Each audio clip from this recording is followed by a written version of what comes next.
presidential procession. He will be asked by the University Marshal, now Katie O'Dare, to give us order. And we're still hoping that all the rest of those chairs are filled up very soon.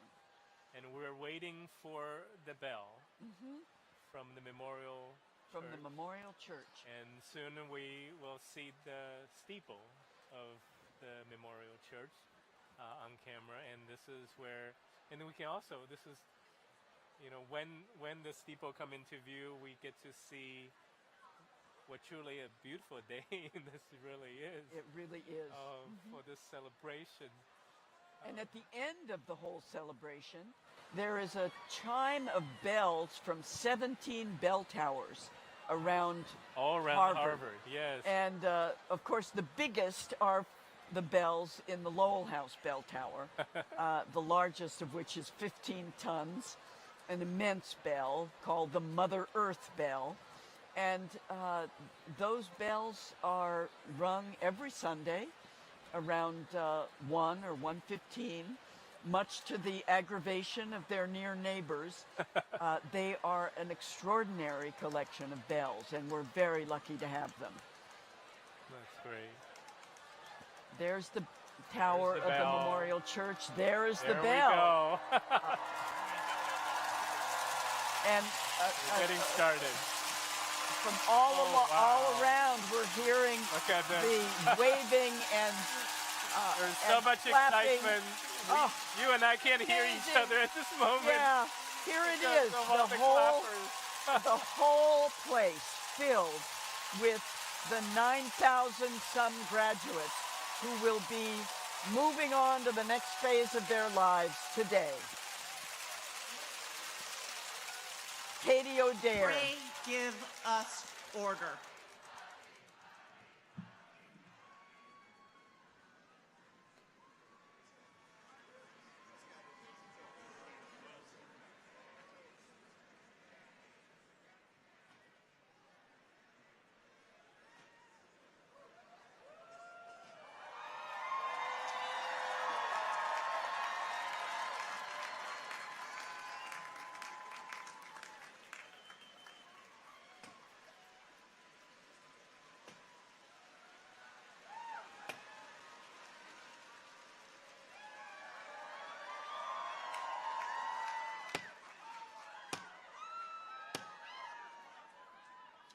As the High Sheriff of Middlesex County, I declare that the meeting will be in order.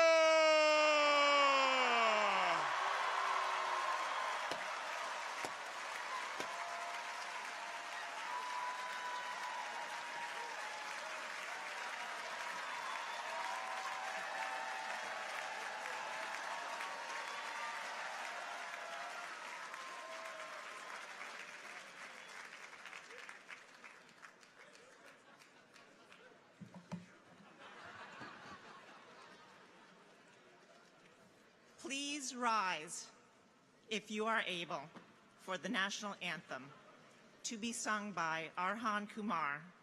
Please remain standing as Provost Alan Garber and the chaplains of the day, Samia Omar and Imam Dr. Khalil Abdur Rashid, open the exercises.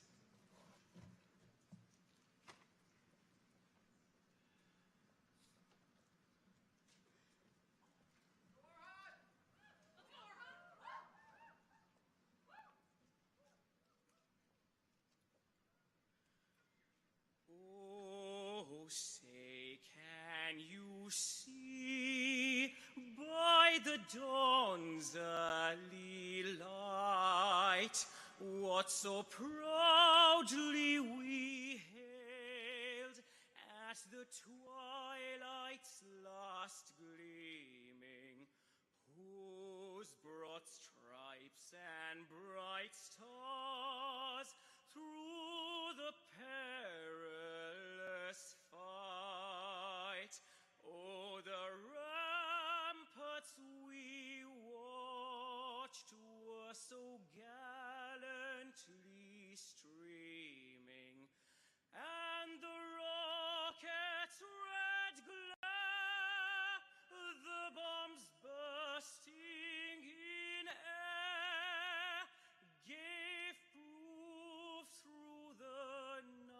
les compartimos a todos nuestros seguidores que en este momento pues ya se dio inicio oficial a la ceremonia de grados de Harvard. En este momento pues vemos que se está interpretando el himno de los Estados Unidos. Van a ver que esta ceremonia pues va a ser algo muy muy particular, así que vamos a estar pues aquí detrás de cámara con ustedes contándoles los detalles y permitiéndoles pues vivir también de cerca esta bonita ceremonia. Nicolás, estamos viviendo el Minuto de ya inicio de esta gran ceremonia. Es el momento interpretando el himno de los Estados Unidos y en breves minutos palabras de los estudiantes que se gradúan de esta gran universidad. Estaremos dándole paso en breves minutos. Harvard University is located on the traditional and ancestral land of the Massachusetts, the original inhabitants of what is now known as Boston and Cambridge. We pay respect to the people of the Massachusetts tribe, past and present, and honor the land itself, which remains sacred to the Massachusetts people.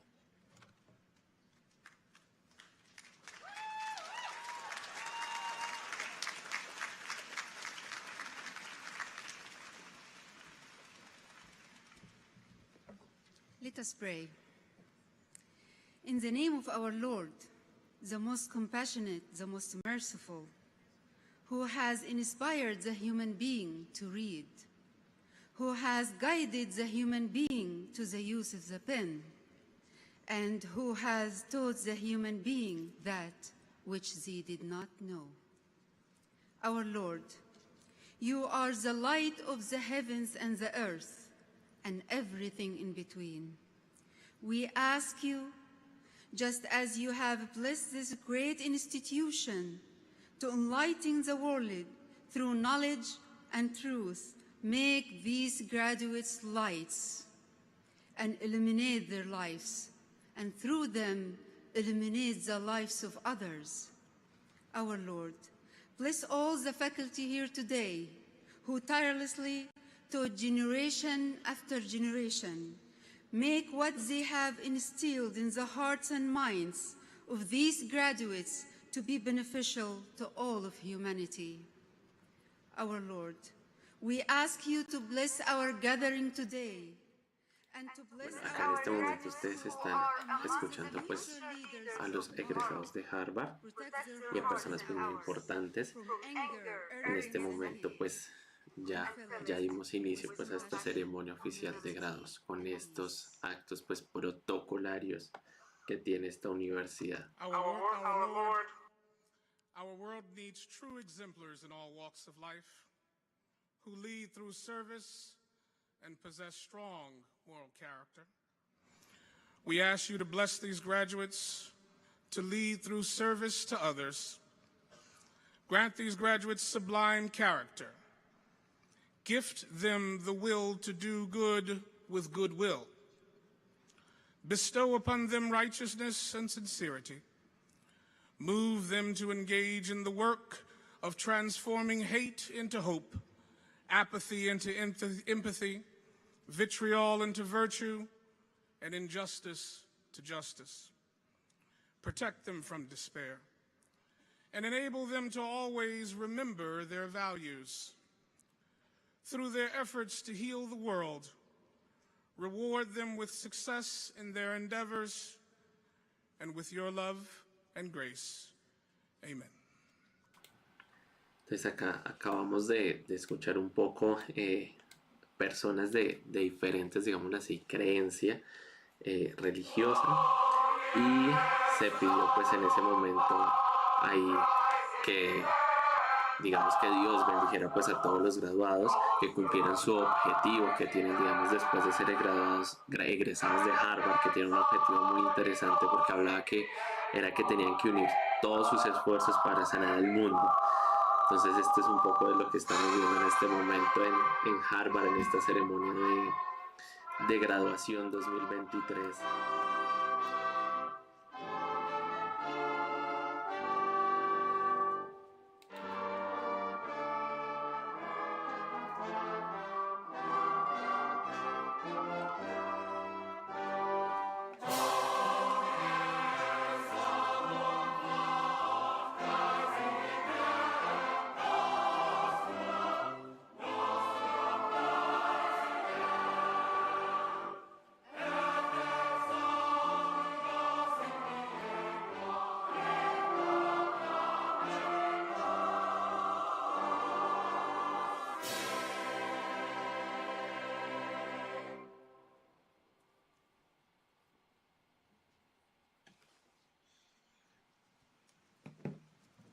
Please be seated.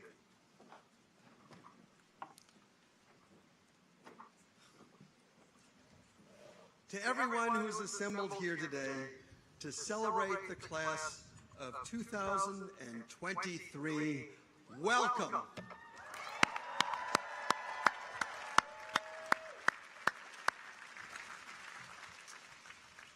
Congratulations, moms and dads, spouses, children, family, and friends, for your constant supply of admiration, aspiration, and inspiration.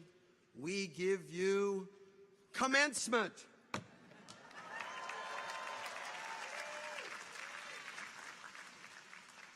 I now have a favor to ask of all of our graduates. I ask you to join me in thanking the people sitting here behind you, as well as who are watching us virtually, who have supported you on this journey to this moment, in this yard, as you are about to become Harvard alumni. Now the favor. I would like you all to stand, turn around, and thank those people who made it possible for you to be here.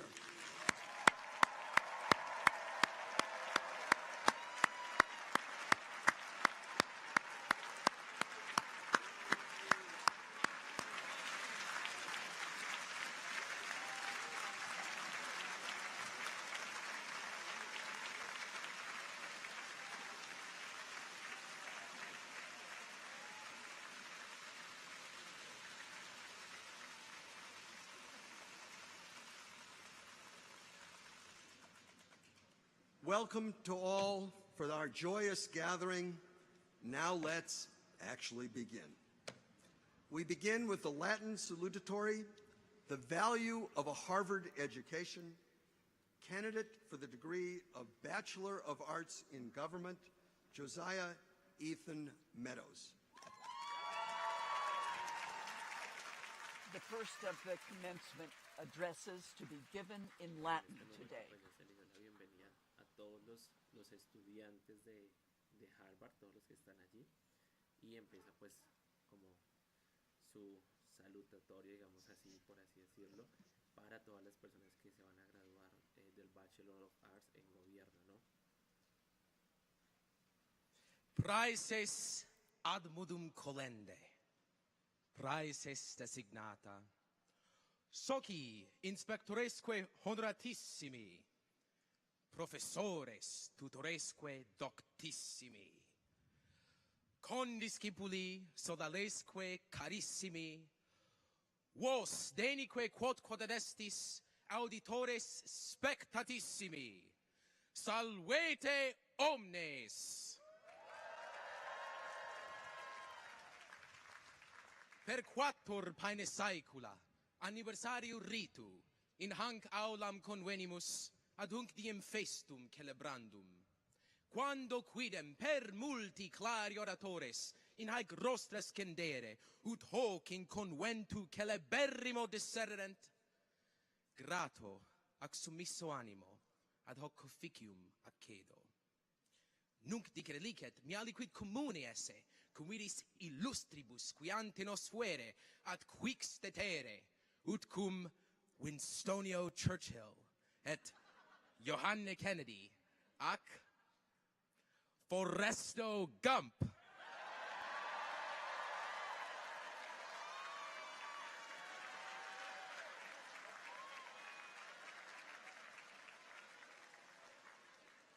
Ne vetus consuetudo maiorum, has solennitatis Latini incipiendi pereat, egregia Romanorum lingua vos salvere iubemus.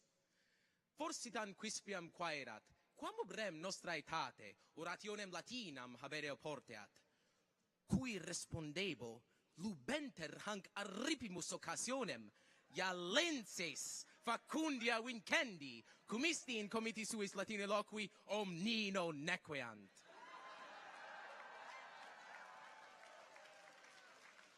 Si qui alumni ialenses in nostrum numerum forte correpserint, profecto inter se murmurant, What in the world does this mean?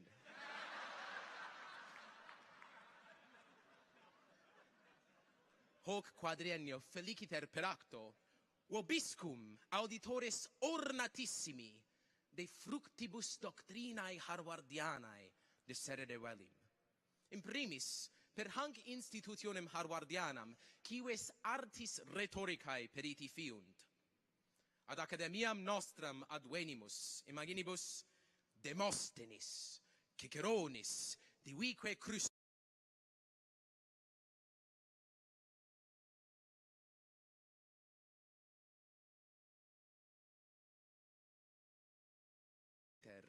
de hisce splendentibus annis cogitans, quibus aetate florentis fructis sumus, utinam ne supremum tempus sit, quo dicimus valete!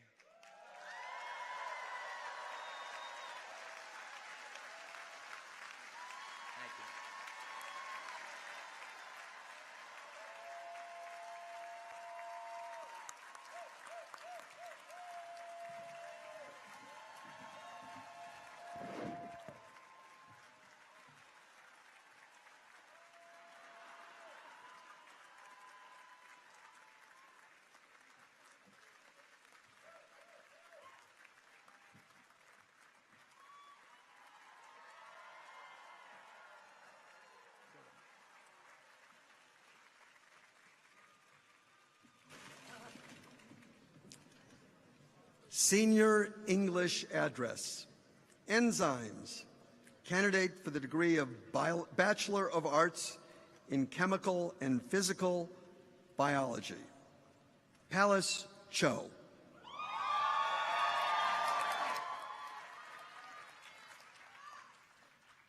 En este momento pues ahí le van a dar paso a una de las estudiantes, a uno de los candidatos al título de licenciatura en el Bachelor of Arts en Biología y Biología, Química y Física. I love enzymes.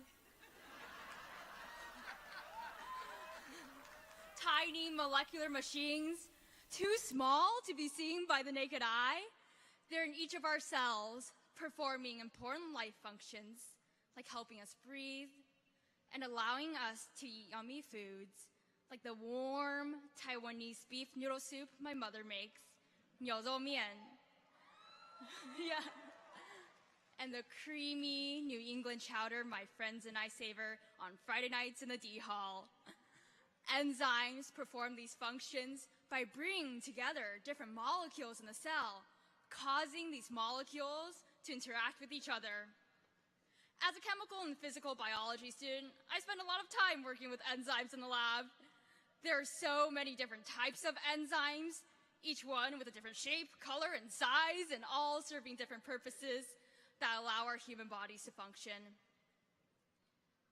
When I first walked into Harvard Yard, I could never have imagined all the amazing people I meet, hailing from Greece to Rwanda to Yemen to my home city in California. Together, we would have late-night conversations and play Truth or Truth, learning about each other's aspirations and grilling each other about romantic interests. My perspectives on different issues in the world have widened because of these incredible people from all over the world. When you zoom into an enzyme, you'll see that it has a unique structure that allows it to perform its function. The different creases and folds of an enzyme allow it to do what it does. For instance, a gap in an enzyme might be where a molecule fits, and an extending branch of an enzyme might be where it grabs a molecule. Each crease, each fold, each loop, each bump makes an enzyme perform really fascinating functions. Part of the enzyme structure is determined by the DNA that encodes it. Similarly, our individual characteristics are partly determined by the families we come from. My family, my DNA, has indeed shaped my upbringing. From teaching me that nothing is too small for me to be passionate about and that library cards are the key to life, my family has formed a solid foundation of who I am. However, an enzyme structure is not only determined by the DNA that encodes it. Other enzymes in the cell, as well as the surrounding environment, help shape the enzyme. From our first year to now, we've been together through ups and downs, shaping each other. We've scrambled for boxes, toilet paper, and mute buttons as the world was shutting down in 2020. We've lived through a pandemic that has reconstructed our perception of what education can be. We've comforted each other as we grieved the loss of loved ones.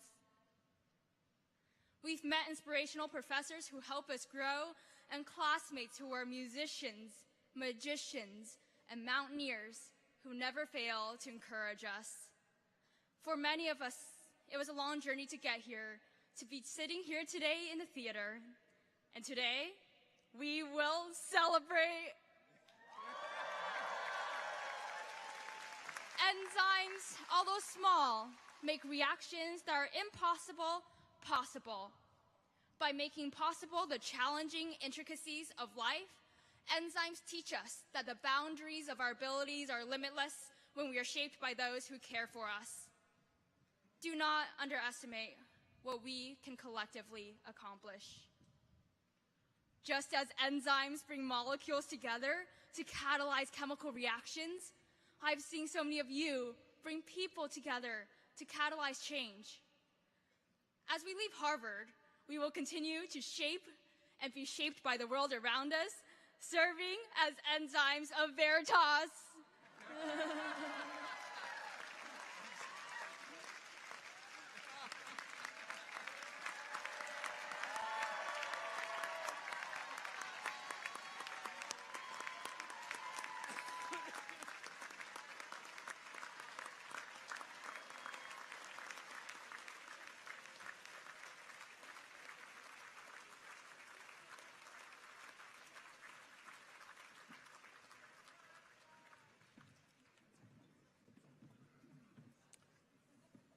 Graduate English Address. The next step. Candidate for the degree of Master in Public Policy, Vic Hogg.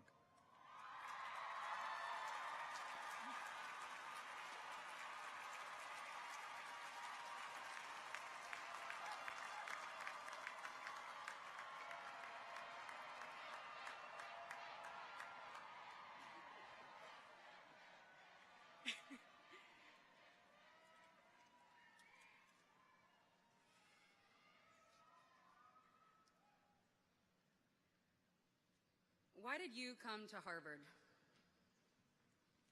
We all walked different paths to get here. I came to the Kennedy School from my small town in Michigan as a queer, Michigan? Yes, let's go.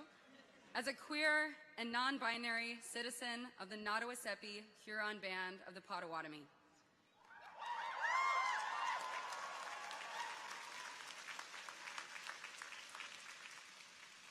I never felt destined for this place, but my application was full of grand visions of justice, and I came here on a mission to get land back to Indigenous tribes and to fight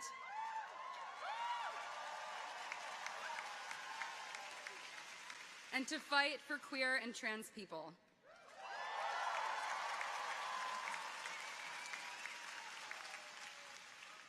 Maybe you, like me, imagined the leader you could be or the impact you could have. And maybe you, like me, found that when you got here, your biggest problem was more like not knowing how to format your Excel spreadsheet. So much for grand visions of leadership. Maybe you, like me, had a quiet voice inside that wondered whether you would make it to the ceremony at all. This became even more real for me 5 months ago.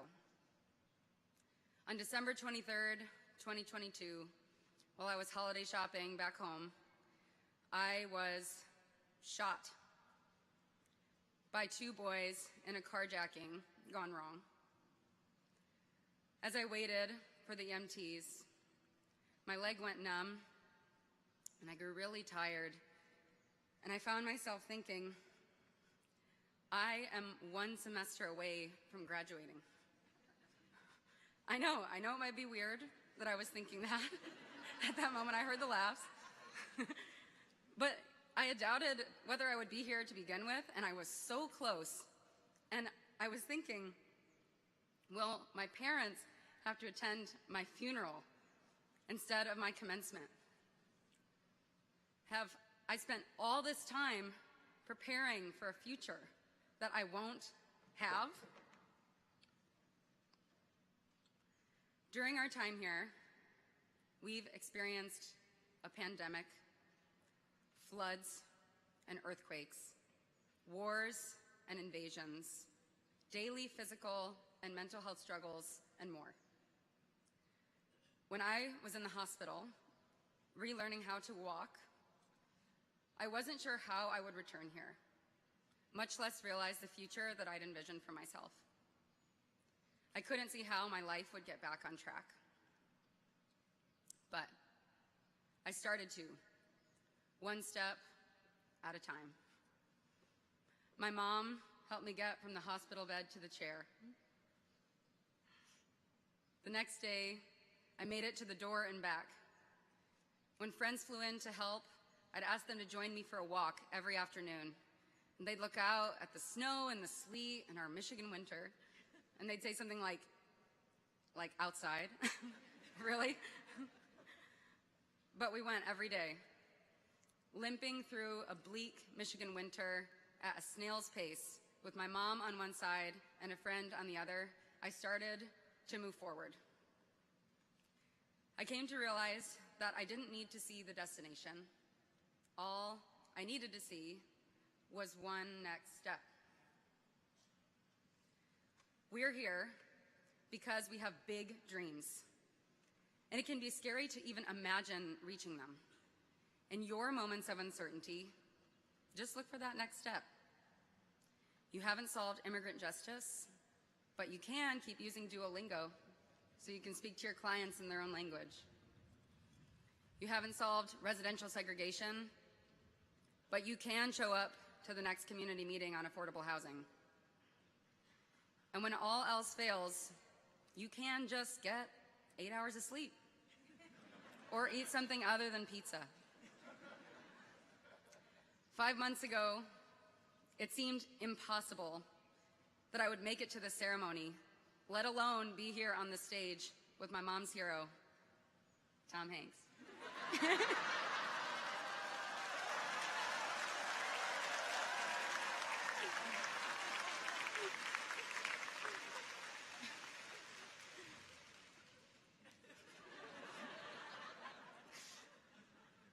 But here I am.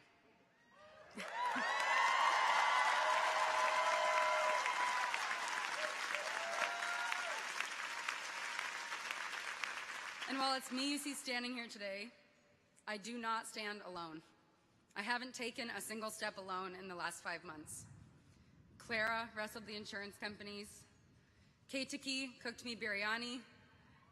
Bethany managed my entire calendar. Countless friends, family, and strangers have shown up for me in ways that I couldn't have imagined. There will come a moment for each of us where we realize that we cannot do it alone. In fact, that we have never done it alone, and that we shouldn't do it alone. Class of 2023, I want you to hear me say this, because I really know it to be true. We need each other.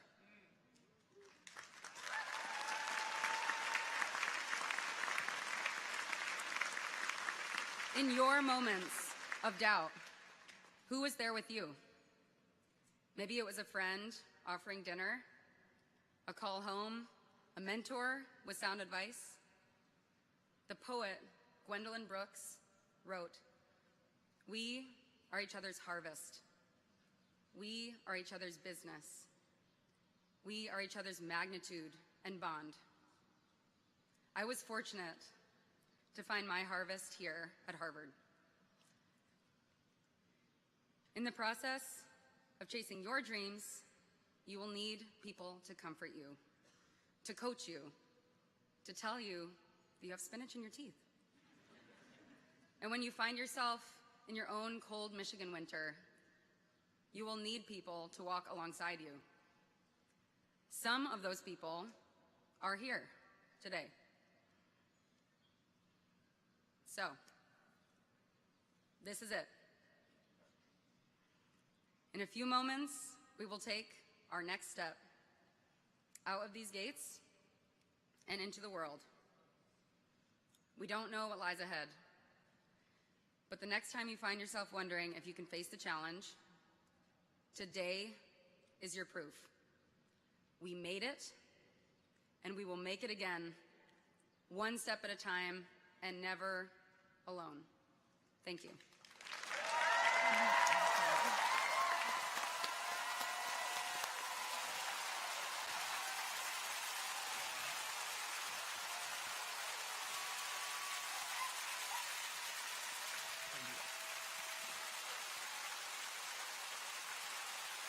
I think Josiah, Palace, Beautiful. and Vic Oh. really embodies the sense of joy. The song that's coming up is who they are and what they are. And the idea of joy. That was beautiful. Guys, turn the mics on. Okay. Mom, raise your hand. Yeah, let's see her.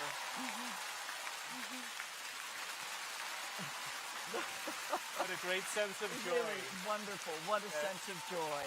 Even out of darkness and pain, that our students thread that sense of joy into their work.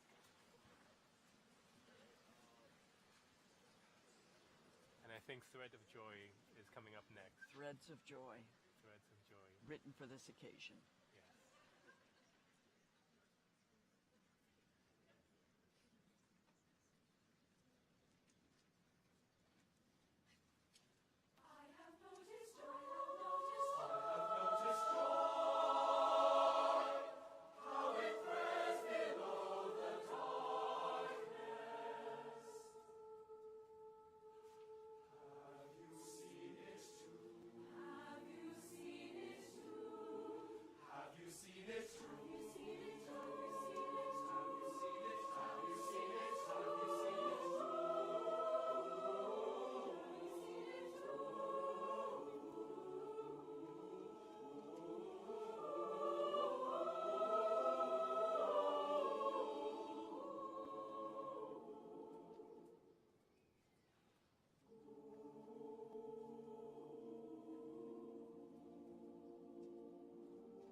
These addresses by selected candidates for ordinary degrees being ended, the deans of the several departments will now present to the President and Fellows and to the Board of Overseers, in the favoring presence of the family and friends here assembled, the candidates on whom the various academic distinctions are, with due ceremony, to be conferred.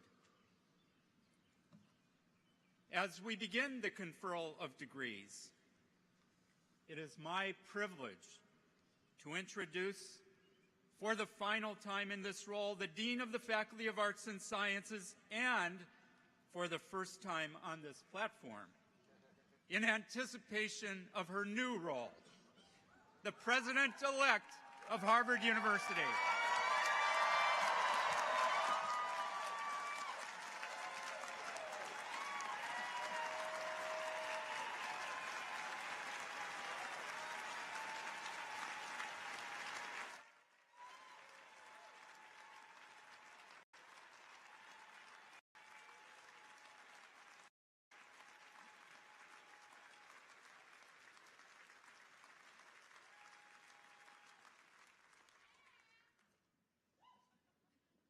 Thank you.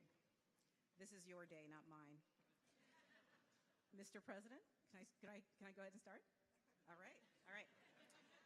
Mr. President, Fellows of Harvard College, Mr. President, members of the Board of Overseers. In the name of the Faculty of Arts and Sciences and by its authority, I have the honor to report on 4 groups of candidates who will be presented to you today.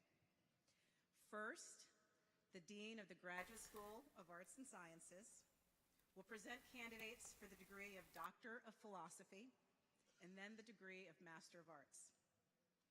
Next, the Dean of the School of Engineering and Applied Sciences will present candidates for the degree of Master of Science and Master of Engineering. Third, the Dean of Continuing Education and University Extension quien está will hablando en present este candidates momento for the era degrees of la Bachelor of Liberal Arts decana and de la Master of Liberal Arts Facultad de in Artes y Extension Ciencias. Studies. Este es su último discurso con Finally, esta near the facultad, con close este of these cargo, porque hace exercises, unos días fue electa como the seniors presidente in de Harvard College la Universidad who de are Harvard. candidates for Entonces, the por eso hace first parte de este degree discurso in arts en este or in momento. science will stand proudly before you.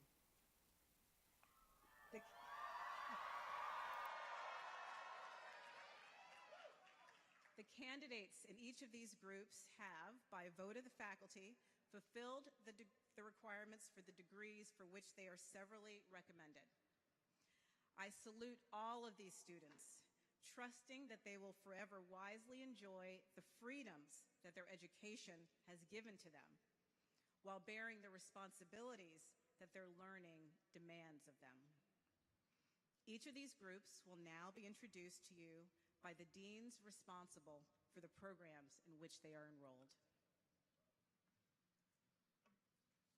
Candidates for the degree of Doctor of Philosophy will rise.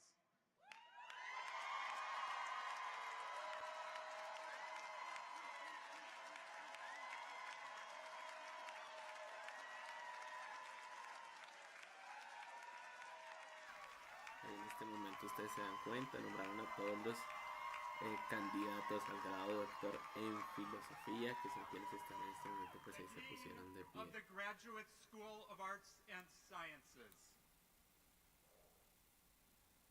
Mr. President, Fellows of Harvard College, Mr. President, and members of the Board of Overseers, as Dean of the Graduate School of Arts and Sciences, I have the honor to present to you these scholars, all of whom have devoted themselves to the rigorous pursuit of advanced study, have attained high distinction, and have made original contributions to knowledge in their several fields of scholarship.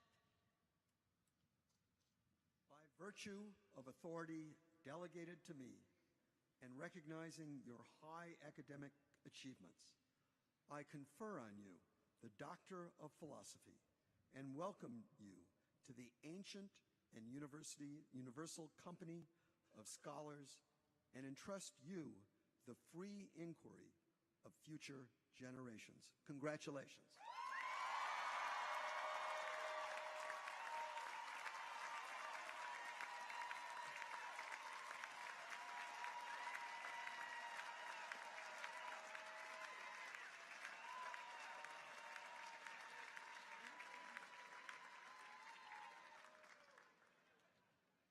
Candidates from the Graduate School of Arts and Sciences for the degree of Master of Arts will rise.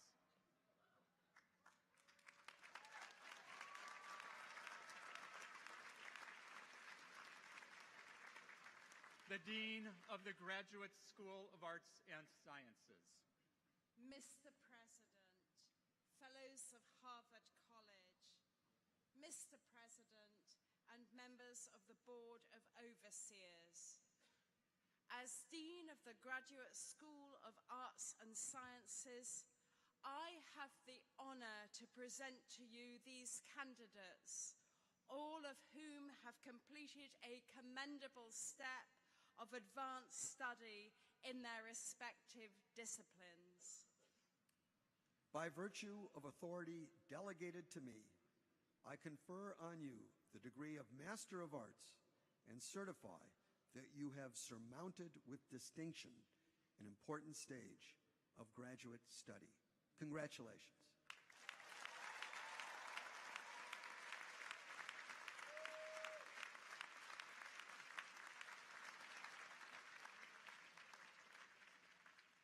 Candidates from the School of Engineering and Applied Sciences for the degrees of Master of Science and Master of Engineering will rise.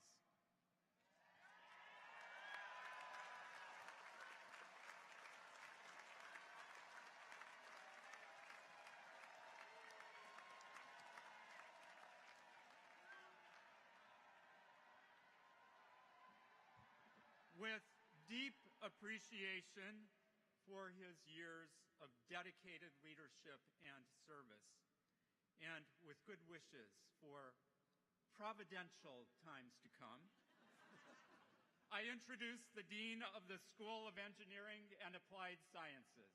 Mr.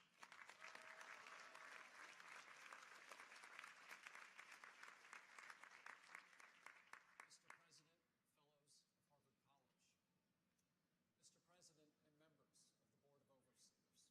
Overseers.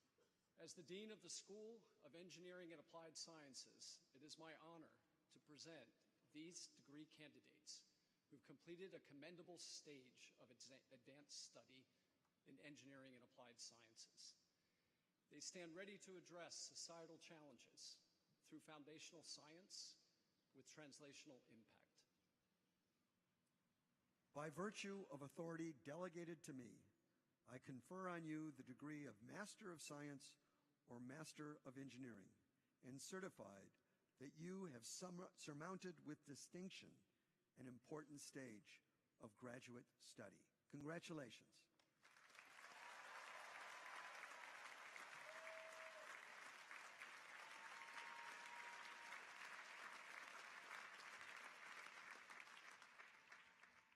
Candidates for the degrees of Bachelor of Liberal Arts and Master of Liberal Arts in Extension Studies will rise.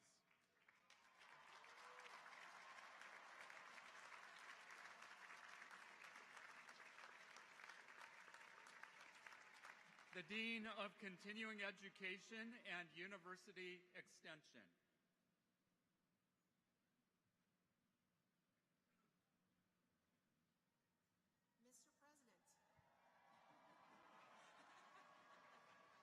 Mr. President, Fellows of Harvard College, Mr. President and members of the Boards of Overseers, as Dean of Continuing Education and University Extension, I have the honor to present to you these lifelong learners who, through their ability, curiosity, and drive, are candidates for the degrees of Bachelor of Liberal Arts and Master of Liberal Arts in Extension Studies.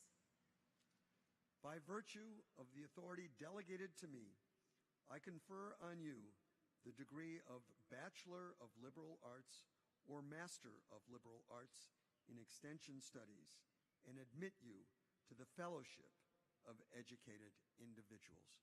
Congratulations.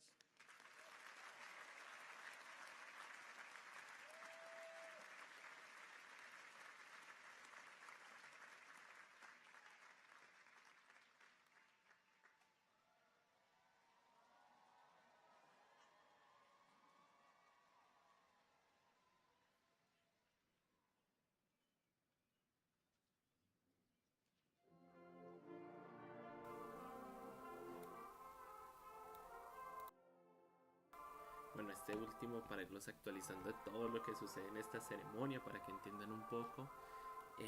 Este último grupo que nombraron es el grupo al cual pertenece el doctor Iván Darío Moreno, que pertenece, digamos, a todas las personas que se gradúan de los máster o los bachelor en artes liberales y estudios de extensión. El estudio de extensión del doctor Iván fue en el área de la religión, como se lo hemos mencionado. Entonces pues ya nombraron el área del cual el doctor Iván Darío Moreno pues se graduó.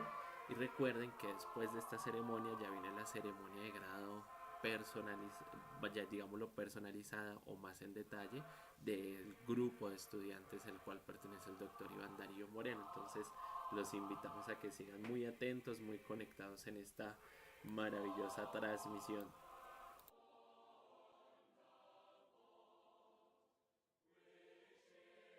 Agradecemos a todas las personas que nos han acompañado desde horas de la mañana en este evento tan importante, esta graduación del doctor Iván Darío Moreno. Así es, estamos presenciando la ceremonia de graduación de Harvard para la clase 2023. Sigan conectados con nosotros porque en breves momentos daremos paso a la extensión del doctor Iván Darío Moreno. No se pierdan este momento histórico que estamos compartiendo todos en familia. Sigan conectados.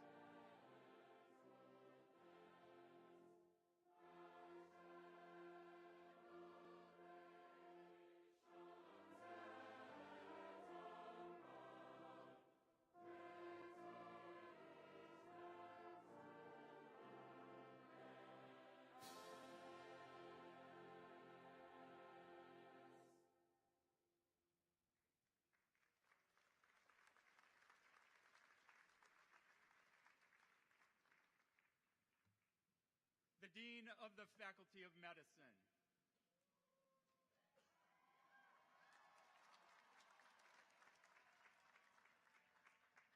Mr. President, Fellows of Harvard College, Mr. President, members of the Board of Overseers, in the name of the Faculty of Medicine and by its authority, it's my honor today to report that two groups of candidates in the fields of medicine and dental medicine have fulfilled the requirements of the faculty for the degrees for which they are recommended. They will be presented to you by the deans responsible for the programs in which they are enrolled. And Mr. President, if I may, by virtue of the authority delegated to me as a parent, I wish to express my love and pride for my son, Nicholas Edmondson Daly, graduating today in the Harvard class of 23, Lebert House.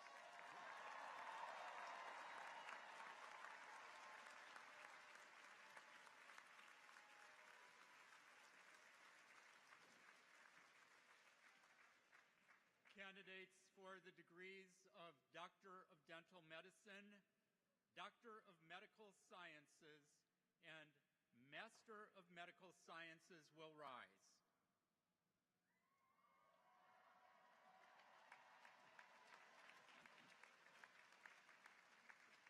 The Dean of the School of Dental Medicine.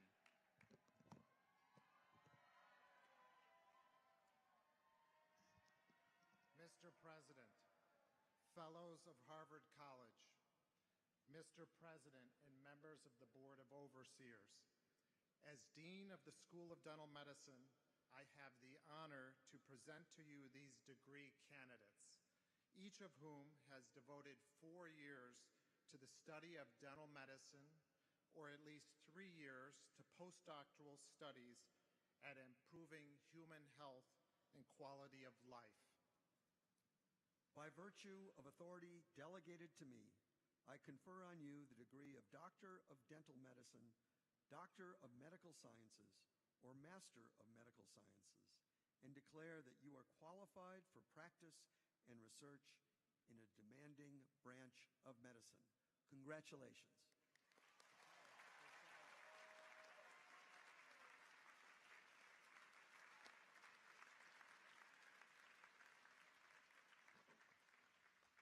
Candidates for the degrees of Doctor of Medicine, Master of Medical Sciences, Master of Bioethics, Master of Biomedical Informatics, Master of Healthcare Quality and Safety, Master in Clinical Service Operations, and Master of Science will rise.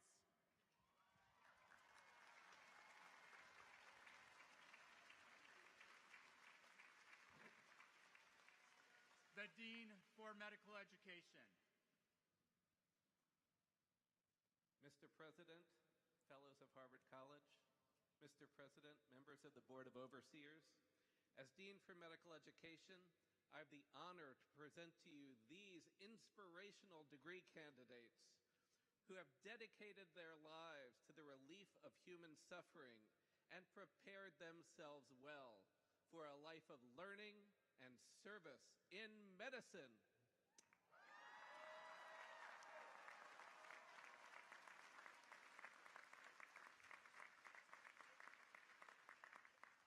By virtue of authority delegated to me, I confer on you the degree of Doctor of Medicine or the other degrees in medicine for which your studies have qualified you, and declare that you are ready to pursue and advance an honorable and merciful calling.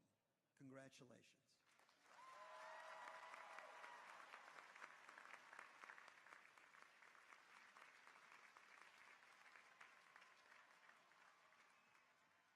Candidates for the degrees of Doctor of Theology, Master of Divinity, Master of Religion and Public Life, Master of Theological Studies, and Master of Theology have risen.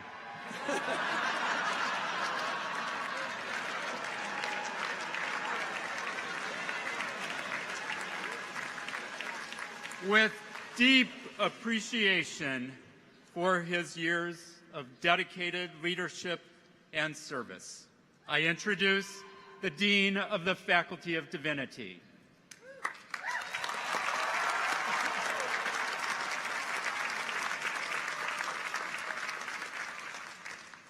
Mr. President, Fellows of Harvard College, Mr. President, members of the Board of Overseers, as Dean of the Faculty of Divinity, one last time,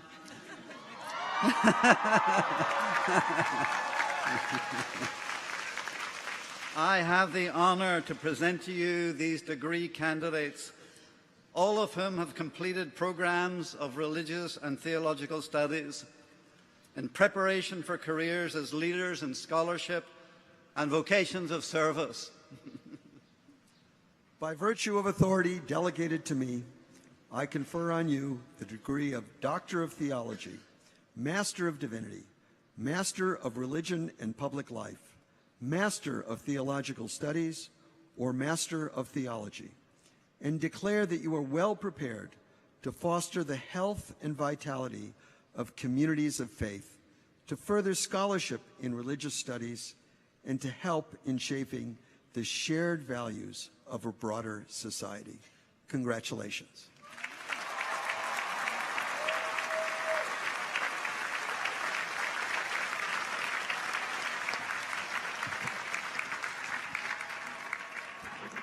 Candidates for the degrees of Doctor of Law, Master of Laws,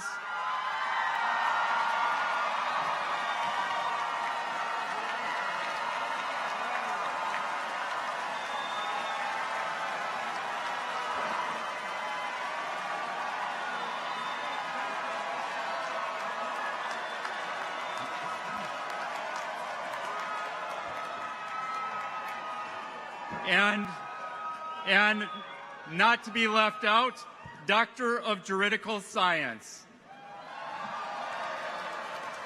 The Dean of the Faculty of Law.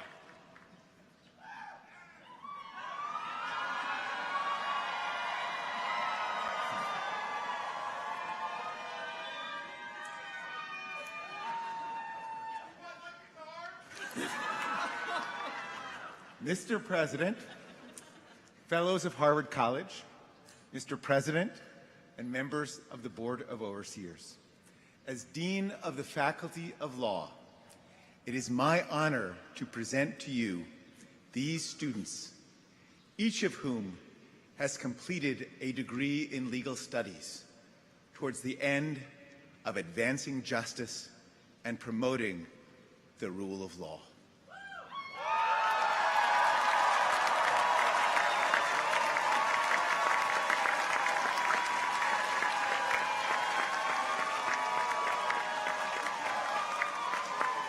By virtue of authority delegated to me, I confer on you the degree of Doctor of Law, Master of Laws, or Doctor of Juridical Science, and declare that you are ready to aid in the shaping and application of those wise restraints that make us free. Congratulations.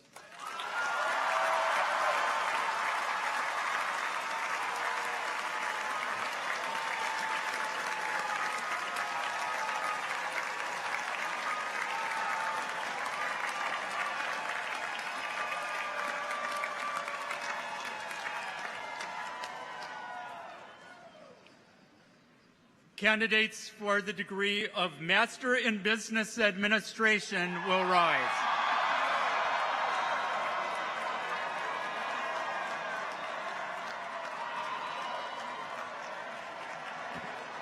The Dean of the Faculty of Business Administration.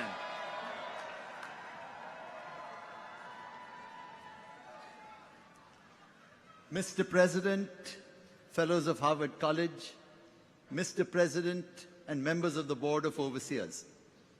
As Dean of the Faculty of Business Administration, I have the honor to share with you these distinguished graduates. Present to you these distinguished graduates who have mastered the study of business administration and prepared themselves to be leaders who will make a difference in the world.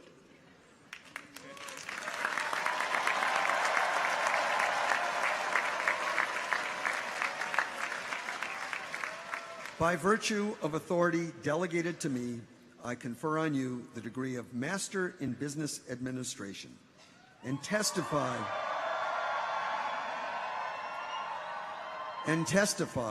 that you are ready to lead people and organizations in enterprises that will serve society. Congratulations.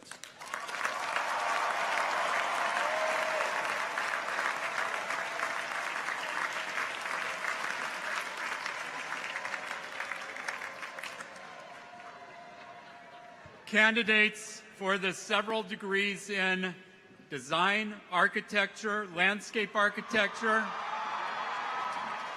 urban design, urban planning, design studies, and design engineering will rise.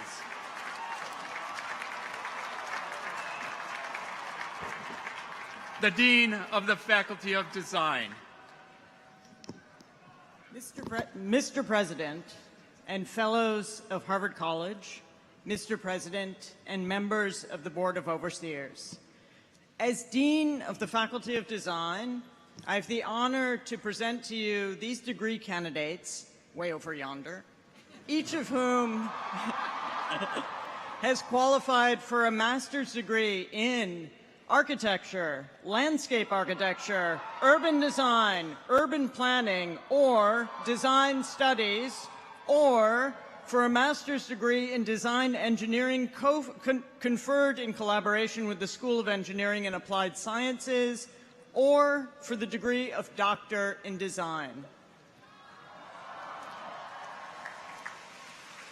By virtue of authority delegated to me, I confer on you the degree for which studies have qualified you, and declare your competence to lead in shaping the spaces in which we will live.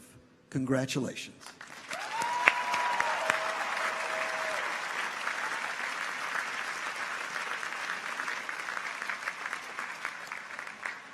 Candidates for the several degrees in public health will rise.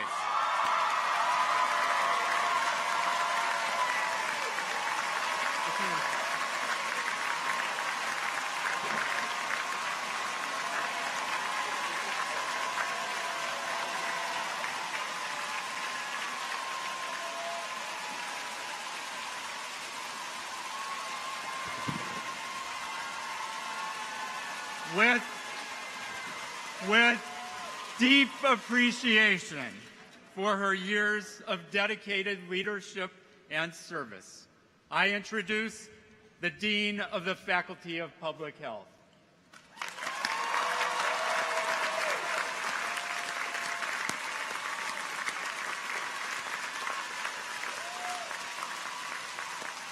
I love public health.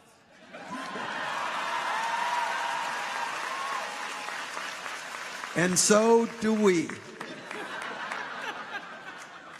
Mr. President, Fellows of Harvard College, Mr. President, and members of the Board of Overseers, as Dean of the fabulous School and Faculty of Public Health, I have the honor to present to you these very loud,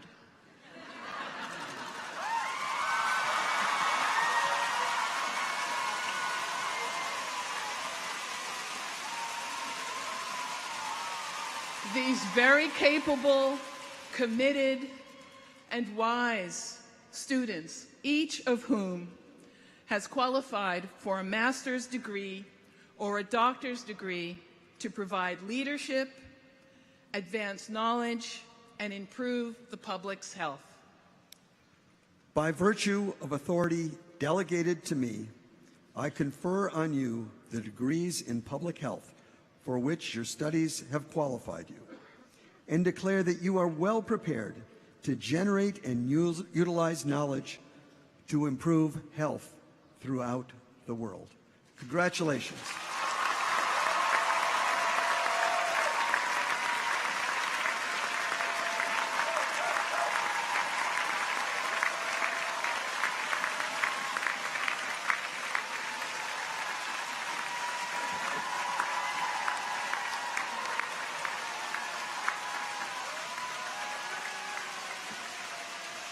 Candidates for the degrees of Master of Education and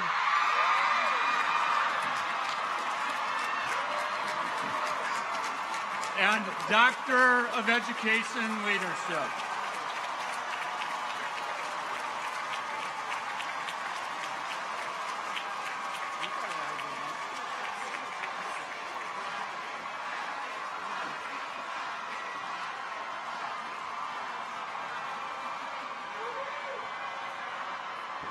The Dean of the Faculty of Education.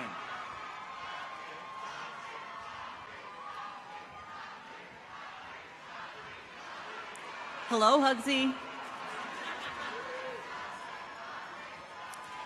Mr. President, Fellows of Harvard College, Mr. President, and members of the Board of Overseers, and Mr. Rogers, one of the greatest educators of our time.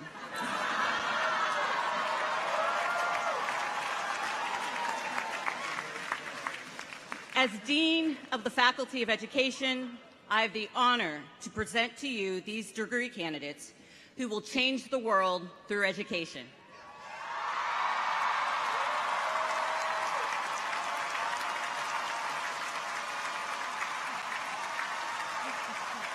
By virtue of authority delegated to me, I confer on you the degree of Master of Education or Doctor of Education Leadership, and declare that you are well prepared to guide and serve the learning needs of contemporary society. Congratulations.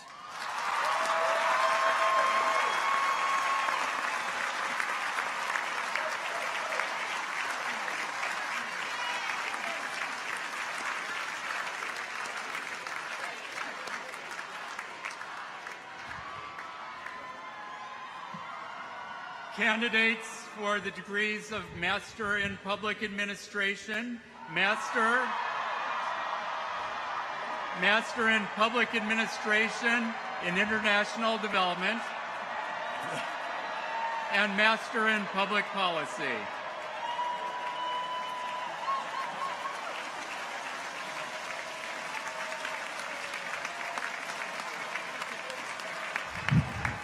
The Dean of the Faculty of Government.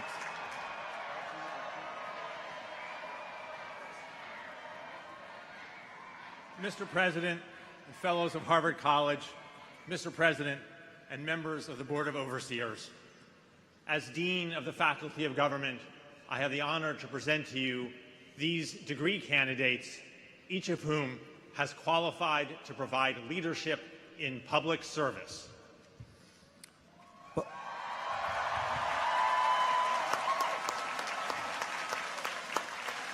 By virtue of authority delegated to me, I confer on you the degree for which your studies have qualified you, and testify that you are well prepared to serve as public leaders and to improve public policy and administration throughout the world.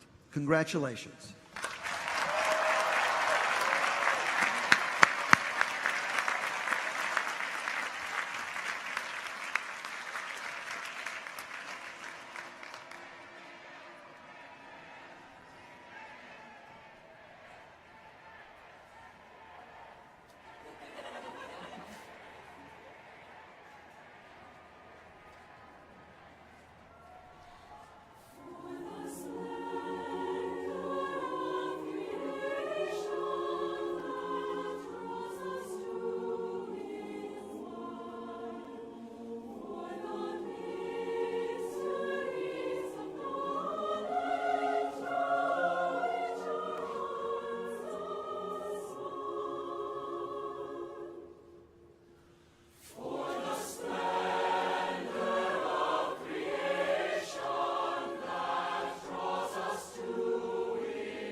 Candidates for the degree of Bachelor of Arts or Bachelor of Science will rise.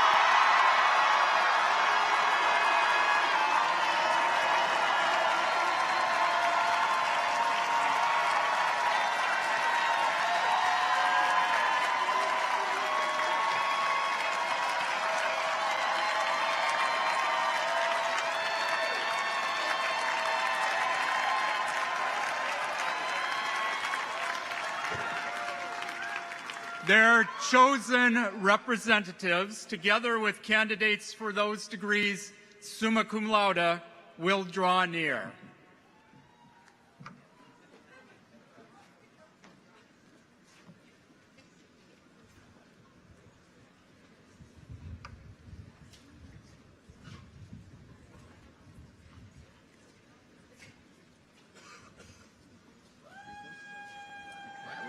Yeah.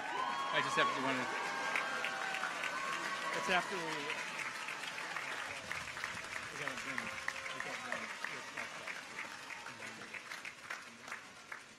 Yeah. The Dean of Harvard College. Mr. President, Fellows of Harvard College, Mr. President, and members of the Board of Overseers. As Dean of Harvard College, I have the honor to present to you these students, each of whom has fulfilled the faculty's requirements for the first degree in arts or science. Each candidate stands ready to advance knowledge, to promote understanding, and to serve society. By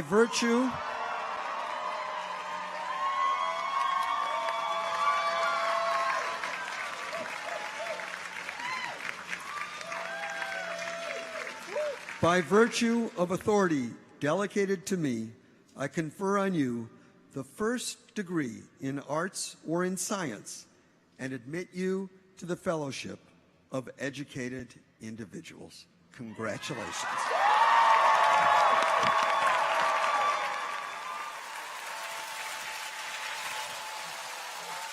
Here they are, admitted to the fellowship of educated individuals.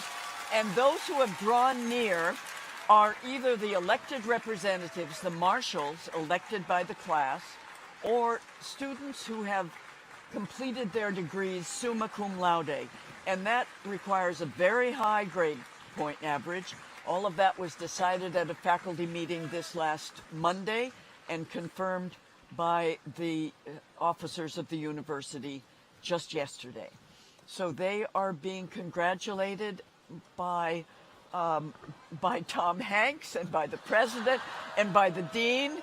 It is wonderful how much he has joined in to the celebration of these students, shaking hands with as many as he can. And there he is with Larry Bacow, the president, the dean, Rakesh Khurana, all of them congratulate these graduates one by one. These are the ones who have drawn near to stand at the head of this class.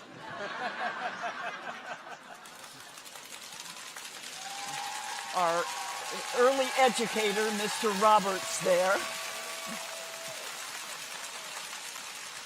I think Tom Hanks is really playing the role of America's favorite dad. He really is. It's wonderful to see him joining in with as much energy as he has. Absolutely wonderful. Shaking every hand he can.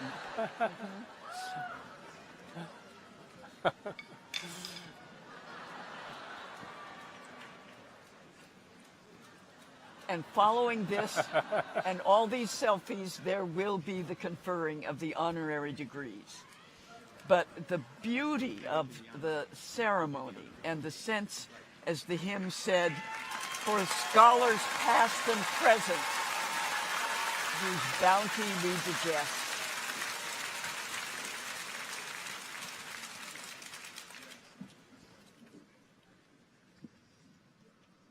By virtue of authority delegated to me by the two governing boards, I now confer the following honorary degrees.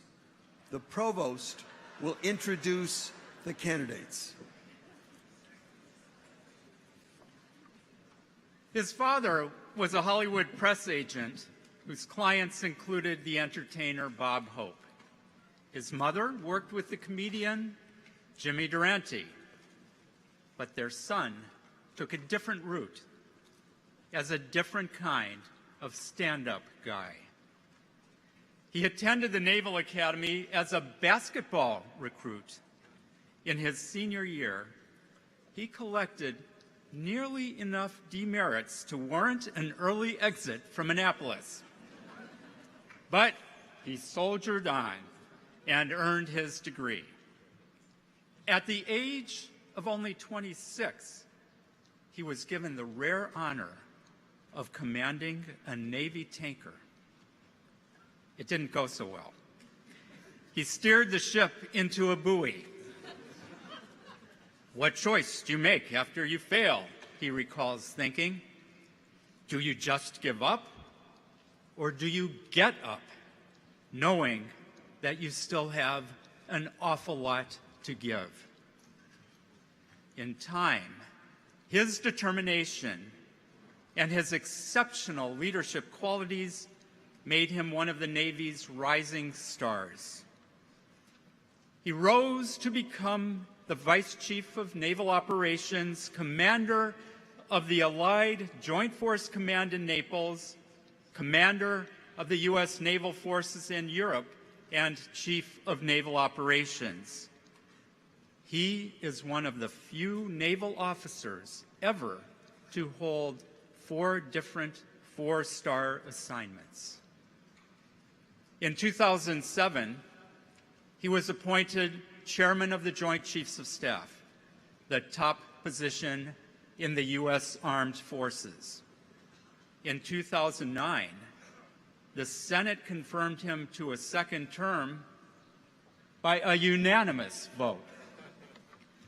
Serving under presidents of both parties, he led through a period of extraordinary challenge. He was known for advancing the fight against terrorism, for striving to protect U.S. interests in the Middle East, for elevating readiness to meet future threats, and for pursuing a balanced, integrated approach to myriad security risks worldwide.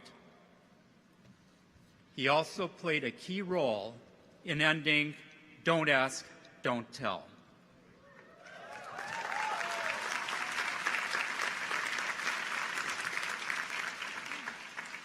His meritorious service has been honored by countries on 5 different continents. He retired from the Navy in 2011.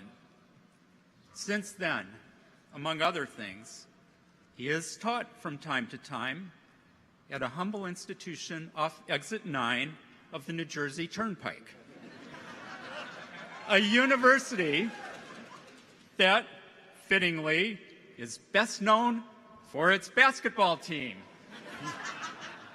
We salute Admiral Michael Mullen.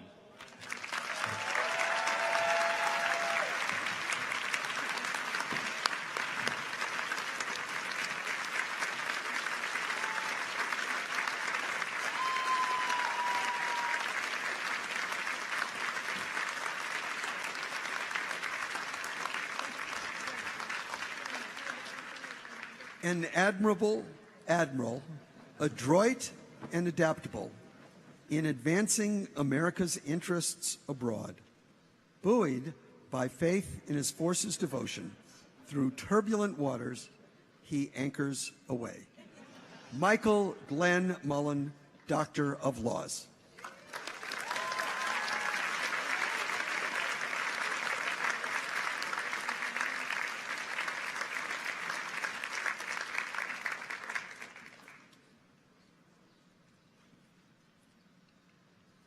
She grew up in Hawaii.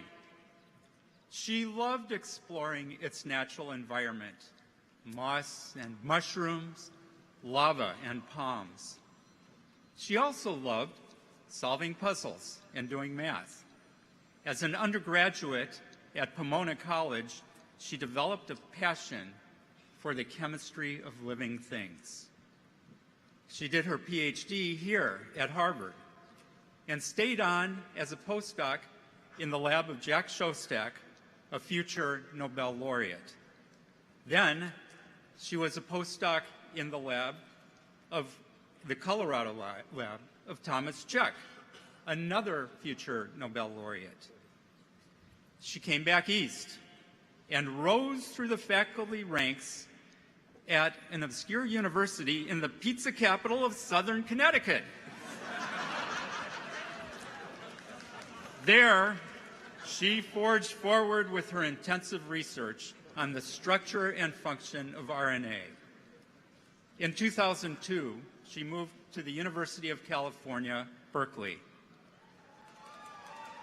In time, she became intrigued by what's known as CRISPR, an acronym for sequences of DNA with a less than euphonious name, clustered, regularly interspaced, short palindromic repeats.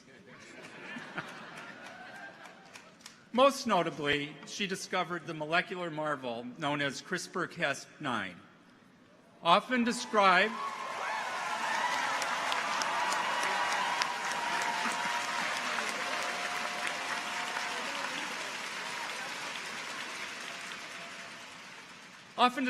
as genetic scissors. CRISPR-Cas9 offers a path-breaking way to edit part of an organism's genetic code.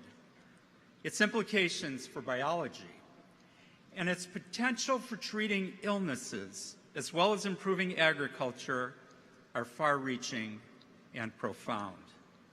So much so that in 2020, she was honored with the Nobel Prize in Chemistry.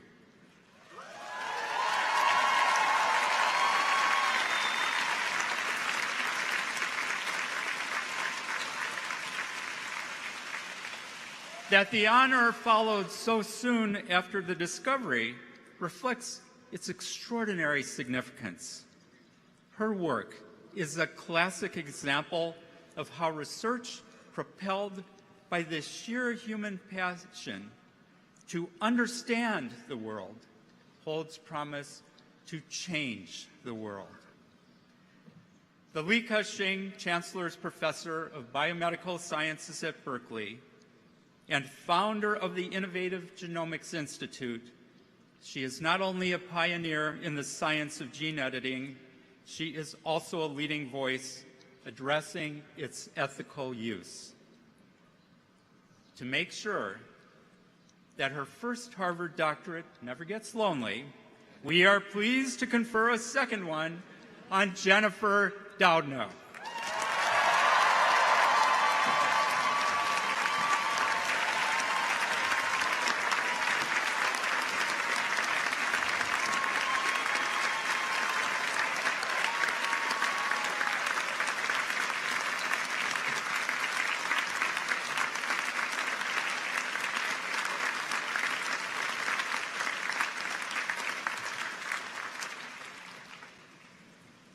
Deft in devising molecular scissors, persistent in parsing palindromic repeats, an edifying editor of the letters of life, whose scientific insights could not be crisper.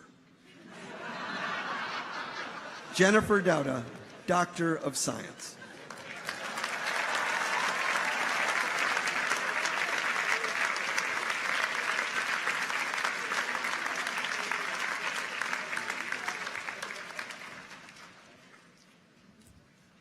He was born in a small village in Oaxaca, Mexico, the son of indigenous Mixtec parents. At age 9, he immigrated to the United States. He grew up in poverty on a California prune farm and worked in the fields while attending school. At age 12, he contracted tuberculosis. He spent months in a sanitarium, isolated from his family, reading prodigiously, and spending hours listening to the radio. He was struck by the voices that were absent. An excellent student, he was admitted to Harvard College at a time when Mexican American and indigenous students at Harvard were very few. In his long ago days at Dunster House, he co-founded the student organization Harvard-Radcliffe-Raza. He launched the first Spanish language programming at radio station WHRB. He went on to Harvard Law School.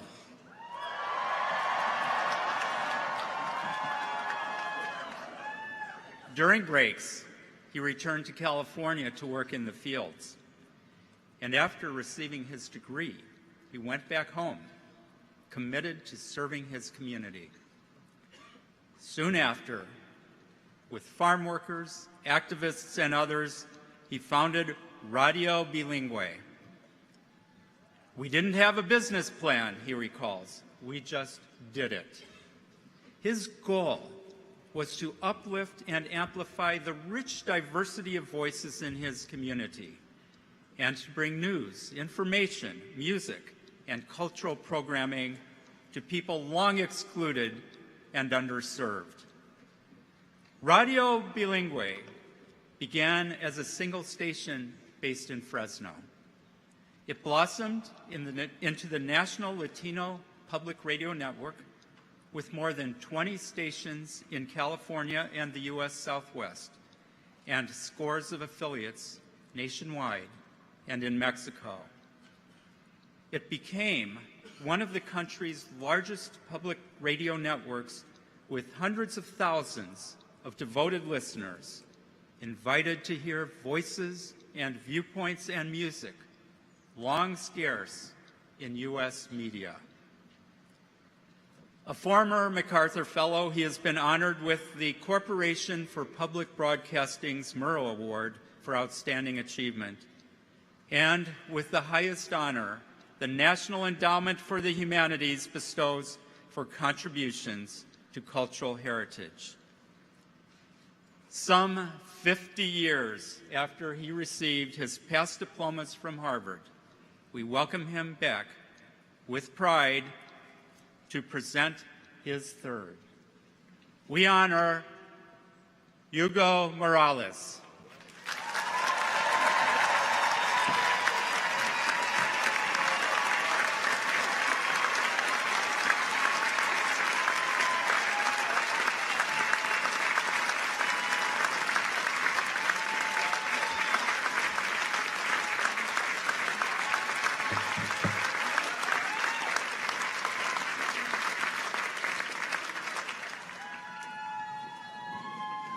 An impassioned pathbreaker in public media, creating new spaces for voices unheard.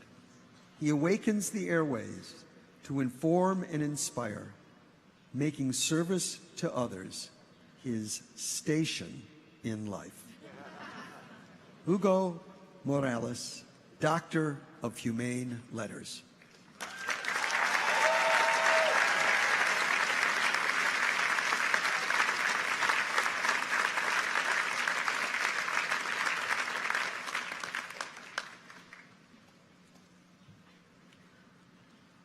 Our next guest is a historian of exceptional erudition and scope. He wrote the first academic biography of Dr. Martin Luther King, Jr. Nearly 5 decades later, he published a biography of Wendell Willkie, described as the businessman who saved his party and conceived a new world order. In between, he has written acclaimed books on the Dreyfus Affair in France, on the Harlem Renaissance, on African resistance to European colonialism, and on Islam's role in the making of Europe. His masterwork is the magisterial 2-volume biography of W.E.B. Du Bois, an 1890 graduate of Harvard College and the first African-American to receive a Harvard PhD.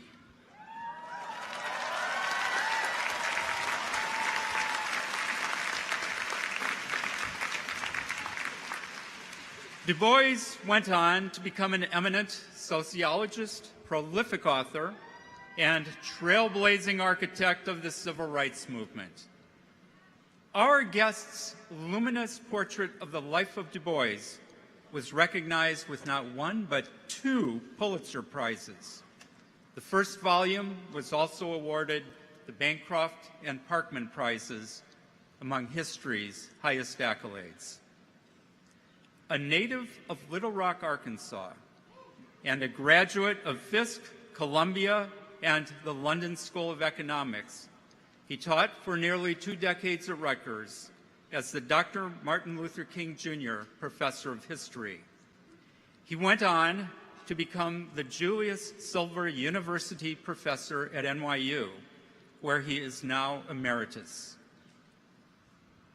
Scrupulous in his research, vast in his learning, often poetic in his writing, he is a historian devoted to the rigorous pursuit of truth. A scholar whose practice, he has said, is to let the facts find the theory. We not only welcome him, we bring him good wishes on this doubly special occasion.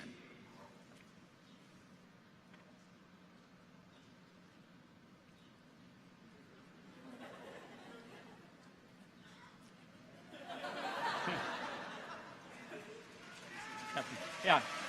Happy birthday to you. Happy birthday to you. Happy birthday, dear David. Happy birthday to you.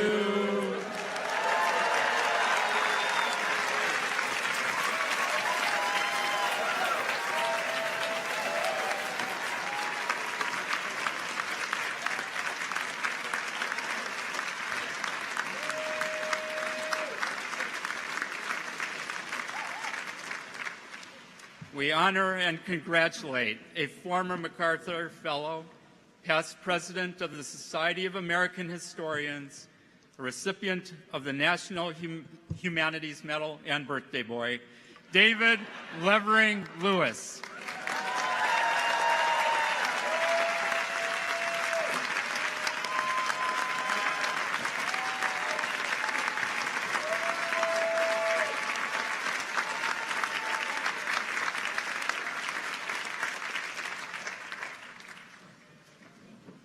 A premier painter of portraits of progress, capacious in intellect, perspicacious in insight, his sagacious scholarship and elegant prose illumine the contours of consequential lives. David Levering Lewis, Doctor of Laws.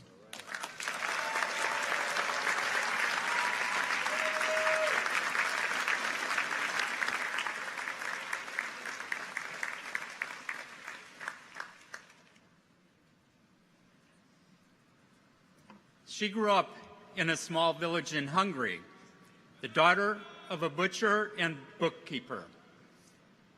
She spent her early childhood in an adobe house with no refrigerator and no running water. A star science student from an early age, she went to college, then graduate school, and became fascinated by the molecule known as messenger RNA.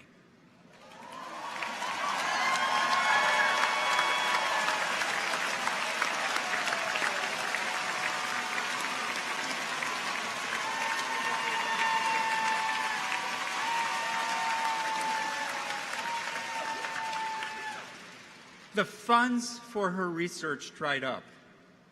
She immigrated to the United States with her husband and their 2-year-old daughter. Under Hungarian law, they could bring only about $100 with them. But the rules evidently said nothing about their daughter's teddy bear, inside of which they sewed a stash of cash to help them make their new start.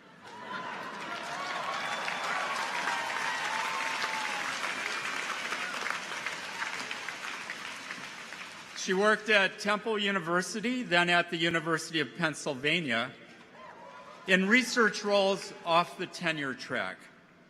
She was determined to find a way that messenger RNA could be introduced into cells to cause a specific protein to be produced either to trigger an immune response or to treat disease directly.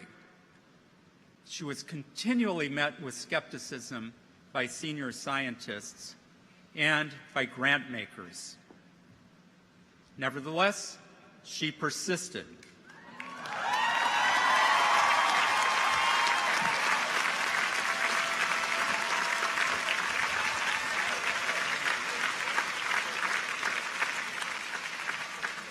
Eventually, she joined the lab of Penn immunologist Drew Weissman. The result was a pioneering discovery that enables the therapeutic use of messenger RNA. The discovery was crucial to the historic development of mRNA vaccines, a vital weapon in the battle against COVID-19.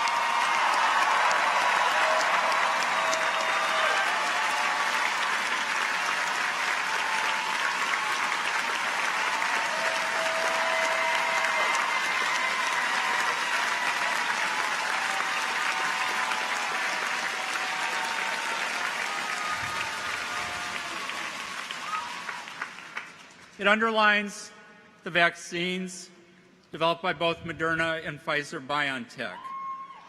She served as BioNTech's senior vice president from 2013 to 2022 and is now a professor at her alma mater, the University of Szeged in Hungary.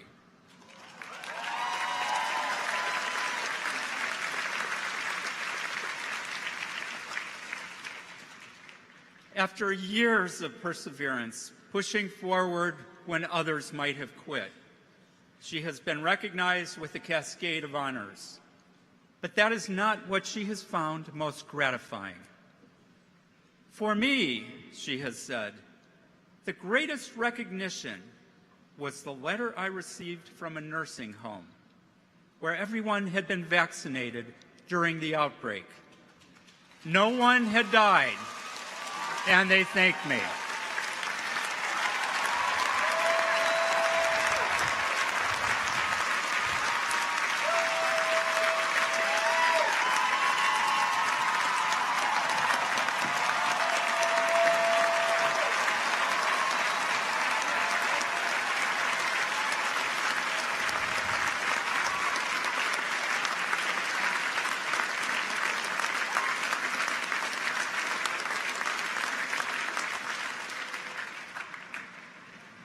We thank you, too, for her resilience in pursuing transformative research and her contribution to saving countless lives.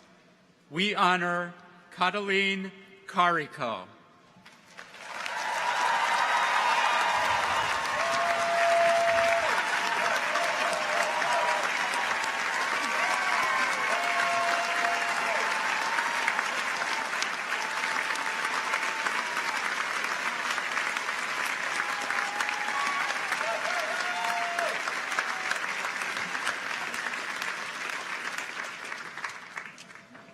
A catalytic agent in the quest to conquer COVID, a paragon of perseverance in the face of doubt, a resolute investigator whose transformative research royally deserves our crimson corona.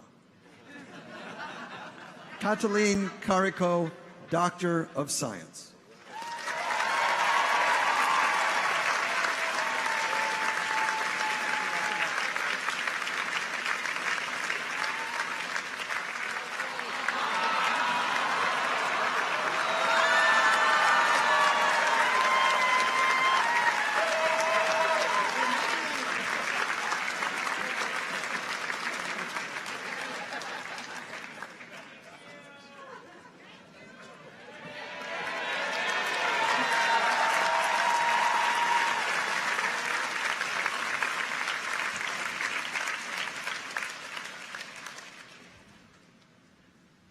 He made a splash in Splash, then hit it big in Big. He fell in love with the mermaid and followed her under the sea. He tapped out heart and soul on tiptoe. He managed the Rockford Peaches to the All-American Girls Professional Baseball League Championship. He lost sleep in Seattle. A continuación, el protagonista de múltiples películas en Hollywood es condecorado con un título honorífico luego de su y continuación un discurso, ya que la institución educativa considera su carrera de más de 5 décadas un elemento que ha contribuido en el mundo de las artes, razón por la cual debe ser reconocido. Esto ha informado la Universidad de Harvard.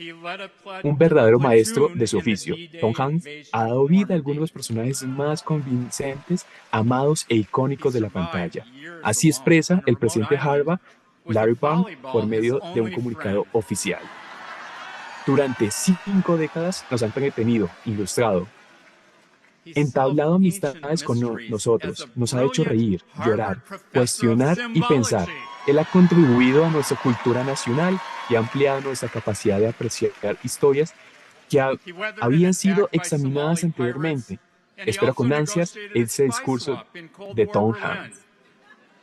He landed a failing jet in the Hudson River.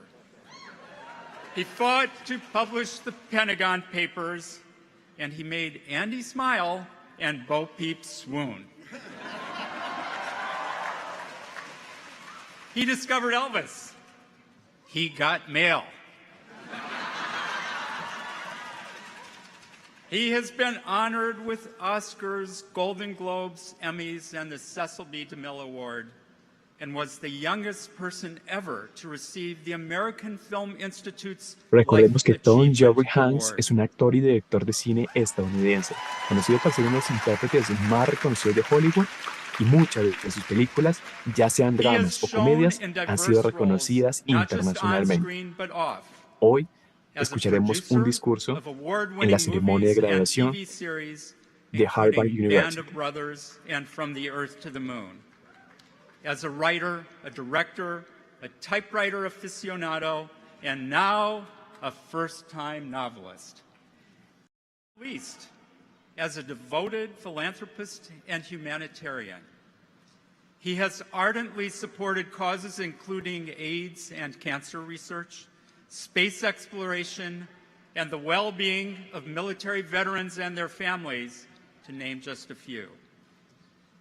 When a publication took a poll a decade ago, asking respondents to name the most trusted person in America, he finished on top.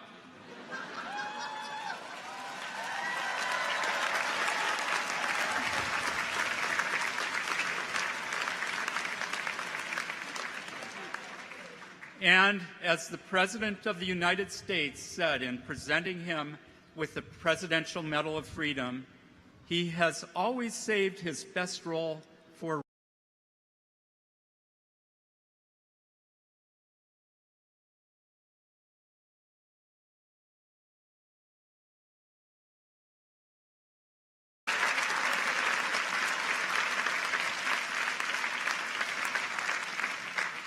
having him here makes this a beautiful day in our neighborhood.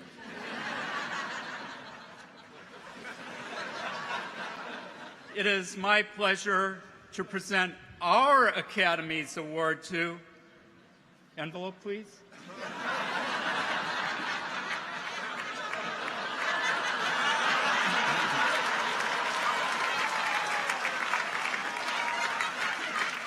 Tom Hanks.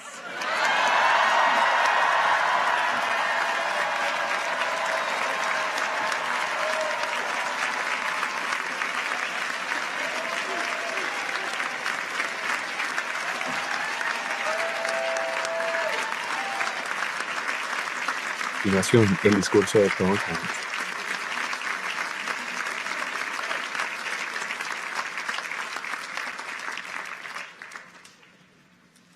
Wilson's bestie, Buzz's buddy, Ryan's savior, America's dad. With wit and grace, grit and gumption, his performances tap the heart and soul and show us why in Tom we trust. Thomas Jefferson Hanks, Doctor of Arts.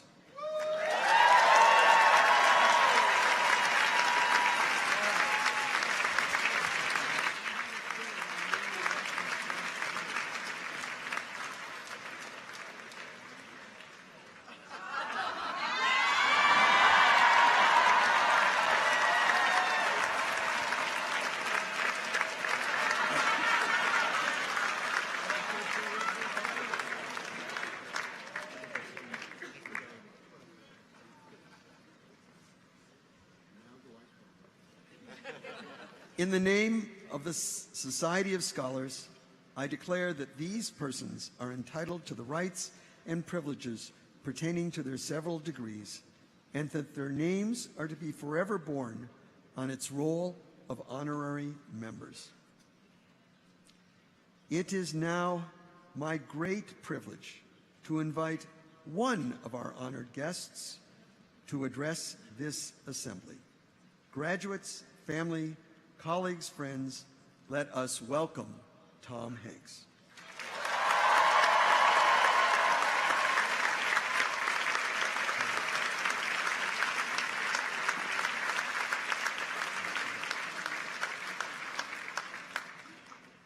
We have one more surprise for you, Tom.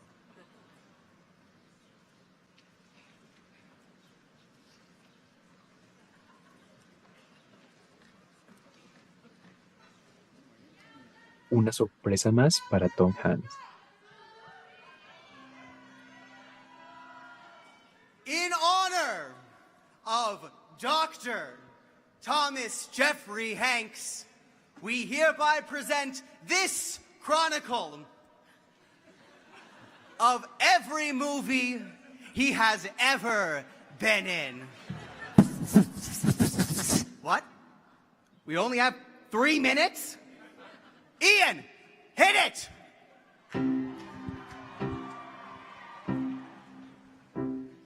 Sleepless in Seattle, Philadelphia was quite a hit. Moving to a fixer-upper starter home in Money Pit.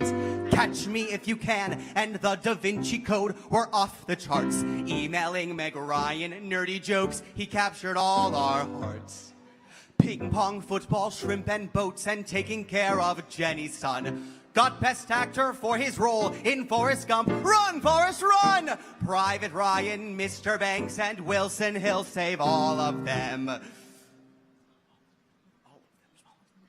Got it! Playing Mr. Rogers. Wow, that man can rock a cardigan. Playing Mr. Rogers while that man can rock a cardigan. Playing Mr. Rogers while that man can rock a cardigan. Playing Mr. Rogers while that man can rock a cardigan. 2 minutes! Busting Richard Nixon as he leaked the news on Watergate. A man called Otto made me cry, the terminal was pretty great. Elvis, big league of their own, there's no crying in baseball. Goodness, why is there so much? Are we going to say them all? Greyhound, oh, is that a bus or was it the Polar Express? Loved Apollo 13, commercially was a success. Teaming up with Disney as Geppetto in Pinocchio. David Pumpkins SNL, oh, what an epic cameo. David Pumpkins SNL, oh, what an epic cameo. David Pumpkins SNL, oh, what an epic cameo. David Pumpkins SNL, what an epic cameo. 2:30 seconds. Pigeon volunteers and splash that thing you do. Toy Story 3. Happy Days and Family Ties, the Lumbo Maya MRT. He Knows You're Alone in Punchline, Bachelor Party, and Dragnet. Bet you think we're done here, but we haven't even started yet. Go see him in Asteroid City. It premieres on June 16.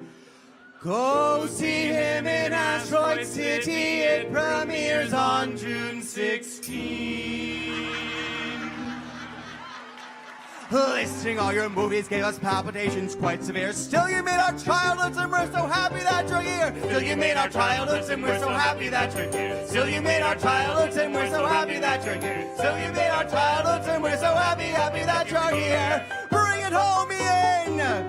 We love you from Earth to the moon, and we're so glad you're here today. You've always been there for us, so we'll never leave you cast away. So let's away with all this fuss. There's nothing left here to discuss. You've always got a friend in us, and there's just one thing left to say. Tom Hanks is like a box of chocolates. You never know what you're gonna get.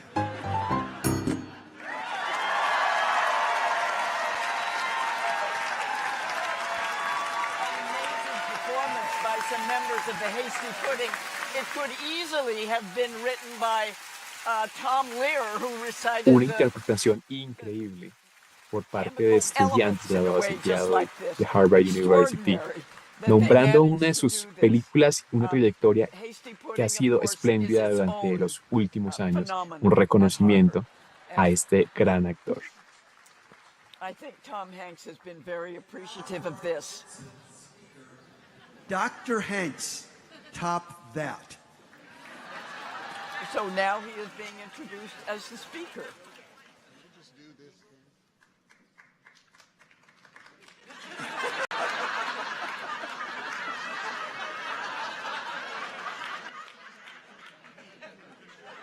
Una reverencia muy cómica de parte de él antes de su discurso. All right.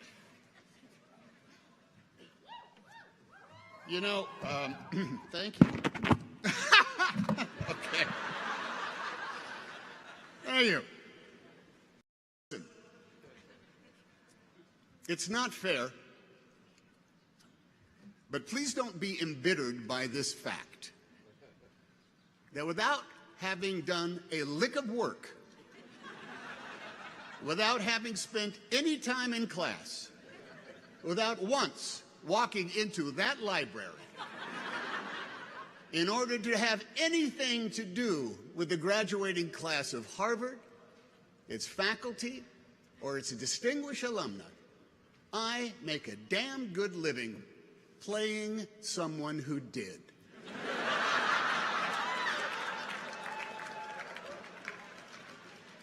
It's the way of the world, kids. On behalf of all of us who studied for 2 years at Chabot Community College in Hayward, California,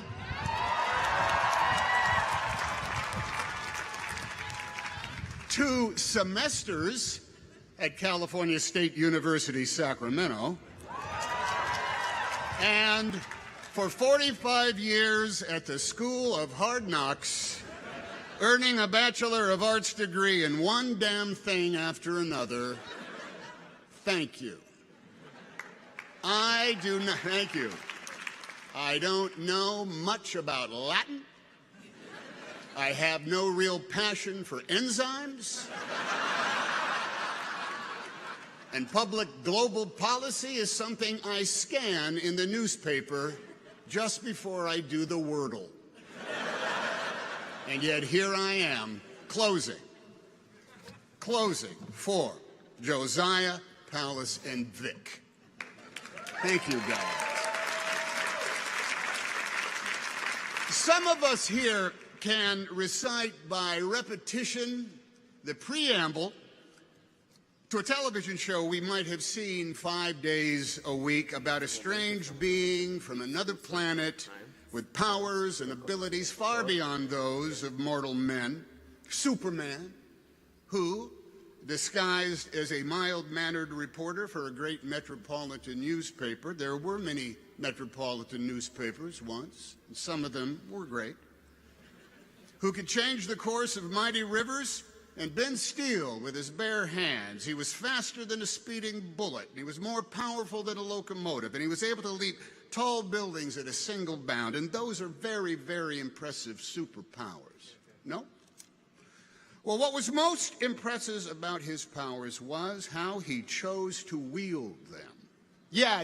Cats were saved from trees, and evildoers were banished to the Phantom Zone, and the innocent were rescued with reliable and assuring regularity. But in those half hours, which have since grown to many full-length films and multiverses, and God, you kids see them all, was the ongoing struggle for not just the protection and safety of the world, but too the exposing of crooks and their lies to the light of day. Superman, you see, and his proxies of Wonder Woman and Captain America and Black Panther and the Black Widow and the Fantastic Four. My God, there's a million of them. They are all enmeshed in that never-ending battle for truth, justice, and the American way. And in such a struggle, being a Superman is a plus, even with his one lethal weakness, exposure to chunks of the wreckage of his home planet destroyed by its own hubris and apathy. But hey, there ain't no Superman nor anyone else in his Justice League. There's just us on this planet. Now, on occasions such as this, beware of certain orators who resort to using sage quotations from historical figures, or the words of legends of literature and arts, or the name-dropping of famous friends as a claim to some kind of wisdom or super ability. Some people standing at this podium shouldn't be considered much more than lucky sots who are in the right place at the right time with the right goods and the right attitude. Or, as a man named Marlon Brando once said to me, Vic, would you pick up that name I just dropped? Marlon Brando, would you hold on to it till we're done? Thank you. Give it back to me at the end. I'm going to need it back.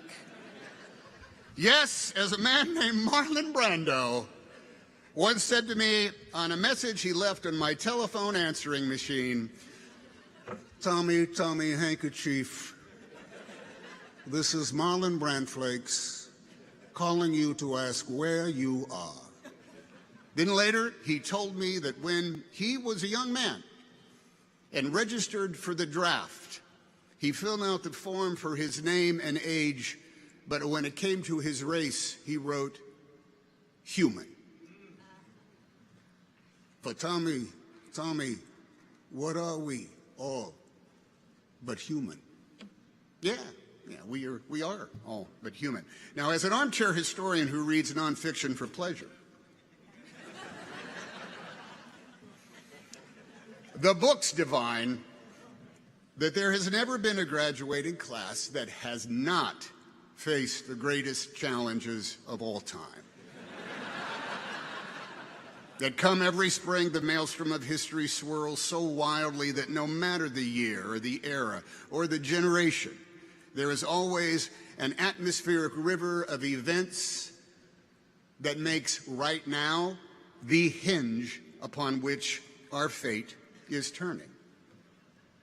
And we here in the stands look at you all in the caps and the gowns, and we hope, oh, at last help is on the way.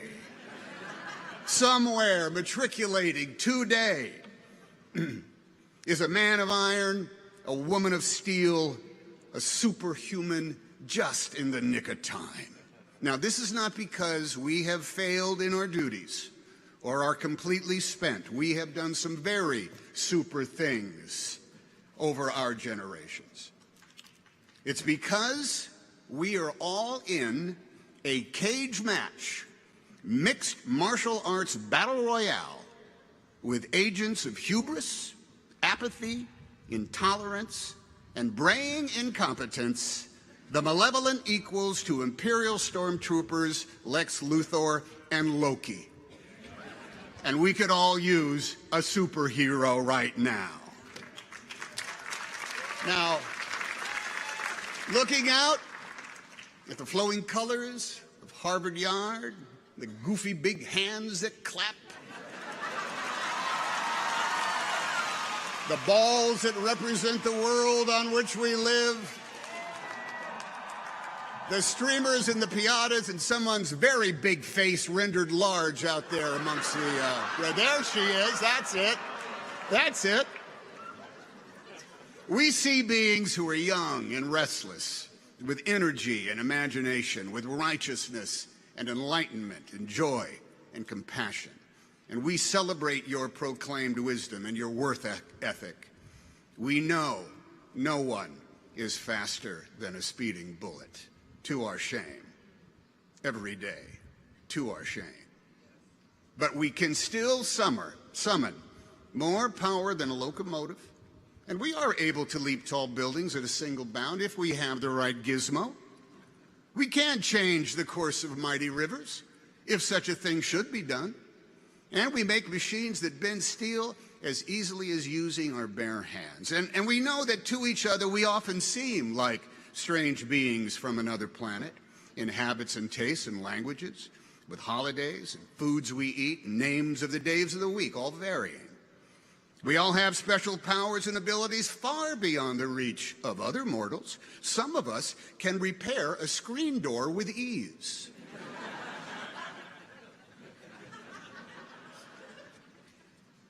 Some of us can take care of a 5-year-old kid and a toddler for 24 hours a day and never stop loving them.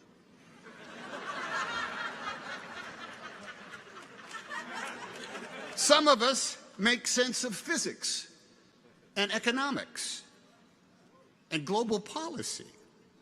Some of us survive somehow on minimum earnings. Some of us graduate from college despite years of lockdowns and Zooms. Now, these achievements are all stellar, even though, yes, we are all but human. Still, we'd like to look up in the sky and see not a bird, not a plane, but, well, someone who is young and strong and super, who will fight the never-ending battle for truth, for justice, and for the American way. Someone who will take on that work. Now, all right.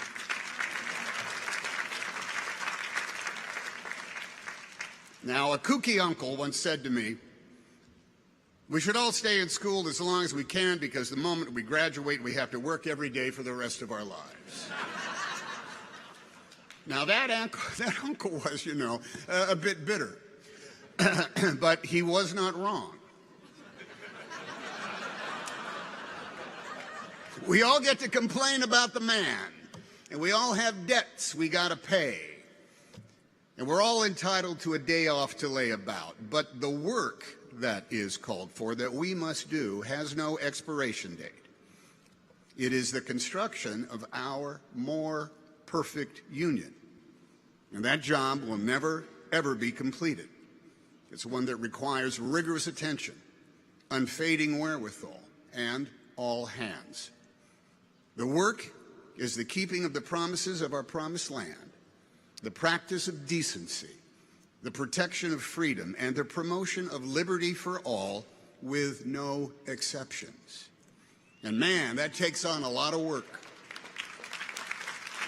It's work that is done on multiple job sites every single day, and you can call each of them the battle for truth, justice, and the American way. Yes, the American way. The American way is exampled in both plain sight and in subtle attitude. It's in moments of routine exchange and in broad expectations. It's in places of historic weight and import and in the small spaces in which we all stand. The American way could be exampled when you respect the law and the rights of all, because if you don't, who will? When your food is brought to you and you thank the server, because if you don't, who will? When you pick up the litter that has missed the recycling bin, because if you don't, who will? When you vote your conscience and make sure your neighbor has the opportunity to do the same with theirs, because if you don't, who will?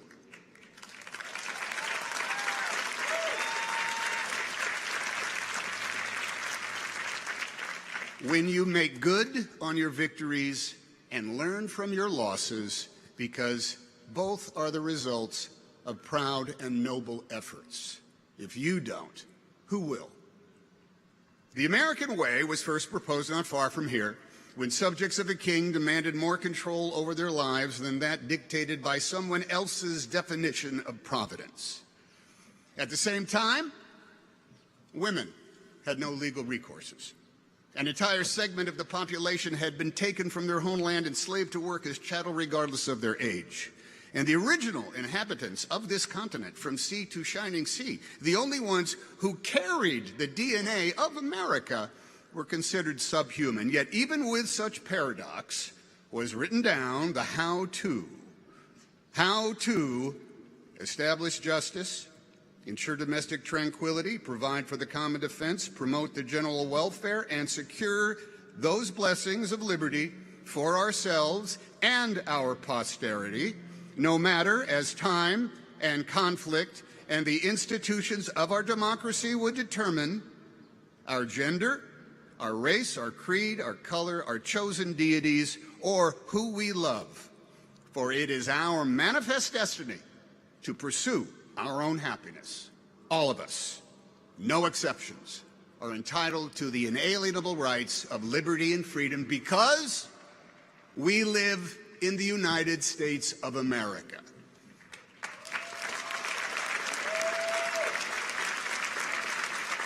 The vocabulary of the American way, of the law and the rights we share, is some part philosophical musing, some part answering a question with a question, some part trying to bowl us all over with your knowledge of Latin.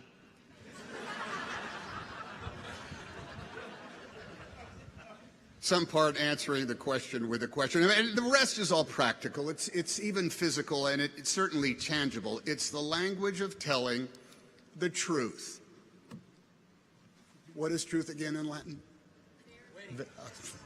Veritas. The language of telling the truth. It is in the vision quest for truth that we look to you newly incorporated members of the Justice League of Avengers to come to the rescue. For the truth to some is no longer empirical, it's no longer based on data, nor common sense, nor even common decency. Telling the truth is no longer the benchmark for public service. It's no longer the salve to our fears or the guide to our actions. Truth is now considered malleable by opinion and by zero-sum endgames.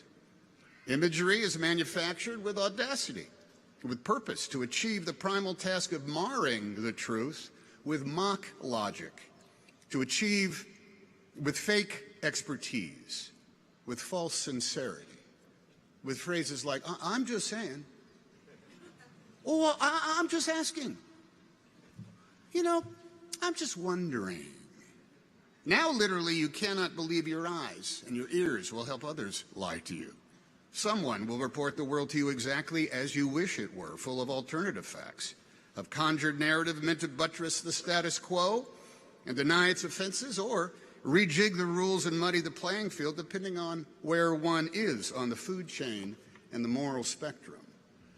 The American way can be demonstrated without ceasing as a perpetual prayer by every big shot and any plain Jane or Joe Blow.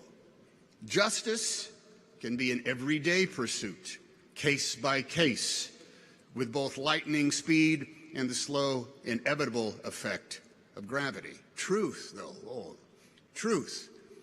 Truth feeds up in the high country, as elusive as serenity, yet as certain as the North Star and the Southern Cross. Truth is mined at the intersections of our chosen behaviors and our fixed habits, in our personal boundaries. Truth has synonyms such as honesty, honor, transparency, and yet the common practice of so many is to play fast and loose with those very words, to create enemies, to claim victimhood, to raise the mediocre into merit, and to make cloudy a vista that is actually crystal clear. Likewise, truth has opposites. Omission. You don't need to know that. Distraction. That's not the real story. This is. Opinion masquerading as clairvoyance. Oh, here's what is going to happen. And influence peddling. You know, a lot of people are saying.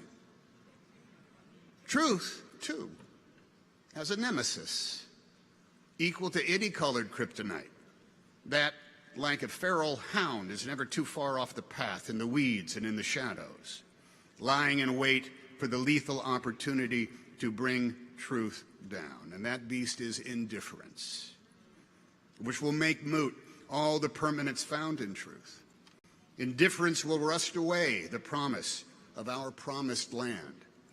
Propaganda and bald-faced lies will erode over time. Idolatry and imagery lose luster and effect.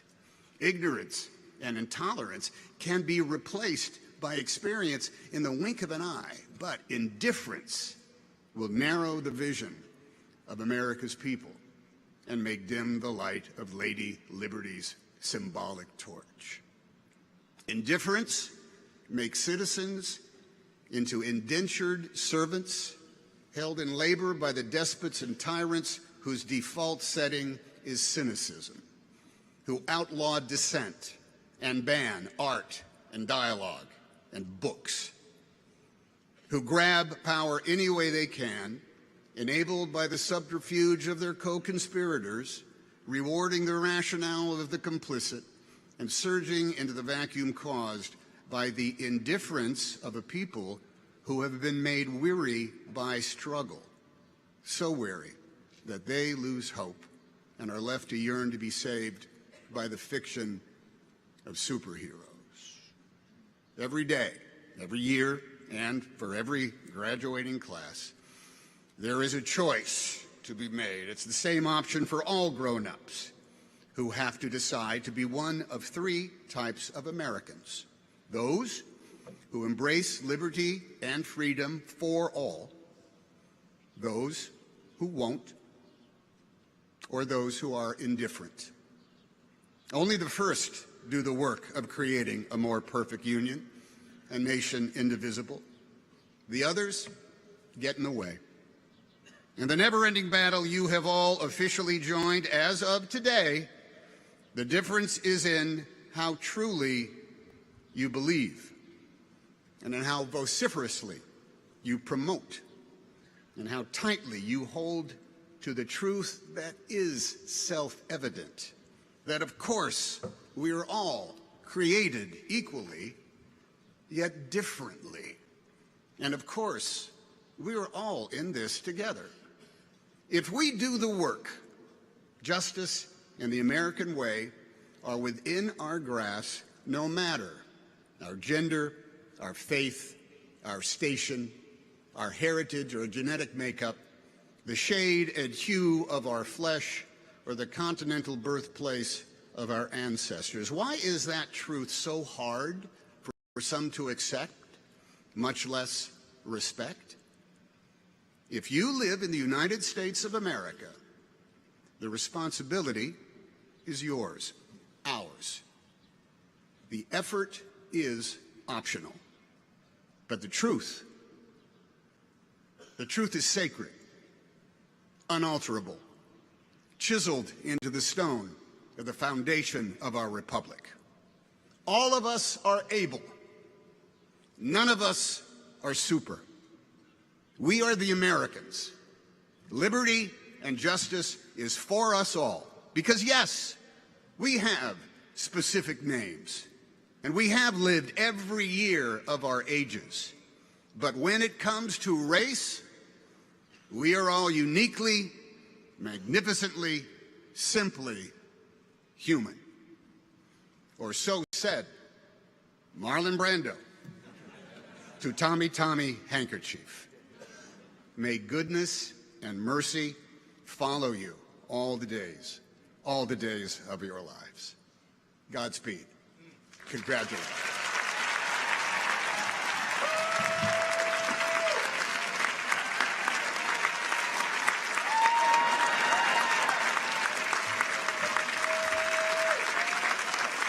That was a terrific speech. I think Tom Hanks reminded us of why we love his movies so much, which is to bring not star power, but humanity.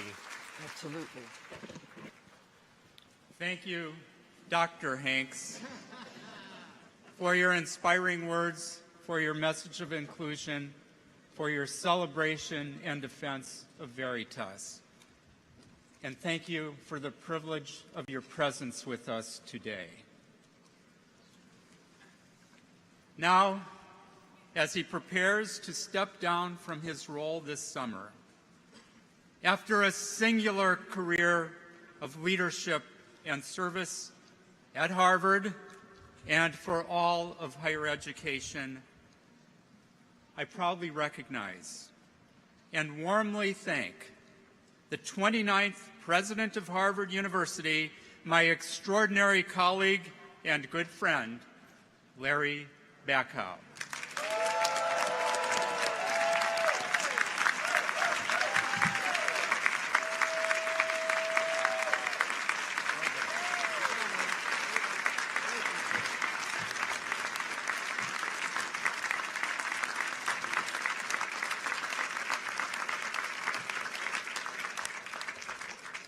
So now the pressure's really on, following Tom Hanks.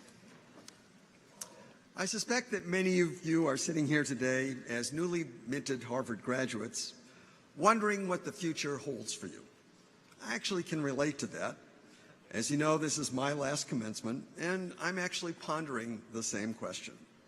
Like you, I'm contemplating what happens next. Whatever your dreams are today, I wish for you what you wish for yourself. And I hope that living a meaningful life is high on your list. What do I mean by that? You've worked extremely hard to earn your Harvard degree, but you're also extremely fortunate to be sitting here today. With education, with good fortune, comes responsibility, including looking beyond your success to help others. No one accomplishes anything in life on their own. At the beginning of this ceremony, I ask you to recognize your friends and families who have supported you, and you did. But you have also received support from countless others. For example, those who pushed and encouraged you, and who may have recognized something in you that you did not recognize in yourself. Those who had confidence in you, even before you proved yourself worthy of their trust. Those who extended themselves to open doors for you. And to all of these, you can add the invisible others, those who volunteered their time to create organizations that have been central to your life, those who worked to build institutions that nurtured your capacities, talents, and ambitions, those who helped to sustain and strengthen this great university, which I hope has left its mark on each of you, and from which you now graduate. I could go on. Soon it will be your turn to extend a helping hand and to create hope and opportunity for others. We expect this of you and even more. I've never met anyone who thinks the world we live in is perfect. This is a statement that's equally true of liberals and conservatives, Democrats and Republicans, and those across the political spectrum. So if you believe the world is imperfect, the only way it will get better is if good people like you work to repair it. This is now your responsibility. Harvard gave me a great education, but it also raised my expectations for myself. It opened my eyes to what is possible. At my commencement, I never imagined that someday I would be standing here giving the final remarks at your commencement. I hope as you find your way through life that you will have similarly pleasant surprises. And now to all of those who helped me through the path of life, to those who gave me opportunities that I never could have imagined, to those who gave me the extraordinary responsibility to lead Harvard over these past 5 years, and those who helped me do it, I thank you. And to Adele, my wife, of 48 years, who's been my partner of this incredible journey, and all others, thank you. I love you.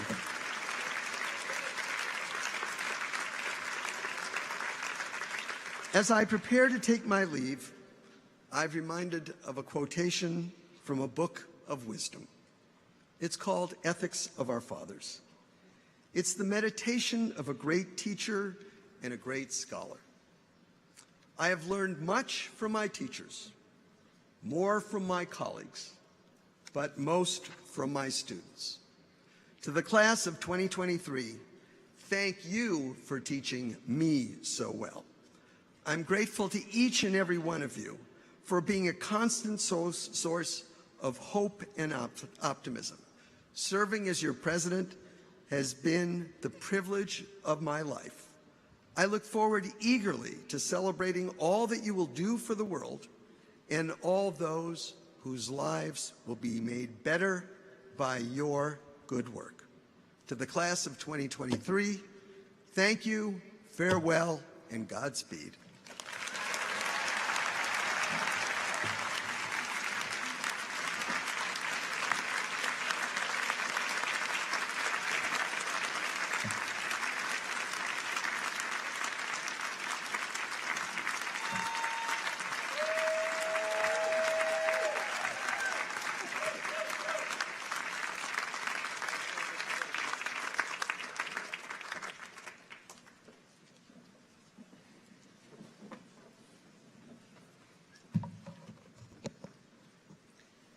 please rise as the as the commencement choir leads us in singing of Fair Harvard. Please remain standing as the PC minister pronounces the benediction. The commencement exercises will then be ended. The sheriff of Middlesex County will declare the meeting adjourned. The audience is requested to remain in place until the president and fellows and their guests have withdrawn from the platform.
It is my privilege to draw our ceremonies to a close this day with words of blessing.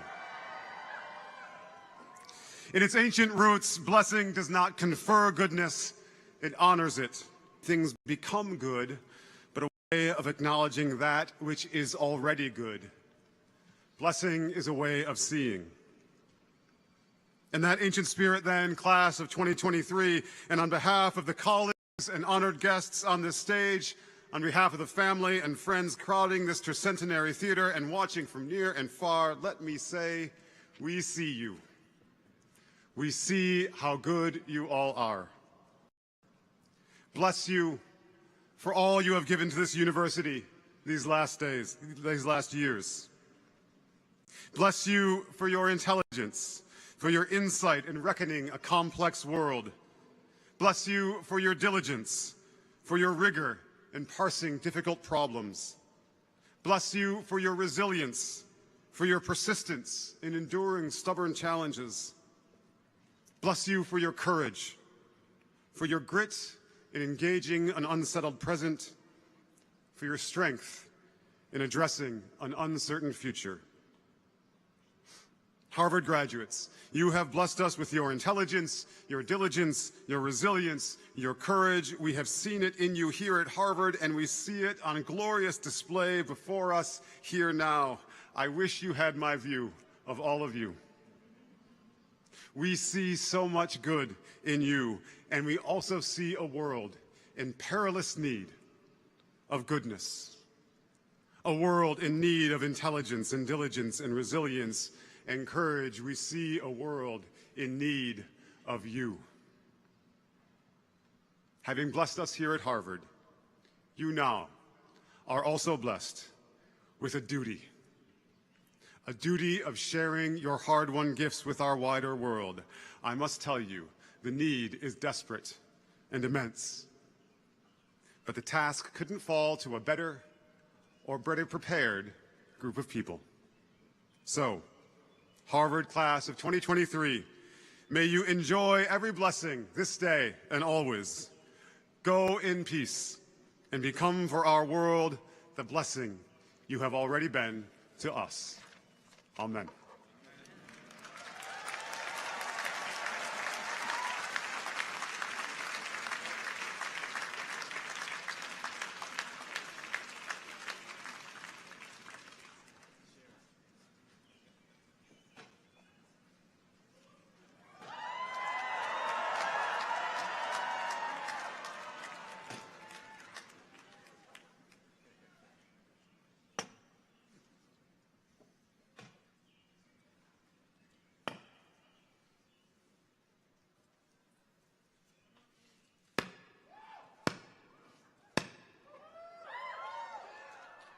As the High Sheriff of Middlesex County, I declare that the meeting will be adjourned.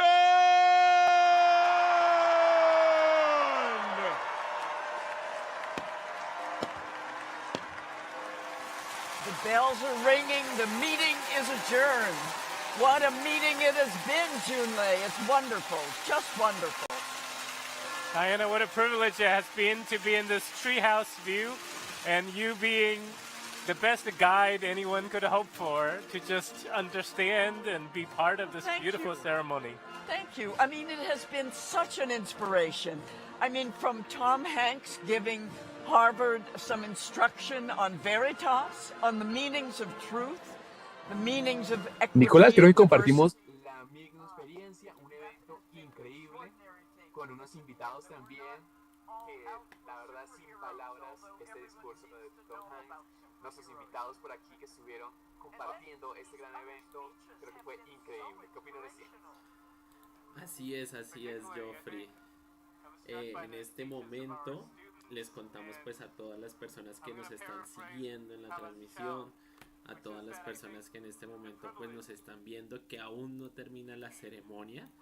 Y bueno, digamos que oficialmente terminó la ceremonia general de los grados, como una ceremonia donde nombraron rápidamente a todos los programas que se gradúan, tanto los que se gradúan por el tema de la licenciatura, los que se gradúan por medio de maestrías, o los que obtienen su título de doctorado, algunos doctorados pues honoríficos que dieron, hablemos de este caso, el de Tom Hanks. Y les digo que en este momento, en 19 minutos, 20 minutos, comienza la transmisión ya de las maestrías en extensión, donde vamos a estar viendo graduarse a nuestro querido rector y fundador, el doctor Iván Darío Moreno. Entonces no se desconecten, sigan conectados con nosotros, pueden aprovechar este momento para ir por su café, comer algo rápidamente y esperar pues ya que llegue el momento y el turno para que nuestro querido rector y fundador, el doctor Iván Darío Moreno, reciba su título de maestría. Cuéntame, Joffrey, ¿cómo vamos en las redes sociales? La verdad es que vamos muy bien. Un saludo para las más de 200 personas que nos han acompañado en el transcurso de toda esa ceremonia de graduación de Harvard University clase 2023, acompañando este momento histórico del doctor Iván Darío Moreno. Agradecemos nuevamente a todos los que se han estado conectados desde el inicio de esta transmisión, los que se han unido en el transcurso de la misma. Un saludo para toda la comunidad del doctor Iván Darío Moreno, también para todos los de Zion International University que nos acompañan el día de hoy, como la familia de Revista Sion y todos los seguidores de Sion TV que nos acompañan también en diferentes redes sociales. Un saludito por aquí para todos ellos. Sigan dejando sus mensajitos por aquí en las bandejas, ya sea en YouTube o en Facebook. De estas felicitaciones a nuestro doctor Iván Darío Moreno. que hoy está celebrando y nosotros lo estamos acompañando en esta gran celebración. Como decía Nicolás, no se desconecten porque todavía no hemos terminado, seguimos esta transmisión, seguimos este paso a paso y en breves momentos ya le vamos a dar paso a este gran momento donde el doctor Iván va a recibir este gran reconocimiento por parte de Harvard University. Así que sigan conectados con nosotros. No sé si mientras tanto hablamos de los eventos que tenemos en el transcurso de este año, Nicolás.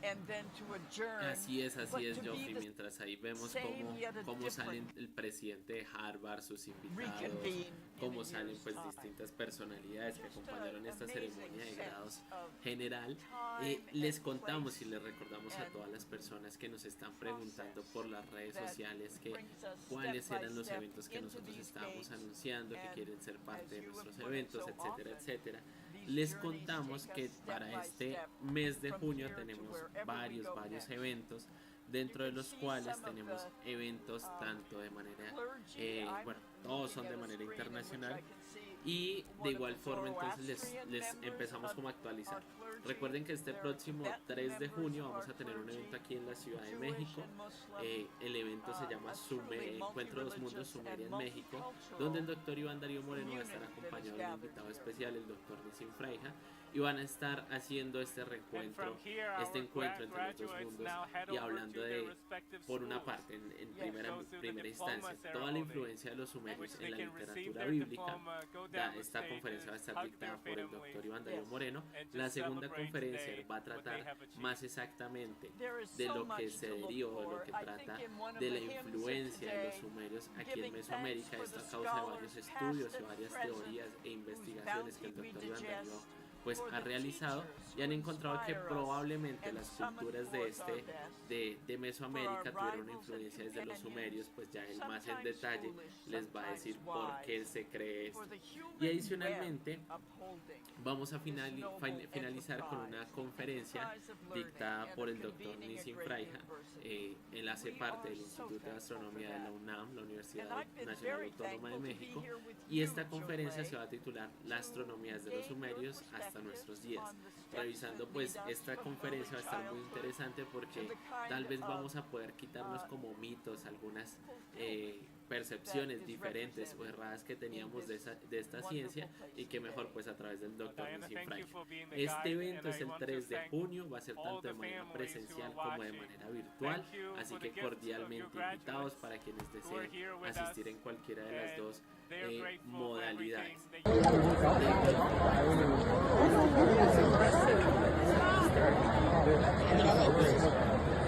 De aquí de México, en la Ciudad de México más exactamente, el doctor Iván Darío Moreno se va a estar desplazando hacia Cancún para realizar un segundo evento aquí en este país, que se va a titular La recodificación del ADN.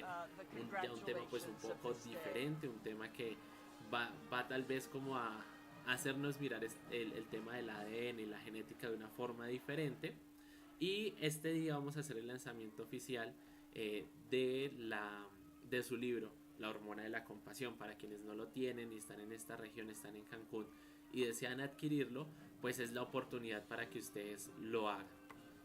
De igual forma, seguido estos eventos, el doctor Iván Darío va a estar viajando a Colombia, y en Colombia va a realizar otro evento diferente, un evento totalmente diferente, que es un meet and greet.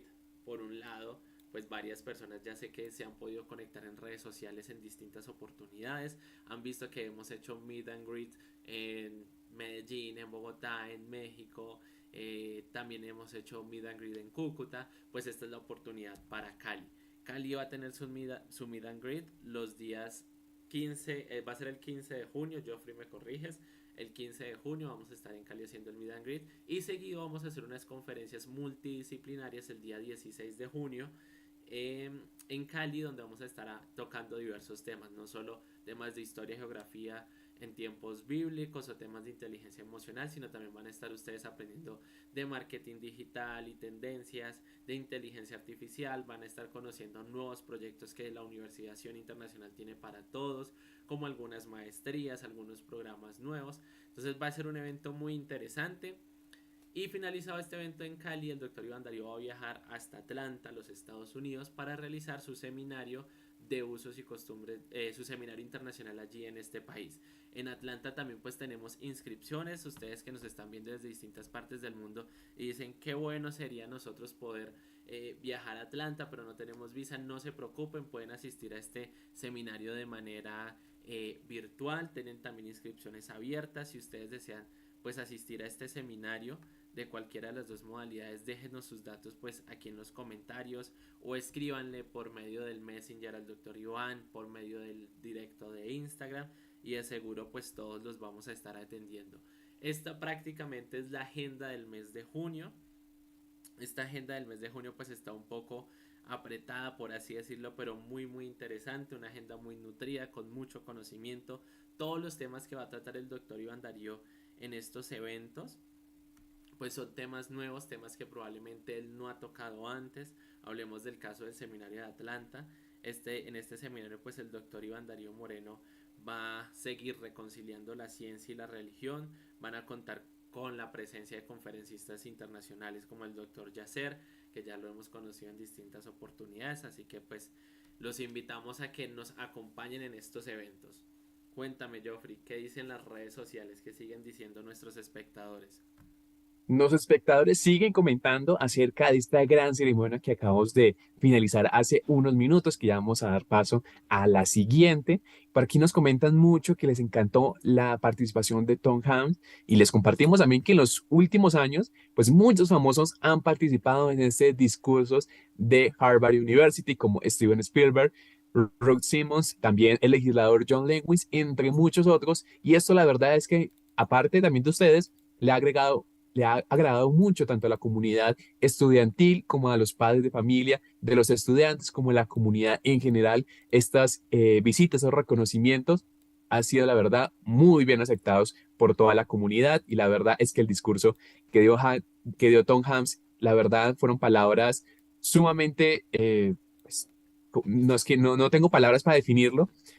Aparte de su humor, que también desde el inicio, antes de comenzar el discurso, ya veíamos esa interpretación Tom Hanks, esa actitud, el comediante que lleva por dentro, y luego también pues muy plasmado en ese discurso, palabras que la verdad, tanto como para los estudiantes como para los que tuvimos la oportunidad de ver esta ceremonia, creo que nos llegaron, nos dejaron también un mensaje muy enriquecedor.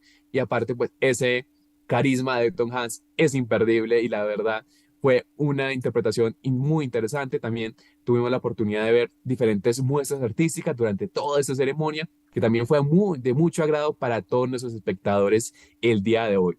También el día de hoy estamos de celebración, Nicolás, por la graduación de nuestro querido doctor Iván Darío Moreno, pero las celebraciones creo que no terminan acá. Creo que tenemos también celebraciones de los 10 años de Zion International University. Cuéntanos un poco más de este aniversario, de esta siguiente celebración que también tendremos este año.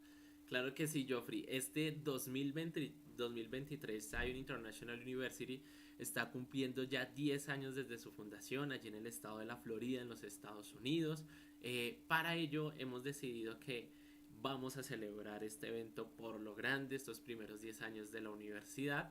La celebración se va a llevar a cabo en la ciudad de Bogotá el día 9 de diciembre. Va a ser una celebración totalmente diferente a lo que ustedes han visto. Ya vamos a dejar por un lado digamos como todo el tema académico, pero sí vamos a centrarnos, nos vamos a centrar en esta oportunidad a celebrar, a que ustedes conozcan la historia de la universidad, conozcan cómo fue todo ese proceso durante estos 10 años. Tendremos invitados especiales de distintas partes del mundo que nos acompañarán. También ese día vamos a tener shows, sorpresas, invitados pues del mundo de la música pues muy importantes que estarán allí con nosotros. De igual forma, previo a esta celebración en Bogotá, vamos a estar anunciando próximamente en nuestras redes sociales algunos eventos que estaremos realizando durante el mes de noviembre, una gira por Colombia y por otros lugares muy importante para dar apertura pues a la celebración de los 10 años. Y en esta gira sí vamos a tocar temas académicos. Les adelanto a todas las personas que pues aún no sabían o no tenían el conocimiento, durante el mes de noviembre, más exactamente el 2, 3, 4 y 5 de noviembre, Esta información pues la van a tener ya más en detalle en redes sociales. Vamos a estar realizando el primer evento que dará apertura a la gira de los 10 años de la universidad, un evento que va a ser en la Riviera Maya, en Cancún, para que todas las personas que desde ya quieren pasar un fin de semana pues con el doctor Iván Darío, aprendiendo con él, fuera de que van a estar aprendiendo, van a poder conocer lugares emblemáticos y turísticos de la Riviera Maya, van a poder adicionalmente adquirir unos servicios de spa que hay en un emprendimiento que el doctor Iván Darío tiene en un centro, en un emprendimiento que tiene allí en Tulum.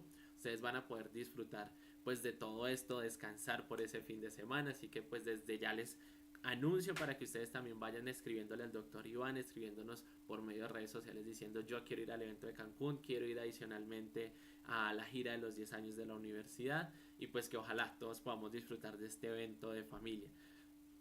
Y me estaba acordando Joffrey de algo en estos momentos, y no sé si tú nos puedas contar también qué otros meet and greet hay como por ahí pendientes, porque sé que en julio, en octubre, septiembre vamos a tener distintos meet and greet que pues digamos van a marcar la historia de la universidad, y de seguro en estos lugares aprovecharemos también a celebrar los 10 años de la universidad. Entonces Joffrey, cuéntanos un poco también de qué otros meet and greet hay, qué eventos también van a haber en los meses de julio a octubre, para que todos estén enterados y se puedan organizar. Por supuesto, claro que sí. También por aquí me piden a nuestro equipo una corrección de las fechas. Meet and Greet Cali es el 16, el viernes 16 de junio. Meet and Greet totalmente gratuito para que todos ustedes ya vayan a las redes sociales del doctor Iván, que ha estado compartiendo este evento desde ya varios días, compartiéndoles desde frases muy típicas desde del Valle del Cauca, como también elementos, bebidas, comidas muy típicas de allá, para que y él mismo la recomienda para que si no son del Valle del Cauca y van a ir a este gran evento, no se pueden perder las delicias que tenemos en el Valle del Cauca. Entonces, muy fácil inscribirse, que muchas personas también me han preguntado cómo me inscribo, cómo participo, cómo separo mi cupo, aunque sea gratuito, sé que tengo que separar mi cupo, ¿cómo lo hago? Muy sencillo. Van a ingresar a las diferentes publicaciones que el doctor Iván Darío habla sobre el Meet and Greet Cali, y nada más tenemos que dejar un comentario en esta publicación diciendo que yo quiero participar, y el doctor Iván le estará enviando el formulario de inscripción para que separen su cupo. Así de sencillo, nada más esa condición, y una condición muy sencilla también es seguirlo en todas sus redes sociales para que puedan entrar de manera gratuita a este gran evento y puedan conocerlo en persona. Y el sábado 17 tendremos Exposio Cali, un evento imperdible con invitados muy especiales, charlas multidisciplinarias de diferentes temas que van a ser de su interés. Ahora, también tenemos meet and greets por todo el mundo. Por el momento vamos a meet and greet en Colombia. También, pues, meet and greet también en otros países, que próximamente tendremos nuestro meet and greet Chile, Perú y Ecuador de manera totalmente virtual. Así que ustedes son de estos países, los invitamos a que se puedan inscribir en el formulario para que participen de este gran meet and greet virtual. Posteriormente, que nos vayamos al Valle del Cauca, también estaremos en el Eje Cafetero, Villavicencio, Barranquilla y muchos otros lugares más en nuestros meet and greet tan conocidos, y que por ustedes es que el doctor Iván viaja a donde ustedes digan. Así que si tienen otra propuesta de un meet and greet en otra ciudad, por favor déjenlo en los comentarios aquí en este en vivo, para que el doctor Iván los vea, diga, uy, esa ciudad está como muy repetida, hay muchas personas que quieren que yo los visite en esta ciudad en específico. Entonces déjenlo en los comentarios para que se sume a nuestro gran recorrido, esta gira de meet and greets en diferentes partes del mundo. Así que no dejen pasar esta oportunidad y escriban de qué ciudad quieren que el doctor los vaya a visitar en estos próximos meses. Entonces, seguimos en esta gran fiesta, en esta gran celebración. Por aquí voy a leer un par de comentarios que la verdad son muy, muy bonitos, que les he estado enviando al doctor Iván. Son muchas felicitaciones. Voy por el momento a saludar a las personas que han estado conectadas desde ya, la verdad, desde el inicio. Unos se han conectado desde hace breves momentos, otros que ya han conectado desde el inicio que comenzamos esta transmisión. Entonces, un saludito por aquí a Alejandra, a Mirella, a Paula, a César, a Sofía, a Marta, a Juan. Por aquí también tenemos a Olivia, Selmira, Diego, Licen. Tenemos por aquí también, ¿a quién más? A Jacqueline, Nayeli, Natalia, Marian, William. Tenemos por aquí también a Adriana, Judith, un gusto por aquí saludarlos a todos. Muchas gracias por acompañarnos en esta gran celebración. Síganos dejando sus comentarios, síganos dejando esos mensajes tan bonitos que le están dejando al doctor Iván Darío, porque él va a leer todos y cada uno de ellos. Así que no dejen pasar esa oportunidad y escríbanle este mensajito al doctor Iván Darío Moreno. Cuéntame, Nicolás, ¿qué más podemos hablar por aquí mientras damos inicio a la siguiente ceremonia? Así es, mientras damos inicio, yo creo que podemos hacerle un resumen rápido a todas las personas que se están conectando en este momento en la transmisión. Desde las 8 de la mañana hora Colombia, 9 Miami, 7 México, dependiendo pues el lugar donde ustedes se encuentren. Estuvimos pues viendo la ceremonia general de grados de Harvard University. Esta ceremonia pues fue una ceremonia, como lo dije, muy general, o sea, se nombraron todos los programas de los cuales hoy se están graduando tanto licenciados, tanto magíster, tanto doctores en distintas áreas. Y adicionalmente a ello, pues al final de la ceremonia se dieron unos grados honoríficos, unos doctorados honoríficos donde tuvimos personas representantes de distintos países, no solo de Estados Unidos, sino también hubo mexicano, estuvo Tom Hanks, personas que han influido en el mundo pues a través de la investigación o de sus áreas en las que se desenvuelven. Y durante esta ceremonia tuvimos la oportunidad de escuchar a estudiantes representativos de las diferentes facultades, por así decirlo, quienes a través de su discurso pues contaron esas experiencias que vivieron estudiando en esta maravillosa universidad. Y a continuación, ya en algunos minutos, ya comenzará la transmisión oficial, ahora sí, de los grados de las maestrías o de las maestrías en extensión, de los programas en extensión que tiene Harvard. Y en este programa en específico nosotros vamos a tener la oportunidad de ver pues a nuestro querido doctor Iván Darío Moreno graduarse como magíster en esta etapa y en esta maravillosa universidad. Entonces estamos a la espera de que comience esta maravillosa transmisión. De igual forma pues ahí les vamos recordando o mostrándoles un poco acerca de todos los momentos previos que sucedieron allí en Harvard, todo aquello que el doctor Iván Darío quiso que ustedes conocieran, que de igual forma ustedes...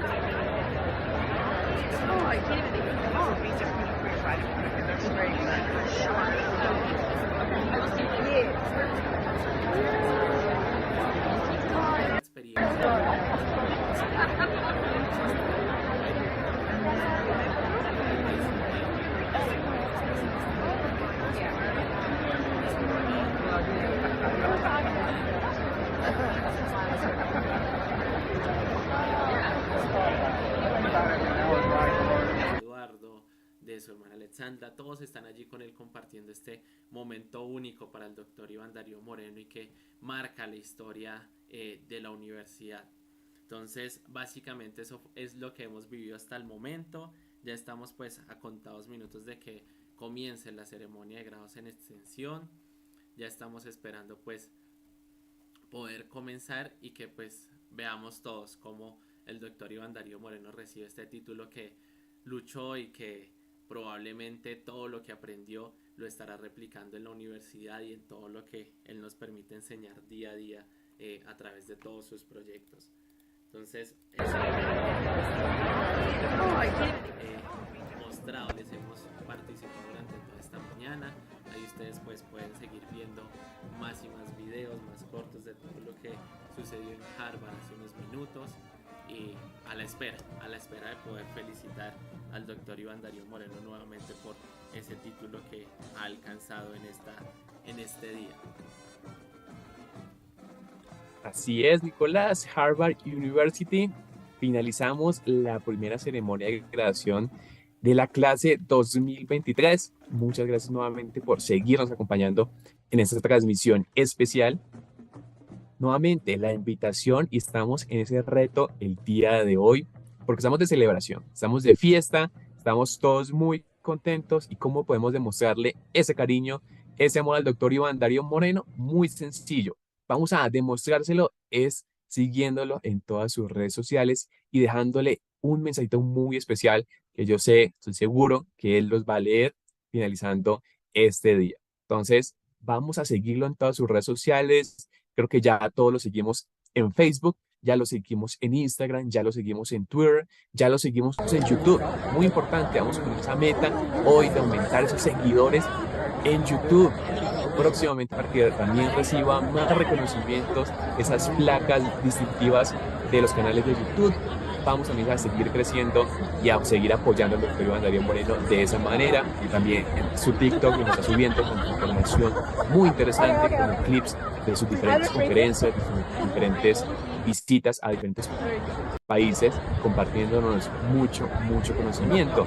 También vamos a seguir todas las redes sociales de las diferentes marcas del doctor Iván Darío, como Zion International University, la revista Sion y Sion TV y las aventuras de Ivy, como entre muchas otras. Así que no se despeguen de esta transmisión especial. Hoy ya damos comienzo en breves minutos a la continuación de esa ceremonia de graduación, más específicamente la del doctor Iván Darío Moreno, porque recordemos que el día de hoy es un día muy especial para todos, porque el doctor Iván, si de pronto nos estamos conectando desde hace poco, no sabemos qué está pasando el día de hoy, recordemos que hoy se gradúa de Magister en Estudios de Extensión en el área de la religión de Harvard-Maestría en Estados Unidos.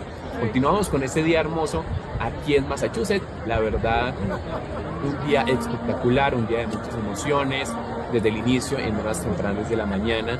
Aquí pues los que están en Colombia, los que están en México, los que están en diferentes países, Estados Unidos. Comenzamos en horas tempranas de la mañana y ha sido un día espectacular, un día soleado, con muchas emociones y que todavía no finaliza. Ya próximamente vamos a dar continuidad a esta gran transmisión, así que no se desconecten.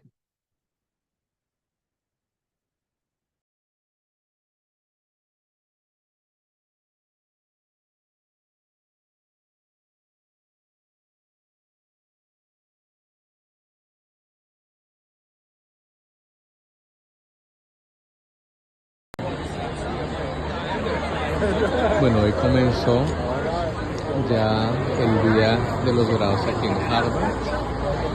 Entonces todos estos son del Harvard Extension School, son todos los graduandos.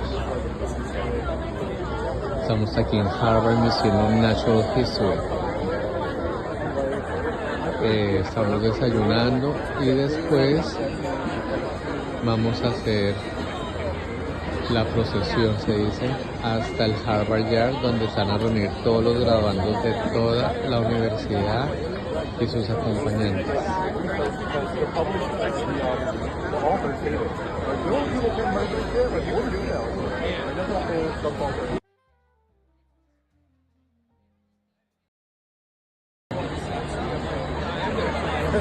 Bueno, hoy comenzó ya el día de los grados aquí en Harvard.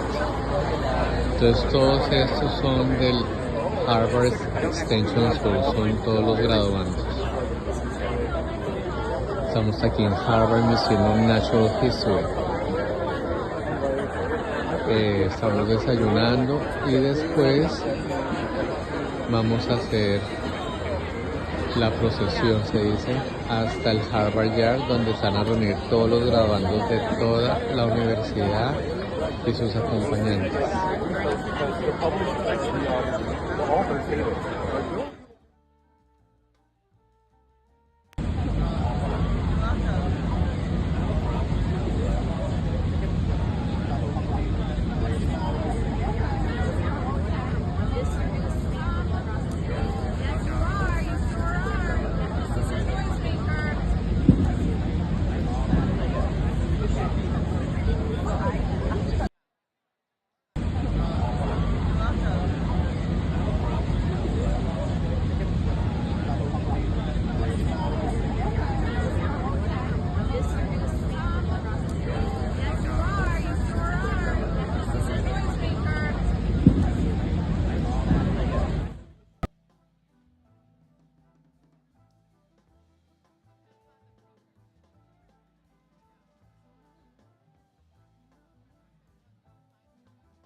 Así es, Nicolás, las redes sociales siguen llegando más y más personas acompañándonos en esta celebración tan especial.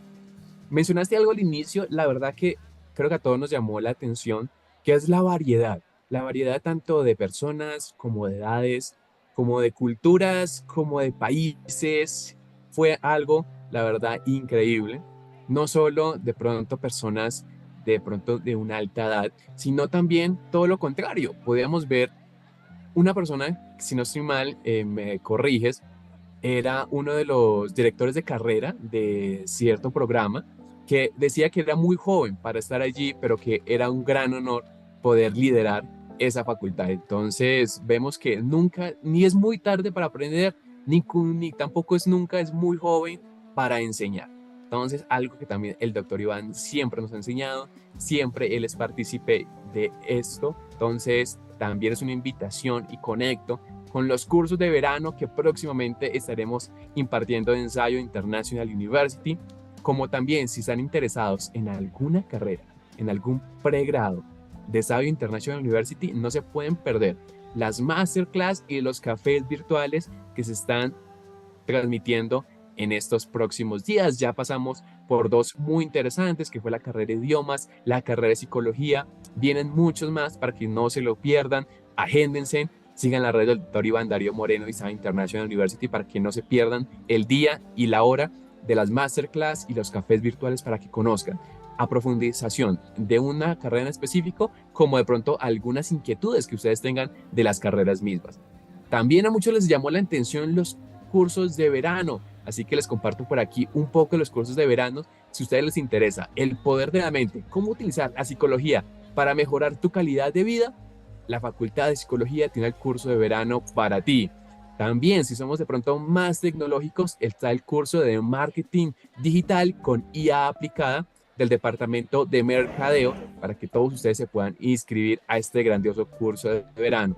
Y como lo decía Nicolás, Derechos Humanos y Derecho Internacional Humanitario, dictado por el Instituto de Derechos Humanos y Libertad Religiosa de Xavier International University. Así que están a su disposición, pueden escribir en nuestras redes sociales para que reciban mucha más información. Nuestros especialistas van a estar muy dispuestos a brindarles toda la información y que se inscriban ya dentro de poco que iniciamos el verano, y esos cursos de verano tan interesantes no se los pueden perder. Así que siguen llegando por aquí personitas, ya casi damos inicio a la siguiente ceremonia, esta ceremonia ya importante. Muchas gracias por seguirnos acompañando en esta transmisión especial el día de hoy. Así es, Joffrey. Las personas que nos están preguntando por qué es tan importante este grado para nosotros y para el doctor Iván. Primero, pues para el doctor Iván es porque es un anhelo que tenía desde muy joven, desde temprana edad. Lo consiguió, lo logró. Hoy se está graduando, y adicionalmente porque Harvard es una de las universidades más reconocidas a nivel mundial. Harvard, para los que no sabían, fue fundada en el año 1636 en los Estados Unidos y es catalogada como la institución de enseñanza superior más antigua de todos los Estados Unidos. Y curiosamente, para que ustedes pues lo vayan teniendo ahí como dato curioso, cuando Harvard inicia en el año 1636, únicamente inició con 9 alumnos en ese momento, y hoy pues las cifras que dan hasta hace algunos años, hasta hace 2 años, era que egresados tenían ya 371.000 exalumnos digamos vivos, que estén en este momento vivos en el planeta, y 59.000 alumnos son de nacionalidades diferentes a la de Estados Unidos, ¿no? Entonces tenemos personas de Latinoamérica, de Europa, de Asia, de todos los continentes, pues han estudiado en esta universidad de Harvard. Adicionalmente, Harvard tiene una de las bibliotecas más importantes del mundo. Esta biblioteca pues tiene más de 20 millones de libros, de volúmenes de distintas áreas de profundización, tanto de religión, de historia, encontramos literatura, todo lo que ustedes quieran encontrar en la biblioteca de Harvard probablemente lo van a encontrar allí, lo que a ustedes se les ocurra. También está la biblioteca de Harvard catalogada como una de las 4 bibliotecas más importantes del mundo, obviamente después de lo que son la Biblioteca Británica, la Biblioteca Nacional de Francia, y está una delante de la Biblioteca Pública de Nueva York. Entonces por eso Harvard ha sido tan importante para el doctor Iván, para su carrera, para su trayectoria. Hemos visto que Harvard ha sido nombrado en distintos lugares a nivel también de cine. Hemos visto películas que se han filmado allí con su campus. Entonces pues Harvard es un hito y quienes son académicos o les gusta este tema saben que estudiar en universidades como Harvard, Cambridge, Yale es de gran prestigio para cualquier persona que pueda ingresar allí. Entonces por eso estamos aquí conectados desde las 8 de la mañana hora Colombia, 9 Miami, 7 México, acompañando al doctor Iván Darío Moreno, quien desde tempranas horas nos está enviando un poco de lo que él ha vivido allí en este maravilloso momento y que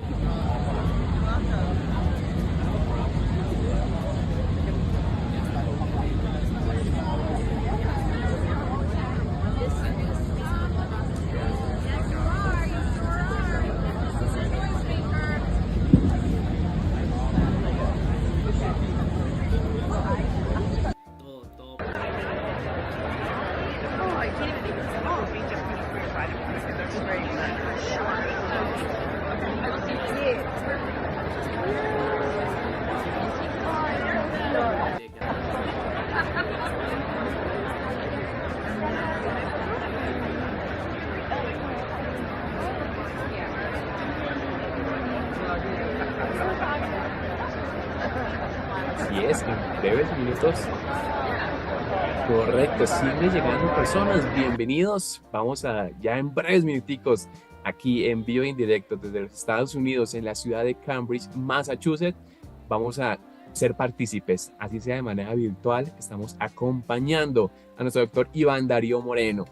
También un dato muy curioso de la Universidad de Harvard es que pues el 6% de los aspirantes es que logran ingresar a Harvard y son más de 30,000 personas lo que lo intentan. O sea, el porcentaje para ingresar a esta universidad, que es un ícono en Estados Unidos, donde han salido pues diferentes personalidades muy conocidas, la verdad es que es un logro muy grande y por eso es que estamos aquí el día de hoy, todos celebrando, todos estamos aquí muy contentos por este gran logro del doctor Iván Darío Moreno, porque aparte de que el doctor Iván Darío Moreno se haya graduado aquí, es uno de los muy pocos colombianos que lo ha hecho y al lado de personalidades muy famosas que de pronto ustedes ya conocen, como por ejemplo han salido John F. Kennedy, Barack Obama, Bill Gates.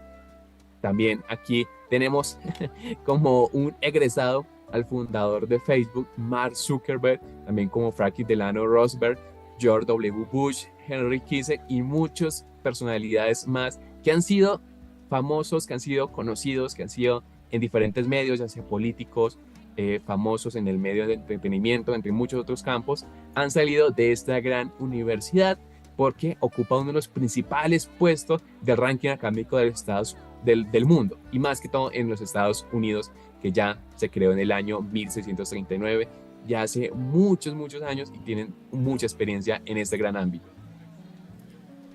Curiosamente, estaba leyendo una noticia hace poco y es que Mark Zuckerberg, algo que parece interesante y es lo que también, digamos, para que ustedes entiendan un poco los últimos reconocimientos que se dio en la ceremonia anterior, por qué eran tan importantes y por qué estaban personalidades como Tom Hanks, es que la Universidad de Harvard da reconocimientos, grados de doctores honoríficos a personas que a través de su trabajo y de su labor han hecho cosas que impacten en la sociedad, en la comunidad o en el área en que se desenvuelven. Y por ello es que Mark Zuckerberg hacia el año 2017 aproximadamente, creo que fue, él recibe su título de doctorado honorífico también allí en Harvard. Entonces pues no es que él haya estudiado, porque no sé si han leído la historia de Mark Zuckerberg, que sale de la universidad, él sí comenzó a estudiar en Harvard pero se tuvo que retirar y fue cuando funda Facebook. Y ya seguidamente con los años Harvard, a ver el impacto que pues él ha tenido y toda su trayectoria, pues decide darle este título honorífico a Mark Zuckerberg. De igual forma, para que ustedes entiendan, Harvard es como de esas universidades de película donde tienen un campus donde las personas van, viven allá, estudian el tiempo que deben estudiar, tienen sus salidas también. Y curiosamente, porque hay como un estigma o hay algo que siempre está muy marcado, que la época de universidades está relacionada como con fiestas y todo eso, ¿no? En las películas como que nos enseñan mucho eso. Curiosamente, Harvard, en un artículo decían que Harvard es la universidad con menos fiestas a nivel mundial. Entonces pues es curioso, ya nos damos cuenta que no les gusta salir tanto a los estudiantes de Harvard. Los estudiantes pues en este artículo decían que eran mucho más calmados. Y curiosamente, también como otro dato para que lo tengan ahí, dentro de la misma universidad hay clubes exclusivos, donde pues entran personas también ya muy millonarias a nivel mundial, ¿no? Ese club se llama los Finance Clubs, pueden leer más ahí en internet, es un club súper interesante, que prácticamente lo conforman no solo los millonarios, sino los hijos de los millonarios. Y este club ha sido muy importante en la historia de Harvard porque allí han estado presidentes muy famosos de los Estados Unidos. Y adicionalmente me parecía algo curioso, es que Harvard tiene una propuesta para que se animen a aplicar a Harvard, y es que Harvard tiene una leyenda urbana muy interesante acerca de este mismo club, y es que si dentro del club uno ingresa y antes de sus 30 años no ha logrado completar o recolectar $1 millón, ellos mismos, las personas del club, en nombre de la universidad, le dan un cheque con ese $1 millón antes de sus 30 años. Entonces pues muy interesante todo esto que se encuentra en Harvard, curiosidades que tal vez muchos no conocíamos. Hay dormitorios en Harvard súper exclusivos, pueden buscar ahí en internet dormitorios exclusivos de Harvard, y son mansiones súper lujosas. Obviamente todo esto es compartido entre los estudiantes, tienen todas sus comodidades.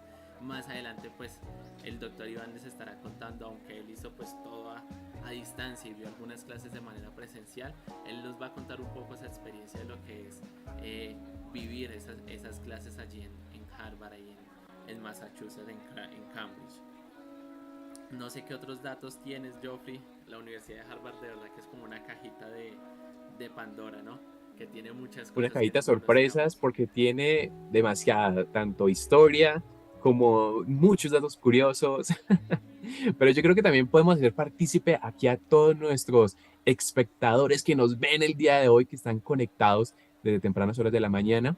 Cuéntenos en los comentarios, vamos a estar por aquí leyendo qué habían escuchado de pronto de manera curiosa de Harvard, y vamos a estar por aquí leyéndolos y dialogándonos un poco mientras damos inicio nuevamente a la ceremonia de graduación, ya la del doctor Iván Darío Moreno. Entonces déjenlo en los comentarios a ver qué otro dato curioso o raro de pronto conocíamos de estas casas, de estos clubs súper, ¿cómo sería la palabra allí?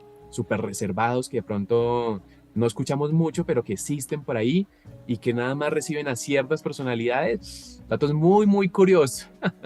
La verdad, también creo que de manera deportiva son uno de los universidades también muy prestigiosas, han recibido también muchos títulos por acá. Entonces cuéntenme en los comentarios qué habían escuchado ustedes acerca de Harvard para estarlos leyendo por aquí y generar más interacción y haber un pequeño debate antes de dar inicio. Claro que sí, Geoffrey. Y hay algo que tal vez es muy interesante, y ver la formación profesional que tienen las personas de Harvard, y es que la mayoría de personas que independientemente del área en que se formen, siempre salen como a ocupar puestos interesantes en gobiernos, a asesorar digamos gobiernos el gobierno de los Estados Unidos, gobiernos en Europa, en diferentes países. Harvard, como que la preparación que les hace, obviamente el prestigio que tiene la universidad, les permite con facilidad a los estudiantes, a los egresados, acceder a puestos pues también importantes en distintos países. De igual forma, Harvard tiene algo muy interesante, y es que Harvard, cuando uno aplica, nos compartía el doctor Iván, es que ellos sí le resaltan mucho como a los estudiantes que dentro de lo que van a aprender quede muy marcado en ellos como todo lo que son los principios, los valores de Harvard, esa integridad que ellos deben tener como estudiantes y luego como egresados, y más allá de como de aplicar y que le vean a uno el perfil que estudió en tal X universidad. Es muy importante para Harvard ver que las personas que van a estudiar allí sean personas que demuestren sus logros, que demuestren las habilidades que dicen que tienen o que cada persona que aplica tenga. Es importante todas las habilidades y los logros, así como los títulos, ¿no? Pero ellos miran mucho más qué ha hecho usted por la sociedad, qué ha hecho usted como profesional, para poderle dar una aceptación pues positiva en esta universidad. Además de que Harvard tiene algo muy interesante, y es que Harvard, dentro de sus políticas de estudio, siempre es una universidad que orienta a los profesionales a no buscar tanto los problemas, sino a buscar las soluciones, o sea, que tengan ese complemento perfecto, por así decirlo. Y ya en estos momentos ahí, ya estamos viendo en la transmisión, Joffrey, que ya están mostrando a todos los graduados, ya para dar inicio a esta ceremonia de la escuela de extensión de Harvard University. De pronto veremos ahí dentro de poco a nuestro doctor Iván Darío Moreno recibir su título, así que muy pendientes. Ya dentro de contados minutos estaremos iniciando y buscaremos pues la forma de tener un contacto con él más cercano después de esta graduación, así que no se desconecten, sigan aquí conectados, que ya dentro de minutos comenzaremos esta segunda ceremonia de graduación. Así es, y no se pueden perder la entrevista especial que la vamos a tener con el doctor Iván Darío Moreno en algunos días más, para que nos comparta de primera mano toda esa experiencia, entre un poco más en detalle la experiencia de estar en vivo y en directo desde Estados Unidos, que nos comparte un poco más todo el momento, minuto. Pues ya lo ha compartido un poco en sus redes sociales, yo creo que ya mucho hemos visto los videos, las imágenes que nos ha mostrado mediante las redes sociales, pero que nos comparta él en una entrevista especial, exclusiva, la verdad, más detalle. Entonces no se pueden perder también esa entrevista, que va a ser muy interesante, muy especial, para que nos comparte y nuevamente podamos felicitar, y que los que vamos a estar en el Valle del Cauca nuevamente lo felicitemos en persona. No se lo pueden perder. Próximo meet and greet en Cali, para que lo conozcan si no lo conocen todavía, o que lo vean en persona para que les den esas felicitaciones por este reto, por este meta, por este gran camino recorrido y por este logro que el día de hoy estamos celebrando. Entonces ya en breves minutos vamos a dar inicio, entonces esperaremos por aquí muy ansiosos a que esté recibiendo este gran título y poder darle nuevamente esas felicitaciones aquí en vivo y en directo.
pollutants and the people who live there, fighting to end cancer.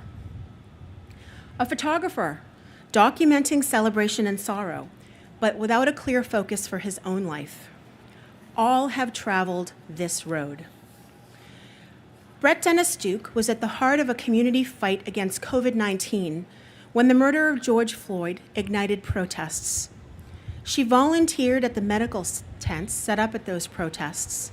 Connecting global health and social justice, she completed the pre-medical program at the Extension School and then a Master of Liberal Arts. Thesis studied a small West Virginia town with a lot of pollution and high cancer rates among its residents.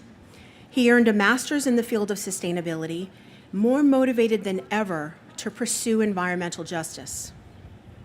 And Ryan Christopher Jones, the photographer, is now studying for a doctoral degree in anthropology at the Graduate School of Arts and Sciences.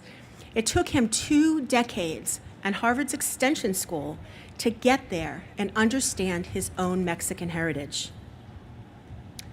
Our students, you, are part of a unique and extraordinary community. Embrace that. You are ambitious and purpose-driven learners. You know education is a journey and not a destination. And you're intentional in your studies, whether setting up for future opportunities or making up for lost ones. You believe in yourself and what you can accomplish. You chose Harvard rather than an easier path because you wanted to be challenged from and learn from the very best. Your fellow students are as committed as you are to move forward, to make a difference in your own life, for your families, for your communities, and in the world. To be the very best. And you belong here. At the Extension School, we're a gateway for students like you, motivated, ambitious, generous. We're a gateway to excellence and understand that excellence doesn't fit into a box any more than any of you do. You are all proof that there's more than one way to experience the excellence of a Harvard education. An education that pushes the boundaries of the traditional. An education propelled by Harvard faculty committed to our program and to our students, bringing to our classrooms a broad range, deep knowledge, and creative, innovative thinking. We are together advancing excellence as a way of life, as an attitude, as a commitment to achievement. You all share that commitment. You all live that commitment. You have earned your way here. You have earned your way to achievement at a university very well known for high standards and producing world leaders. And we're absolutely all about educating leaders, people who have and will continue to make a positive and important impact on the communities they served and on our shared future. We aim to empower you to learn on your own terms, fitting school into your life, rather than upending your life to make room for school. We make Harvard accessible with our online classrooms, flexible schedules, and hybrid locations, and you bring Harvard home. We're committed to meeting ambitious and motivated students like you where you are, and rather than pause the momentum of your lives and careers, we help you continue to advance. Today, you all join an extraordinary group of talented alums who are changing the world. Now, it's your time to change the world. Whether that world is the family around you or the neighborhood in which you live, whether that world is defined by common purpose or by division and conflict, you have the ability to bring people together and bring about positive change. The kind of change that makes a difference in people's lives. The kind of change that makes a difference for our states, for our nations, and for the world. That's what excellence allows. Education is the most powerful weapon which you can use to change the world, said the South African leader Nelson Mandela. I believe that with all of my heart. And because of all that I've experienced, all that I've taught, and all that I have learned, education breaks down barriers. Education stimulates creativity and critical thinking, building the capacity for solving big problems and bringing positive change. It allows us to see the world differently, to be open to explore new things, and yes, to disrupt the status quo when it needs to be disrupted. I'm an adult learner too. Many of you know this. I earned my master's degree and 9 years later my doctoral degree as an adult, part-time, while working full-time. Two of the absolute proudest moments of my life came when I walked across the stage 9 years apart to accept those degrees. I understand your struggles, your late nights, your will to persist, and your absolute joy in completion, because I have shared them all. That understanding is the foundation and catalyst for my work, for our work, to open doors and expand opportunity, to help our students around the country and around the globe to make their dreams real, advancing positive change that feeds hope and progress in service to our communities and the world. So, class of 2023, savor every step across this stage. You have earned it.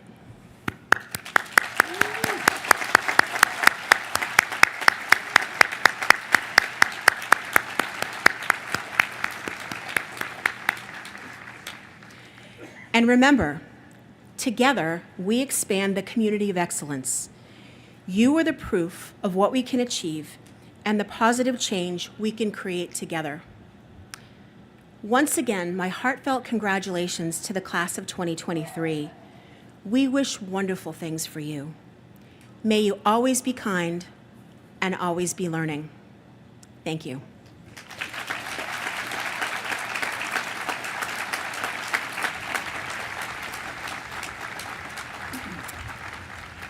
And now it's my absolute honor to introduce you to Dr. Suzanne Spreadberry, Dean of Academic Programs.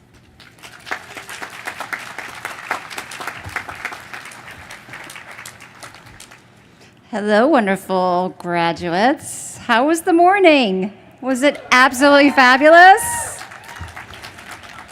I heard Tom Hanks was pretty great. I heard they sang him a pretty cool song before he took off. My talk today, I will start, but I'm going to let you know that there's an audience participation part of my talk. If you hear your name, I want you to stand up, proud and strong. You're a Harvard graduate, you need to be bold. All right, let's begin. I want to start by saying on behalf of our amazing program directors, research advisors, and academic advisors, I extend a warm welcome to degree candidates from the class of 2023 on this, the 387th year of Harvard University. It's a long time. By graduating from the Harvard Extension School, you become part of a storied and century-old tradition, one of which you and your family and friends should feel honored and proud. While we've been around for over 100 years, Extension School students today represent the future of education. Stackable credentials, use of digital tools, part-time enrollment, and full-time employment. Therefore, I'm here to report that each of you, in your own way, has contributed to the changing face of American higher education, where the traditional student looks a lot like you. Thank you. You hail from every U.S. state, multiple time zones, and over 50 foreign countries. If you're an international student, please stand. Stand. Stand. Stand.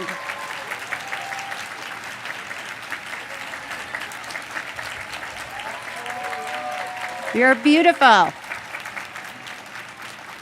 The countries represented come from Azerbaijan, Ecuador, Lithuania, Oman, Romania, and Vietnam. one international student, Yasmin Gonzalez. If you're here, Yasmin.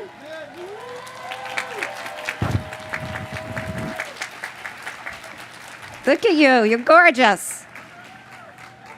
All right, during her graduate degree journey, she moved from Dubai to Manila, changed careers, had a second child, flew halfway around the world to do her on-campus residency here in Cambridge, and completed synchronous online courses while living 8 and then 12 time zones ahead, while still earning a 4.0.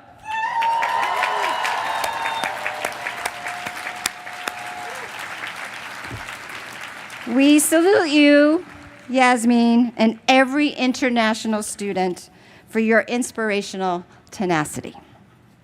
Now, all of you hold diverse professions, such as district court judge, senior manager of cell and gene therapeutics, high school teacher, news anchor, cyber hunt analyst, ballet dancer, flight attendant, director of geopolitical strategy, barista, CFO, CIO, and a new one for me, CPO, Chief People Officer. I love it. Can I have that, John? I could be Chief Student Officer. You work for the World Bank, World Health Organization, JP Morgan Chase, Walt Disney, HBO, CBS, and the National Braille Press. Your age range alone is astonishing. It spans 50 years. This diversity means that you have learned as much from each other as your talented instructors. Will our service members please stand?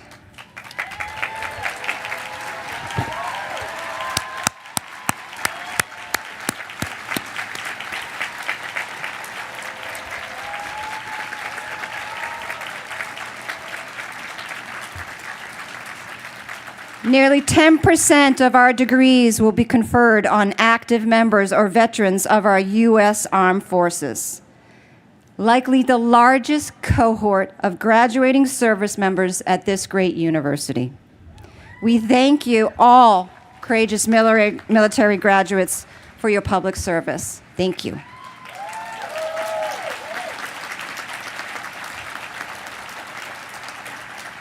Collectively, all of you studied in the evening, on campus, here in Harvard Yard, online, around the clock, in your home, on your laptops, and perhaps, even at times, on your iPhone.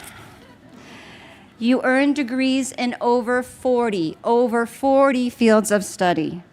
When I look at all of you today, I see 1,400 intellectual journeys, each one unique, each one commendable, and together, nothing short of awe-inspiring. For example, in our undergraduate program, LaBritta Andrews, I see you. LaBritta began her undergraduate journey 39 years ago at Central Piedmont Community College. LaBritta has made the most of her time here at Harvard, studying a combination of psychology and critical race studies, including racial equity and economic development, and power and privilege and systems. She is graduating with honors, earning the Dean's List Academic Achievement Award. LaBritta was accepted to Harvard. LaBritta was accepted to Brown. Where is LaBritta going? Harvard! Good job. We salute you, LaBritta, and all our undergraduate students who had the courage to reimagine their lives in midlife, begin again, and follow their passions. Now, many of our advanced degree candidates completed group projects and independent research on matters gripping our social consciousness. For example, Sebastian Blum. Sebastian, are you here? He is earning a degree in international relations. He wrote on the topic of partisanship, propaganda, and misinformation during COVID. Sebastian's thesis is a major contribution to our understanding of the feedback loops that foster and sustain political misinformation, which is undermining democratic societies. 2 data science capstone teams worked for Massachusetts General Hospital on using machine learning to predict MRI scans and optimize patient workflow. The hospitals will use and adopt their findings to improve hospital management. We have life science students who identified the composition and density of microplastics in the Antarctic Peninsula and developed machine learning,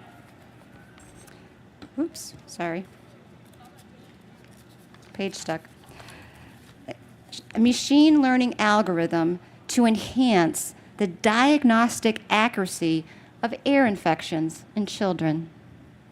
We have management and finance students who work together with industry partners on strategic plans to support worldwide innovation. Mark Stolman is earning his ALM in government. He is an accomplished attorney and author with a specialty in disability rights. Mark's capstone project applies lessons learned during COVID to improve lives of people with disabilities. Lisa Albert.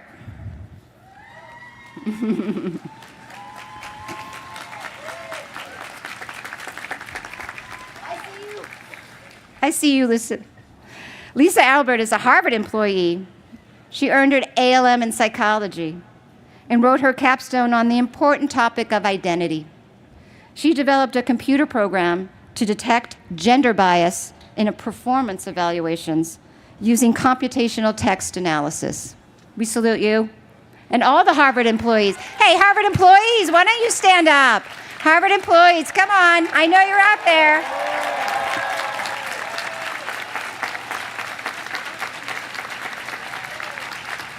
Good job, my dear colleagues.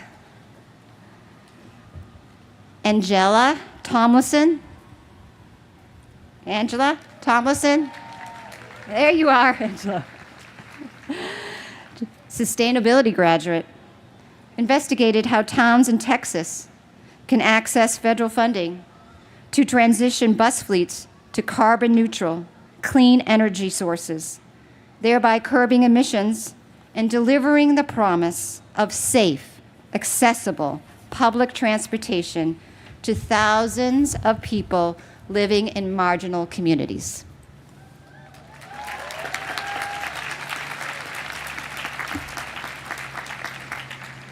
Okay, finally, we have Augusta Ustazen. Are you here? She, a museum studies graduate. She worked on a capstone project to provide museum colleagues with methodology to manage trauma that results from their work related to objects from the Holocaust, legacy of slavery, and genocide of Native peoples, and other emotionally challenging histories. Now, all of you graduating today, I want you to close your eyes, take a deep breath, feel and embody the pride of your accomplishment. Remember that first day in that first Harvard classroom. Let the late nights of paper writing, program coding, and exam preparation wash away. Let the weekly scramble to fit school in among family obligations and work fade away. Think about all you've learned since that first Harvard course. Think about newly discovered academic passions and expository arguments that you crafted and will continue to craft with sound logic, reason, diligent fact-finding, and evidence. Skills garnered to support your career, future academic studies, and perhaps most important, I hope with all my heart, engaged citizenship. Graduates, you, all of you represent the future of higher education. And if you and your remarkable achievements are the future, then I greatly look forward to tomorrow. Congratulations.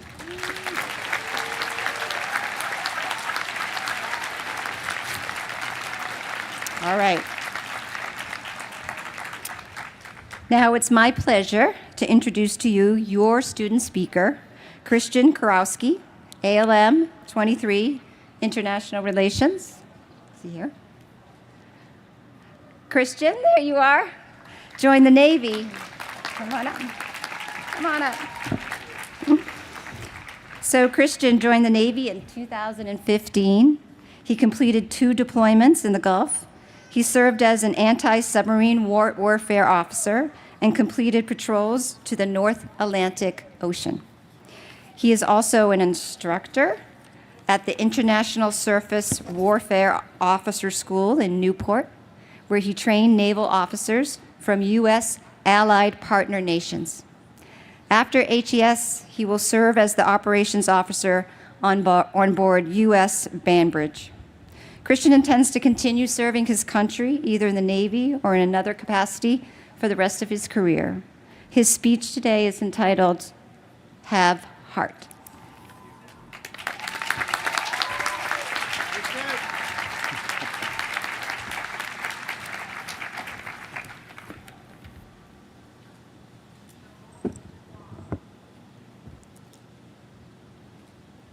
Wow. We're here.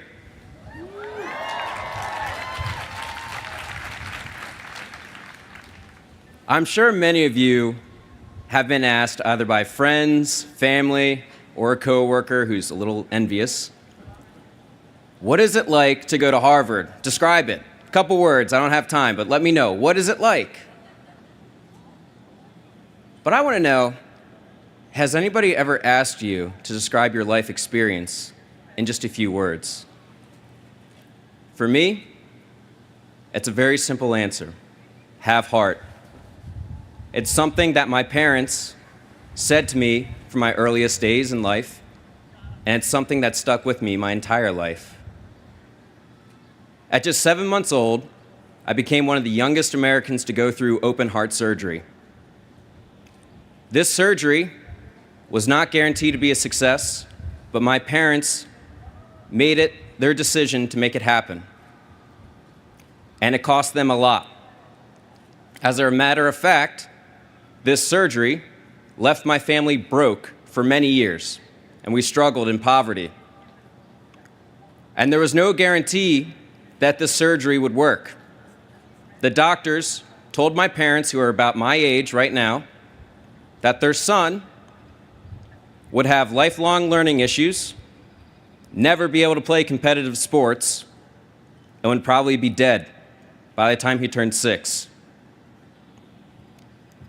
I'm proud to say that after playing competitive ice hockey for many years, go Capitals,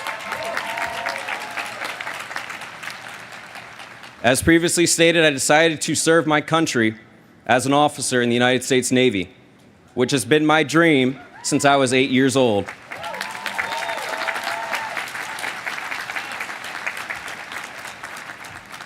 And when I had the privilege and honor of leading America's finest into harm's way, and we were dealt with those perilous and terrible situations that my fellow veterans in the audience know, as an officer, I would repeatedly say to them, have heart and keep going.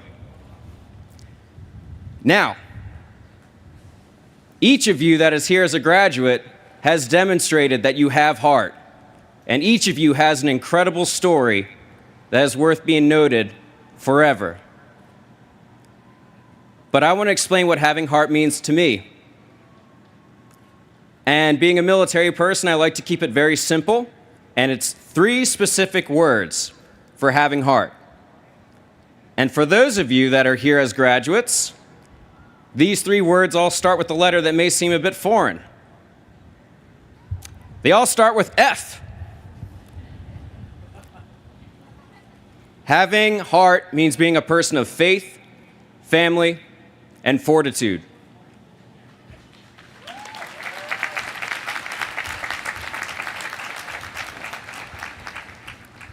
Now, each of them is equal, but one of them is the bedrock, and that is faith, which I'd like to start with first.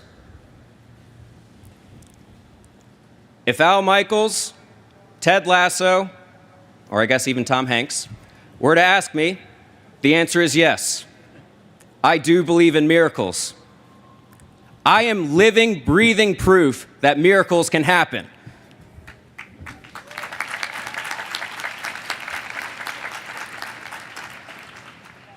It was this faith in the doctors that my parents relied on. It was their faith in God through all those years of hardship that they relied upon to see what would happen. And it is this faith that I will talk about. Though each of us is unique and has our own interpretations of faith, I firmly believe that they are more similar than they are different. I have faith that each of us is unique, beautiful, and loved. I have faith that each person here exists for a reason, and it is that reason to make the world a better place. I also have faith that when one door shuts, an even better one opens, on an opportunity that will lead us even closer to our dreams and towards something we never could have imagined. And finally, I have faith that when things seem insurmountable or extremely difficult, we have to believe in ourselves. Think about it this way. Harvard University, the greatest and most prestigious university in the world, had faith in you when you received your acceptance letter to this university.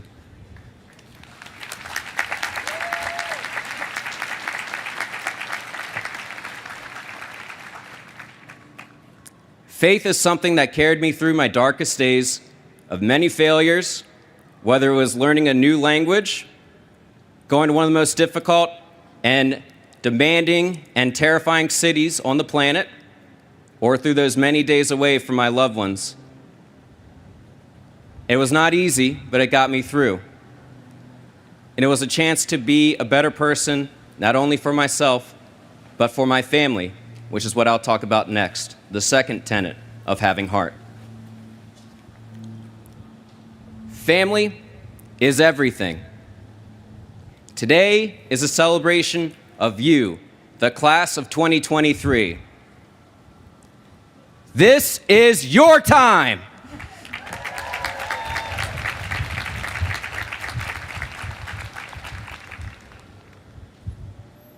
But, as each of us knows, it was not an easy road. And there were a lot of moments where the fear and anxiety creeped in. Maybe it was that moment in your research methods class where you're like, I have no idea what I just learned today. Or maybe it was that moment where you were waiting to see how the semester turned out, and your GPA was just above that 3.0 threshold to stay in the game and in the fight. Or maybe it was that moment, and I'm sure each of us had those moments, where you just saw yourself in the mirror after a long day, and you're like, you know what?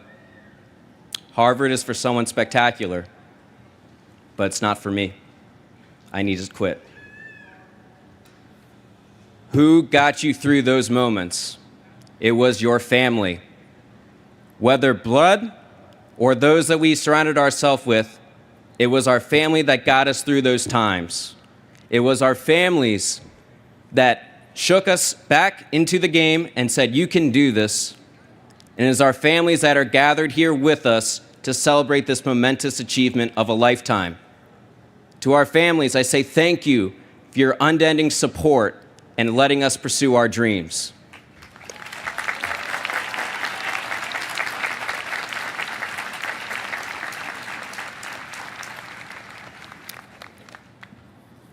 Now, we have sacrificed quite a bit to be here on this glorious day, but so have our families. It is now our turn as graduates to have heart and stand by our families so they can achieve their dreams too.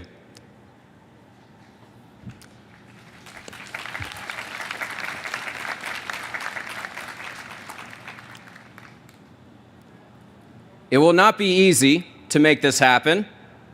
You will now have everybody asking you, how can I get into Harvard? How can I do this? Talk to me, while you're distracted trying to help your families out and maintain your job. Because as Harvard Extension students, each of us knows that we might be done with graduating, but the work never ends. It will take fortitude to make this happen. And that is the last component of having heart. We are Harvard graduates.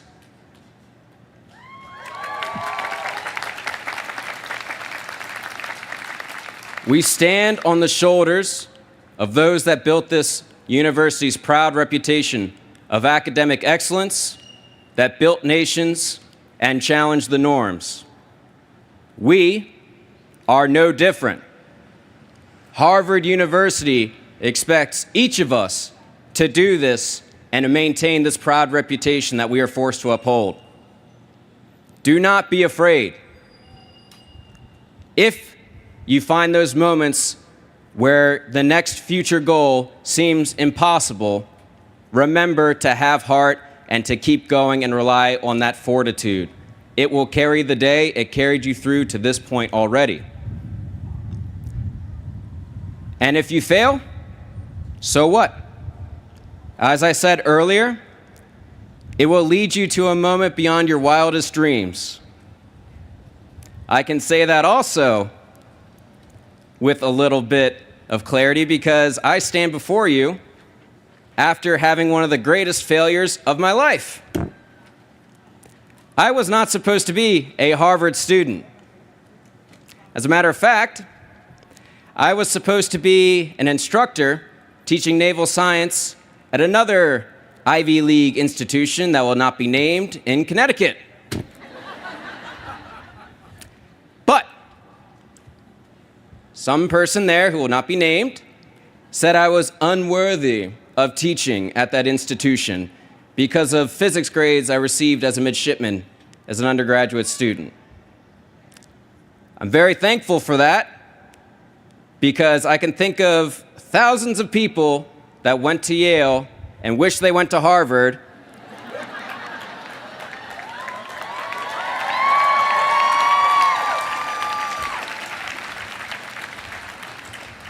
But I can't think of anybody who went to Harvard that wished they went to Yale.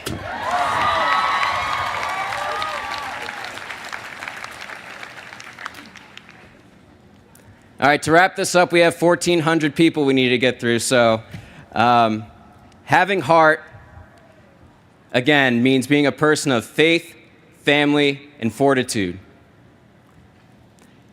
You all have achieved an incredible milestone in life and something that you should be proud of forever. But this is just the beginning. Each of you has another dream, I'm sure something you thought of that you're like, maybe next year, my 5-year plan's turning into a 15-year plan, or, once things settle down. Now is the time to seize the opportunity and go after that dream. While at Harvard, each of us identified a passion and honed our skills to be better people. As one of my favorite people of all time, Ignatius of Loyola, said, Go set the world on fire with those passions to make it a better place, hopefully for future generations. I'm very fortunate to be here with my wife, the most amazing person I've ever met.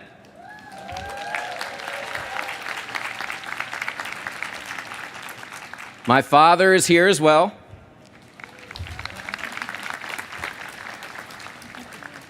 But most of all, I'm proud to have my 2 children who are here.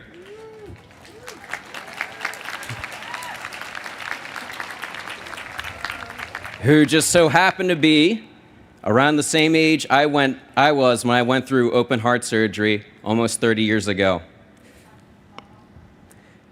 I promise to my children to make the world a better place as best I can, a place where they feel like they can succeed and achieve their dreams, as my parents did for me.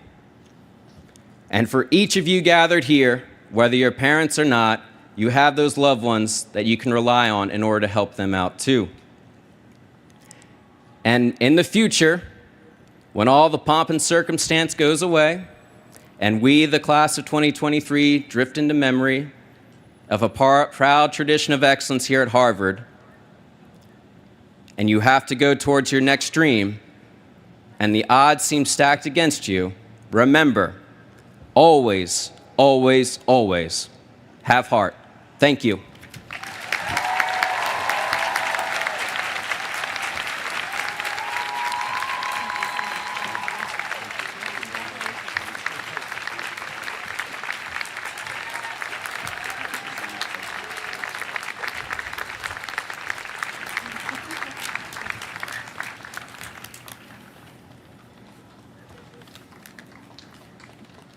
Thank you, Christian.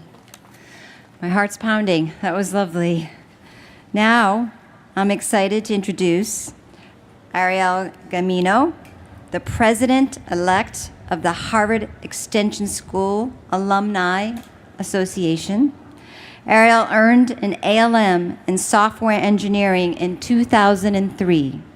He works as a lead AI machine learning engineer and teaches data analytics boot camps at the University of Texas. He founded the Midwest, Texas, and Latin American chapters of the Harvard Extension Alumni Association. Ariel.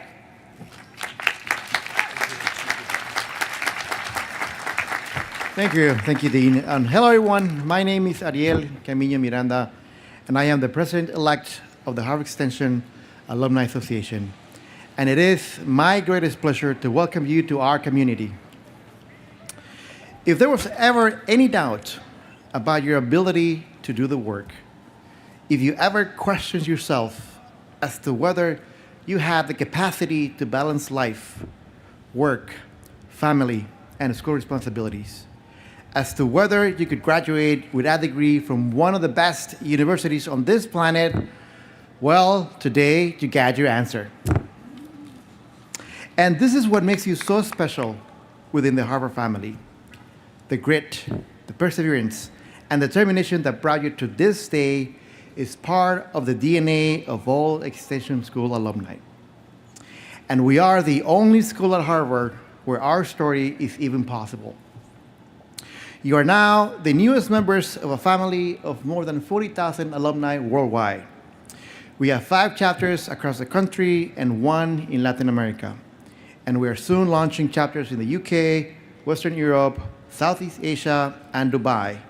And we are just getting started. Our goal is to maximize the power of our network. We have 3 fundamental pillars: to connect, to serve, and to celebrate. To connect and establish lifelong and meaningful relationships. To serve one another as we pursue our aspirations, and to celebrate our accomplishments, which I know there will be plenty. So my invitation to you is to join us, to become an active participant, to help us lead and create the future you want to see. We need your ideas. We need your energy. We need your passion and imagination to help us make the association better. The future of the association belongs to you, and we would love for you to participate and make it your own. I am living proof that what begins today is an opportunity to keep Harvard in your life. Even though my graduation was 20 years ago, I'm more excited than ever to be an alum. And my hope is that when you look back 20 years from today, your journey as an alumni will have been as incredible as mine. Welcome to our alumni family. Thank you and congratulations.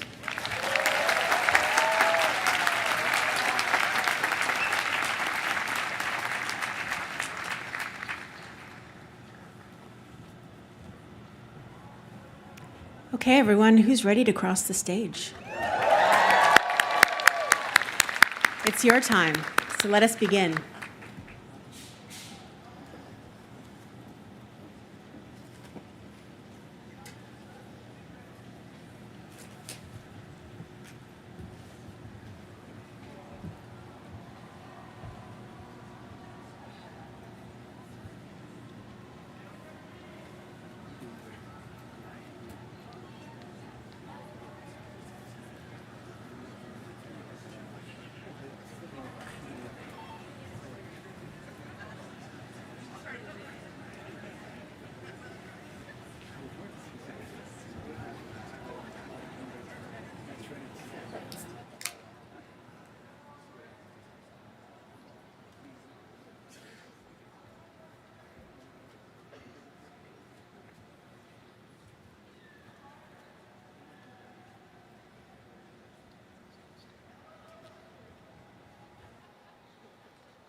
Trent D. McGee.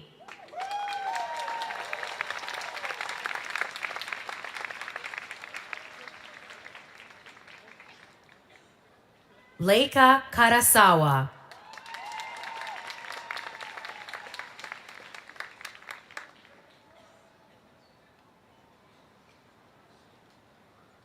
Xue Mei Jin.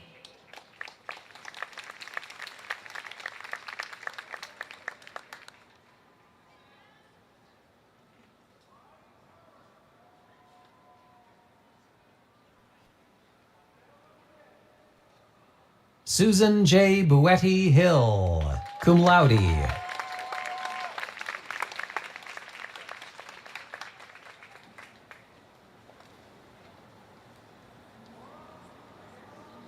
Christian James Karowski.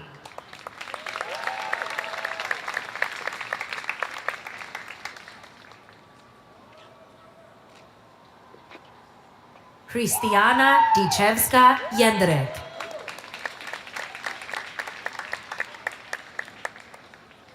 Paulo Silva.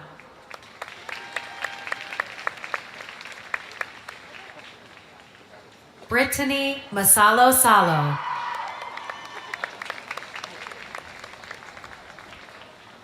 Ambria K. Jones.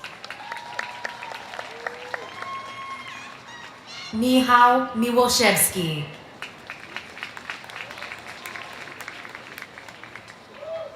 Sean Andrew Bolin. Sonia Van Ermel Shearer.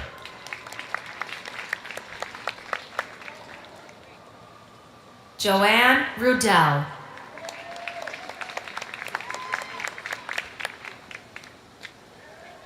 Kelly Anna Ross.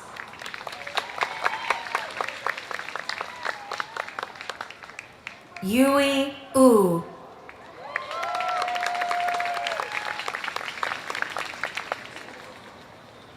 Natalia M. Smirnov.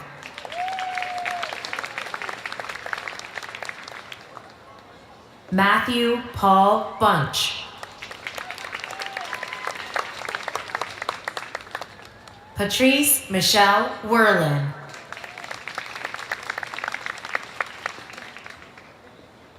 Scott Roger Mercier.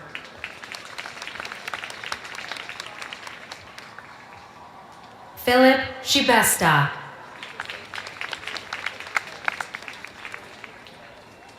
Sandra Lubeski Americus. Colleen Carter Stir.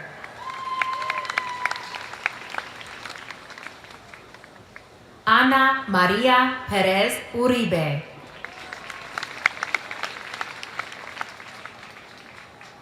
Maithali Ramachandran Hertz.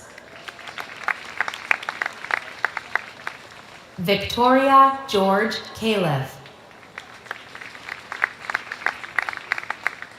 Sandeep Panisar Aguilar.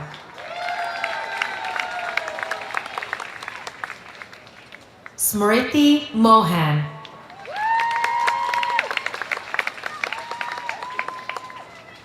Rahimala Rahimi.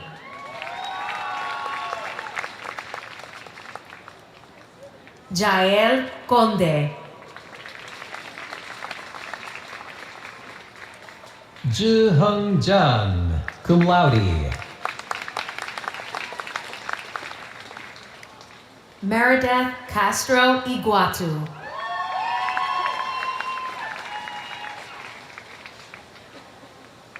Valerie Michelle Ott.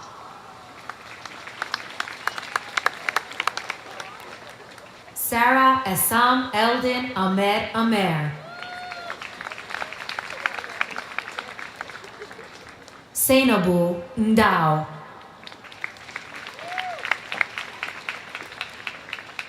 Yvette Kimberly Butcher.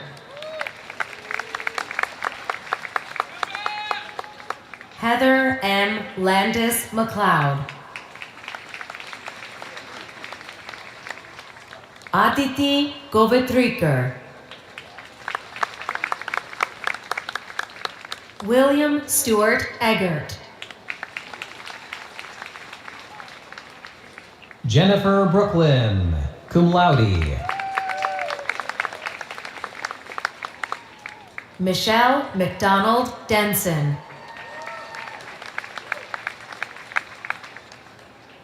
Sarah Ellen Payne.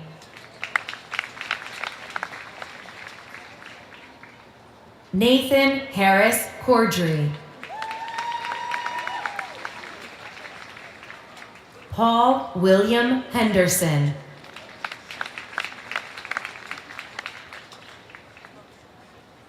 Luis Arturo Rengifo. Malene Betty Fisher.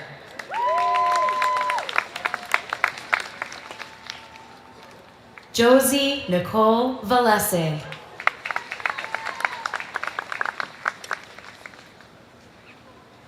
Leonora Anyango.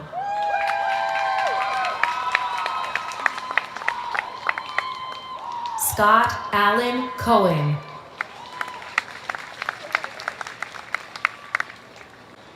Candice Beebe Smith League. Edward Austin Brown.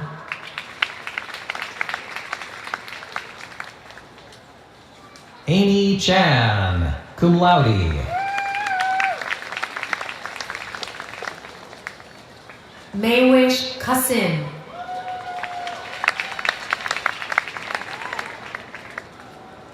Gertrude Duca.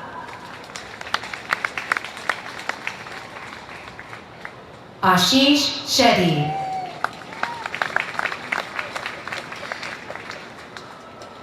Sarah Susan Hostreiter. Nicholas Czar. Jessica Lee Weir.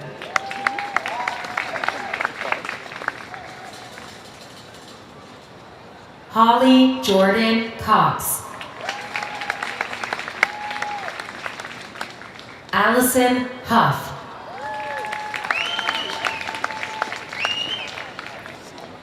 Christine Suzanne Koenig. Samantha Paige McKinnon. Arsalan Anwar.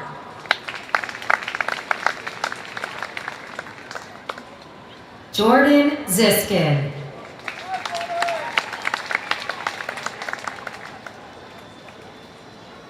Brandy Jean Sailors, cum laude.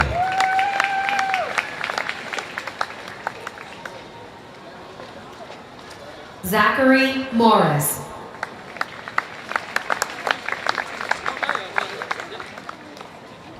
Timothy Paul Horgan.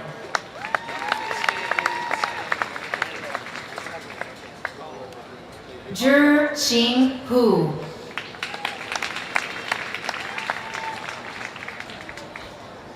Juan Carlos Valladares.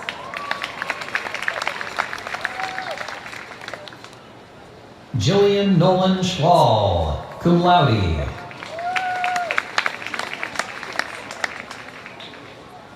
Julio César San Miguel Remón.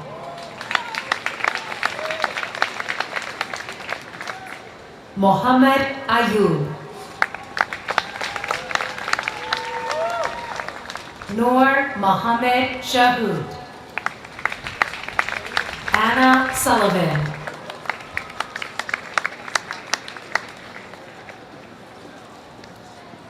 Ashra Louise Pitterman.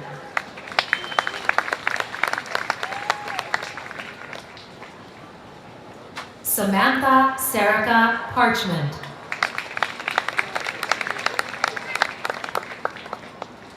Elizabeth Araceli Flores. Alisher Muhammadov. Tim Ross. Ashley Nally, cum laude.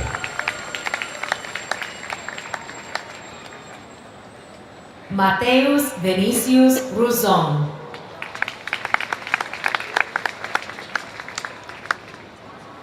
James Douglas Cole III.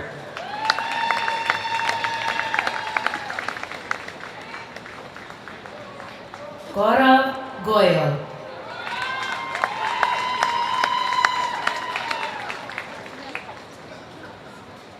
Zahid Rashid.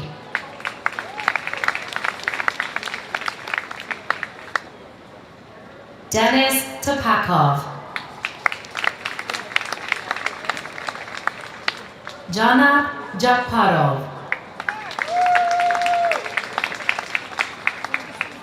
Alexander Janini. Scott Ahern. Julie Ann Poirier.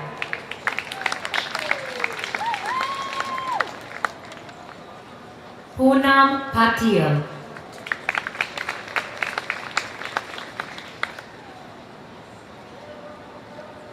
Sandra Lane Worley.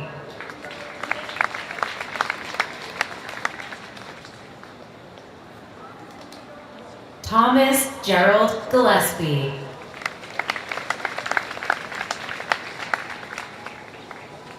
Whitney Nicole Compton, cum laude. Stacy Marie Stockton, cum laude. Adam Barrett Walker.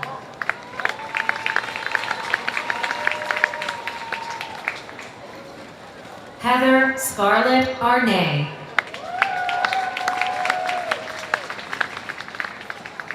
Megan Day Jardin.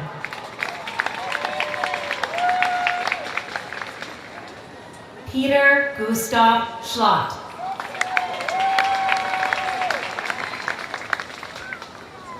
Alana Vanessa Rivera.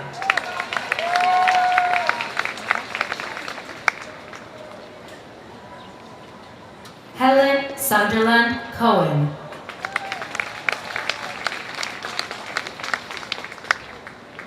Anne Elizabeth Scott Putney.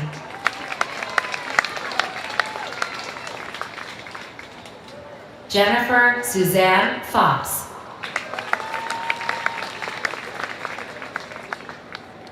Joanna Polonay.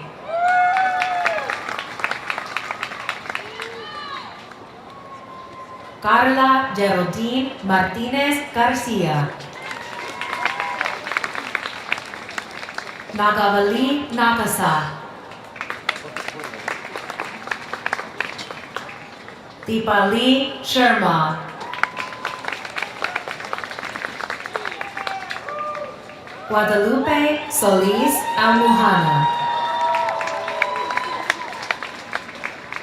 Sherry Davis Sabo. Catherine Ann Gilligan. Molly Alexandra Wichtel. Dongjin Q.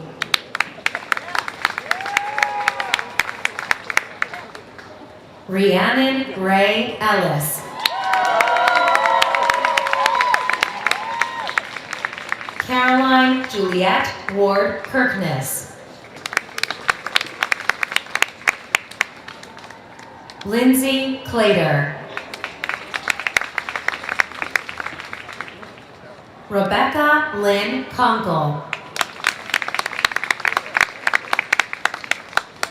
Jennifer Jean Bird.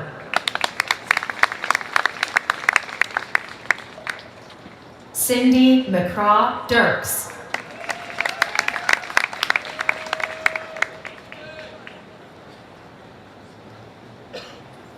Alexandra Carlson.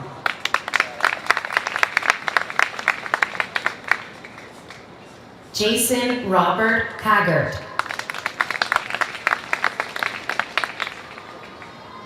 Peter Burnt.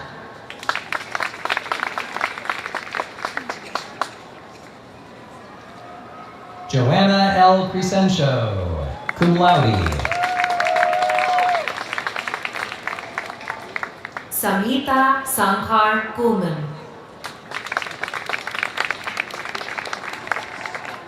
Toya Cherie Lewis.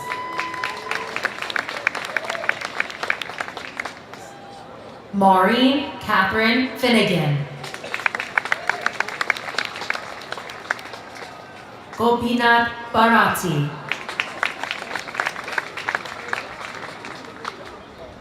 Todd John Harper.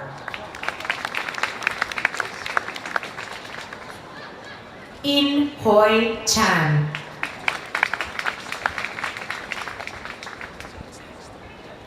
Mona Yaganagi Baladi.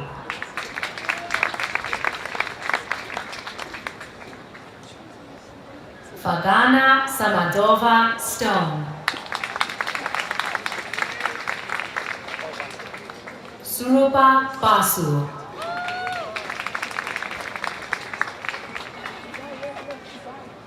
Ronald Allen Toulousan. Anish Modi.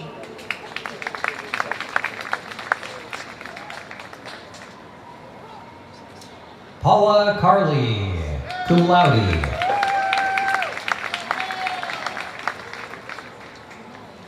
Michelle Ann Cromarty, cum laude.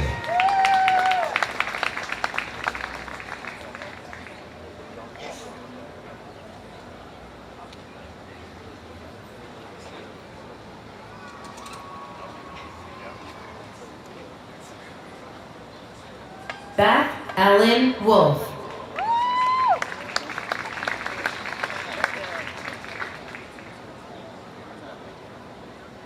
Tassin Kugel.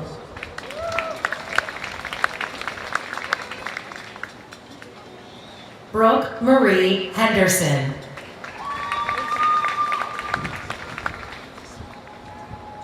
Sally Elise Ruskowski.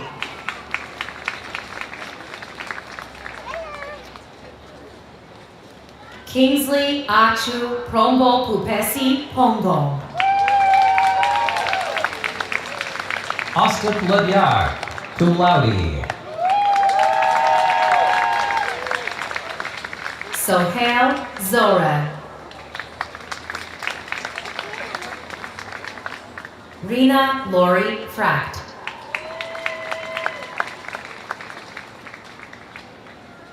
Camila Diaz Caron Higato.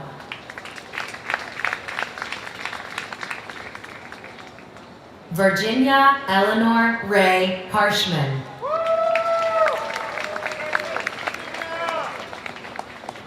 Ryan Kenneth LaMountain.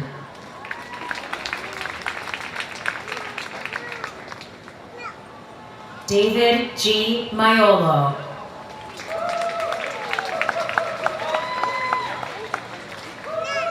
Sayeda Shakayed Fadainia.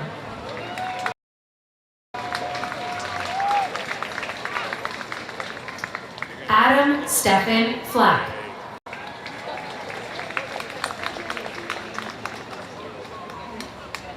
Juan Camilo Castaño Moreno. Andres Nicholas Godoy. Mariana Buena Riali Fragoso Casarini. Scott Shields Perry.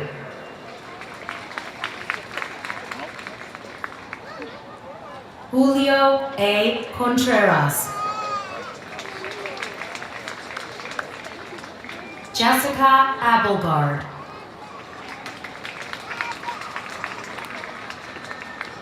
Jordan Charles Beasley.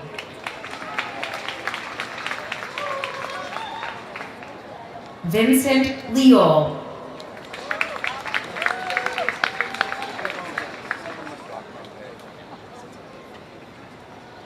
Camille Graciela Cabrera.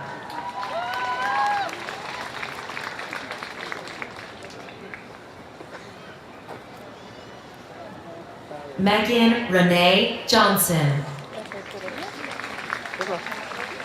Michael Wallace. Aaron Tang Hao Chong. Haidai Barmore.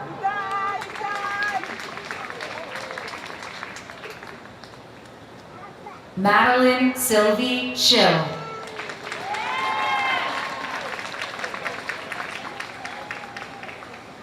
Robbie Roman.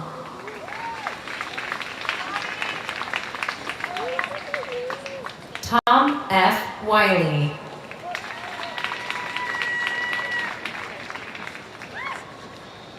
Leonidas Milas. Invitamos a todos los espectadores a estar muy atentos a Mark Richard Patrick Shaw. Moreno, que nos regalen en los comentarios de esta transmisión en vivo su reacción. Quedamos muy atentos y no se despeguen de nuestra transmisión. Michael Lewis Zolke.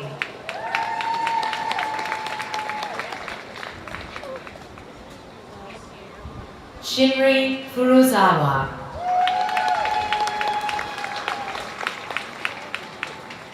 Esther Boda.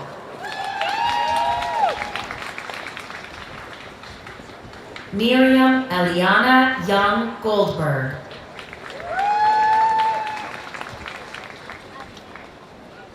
Choi Shanglin Joy. Poonam Patil.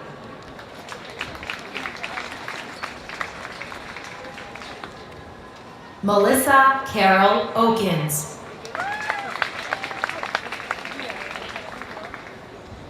Allison Ann Lynch. Charles Robert Mendelson.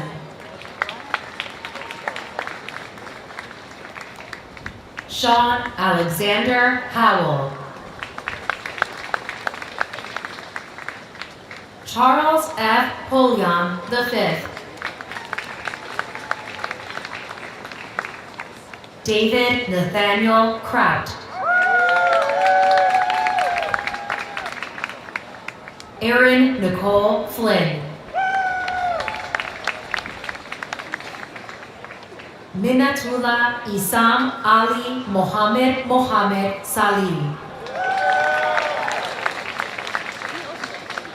Nicole Andrea Perez. Daniel Alejandro Mendez Monsiváis. Stephen J. Rappaport.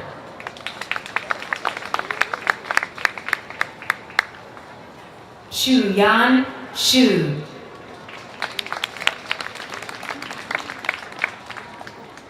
Mika Marcus Yupakowski.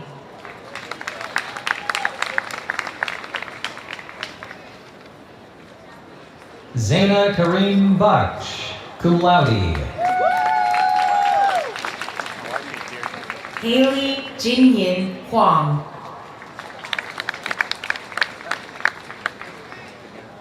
Andre Yesipov.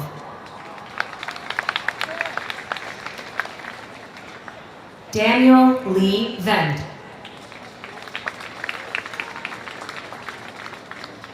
Rain Yuting Wang. Olufolakemi Adeshina.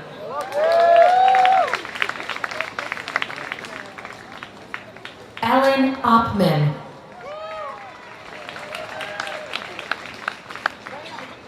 John Sullivan Byrne.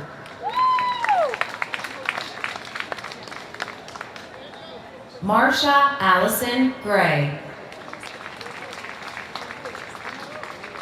Kelly Chang. Lamise A. Dar.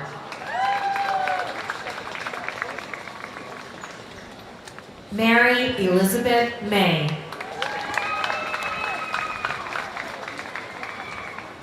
Nicole Kristen Taylor.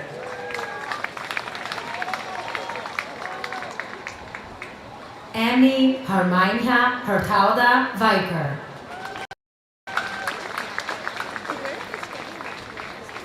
Pablo Albina.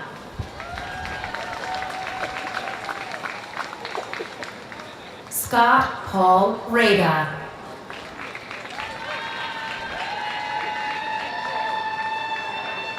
Christopher Burton Ellis. Alfreda Helen Cromwell.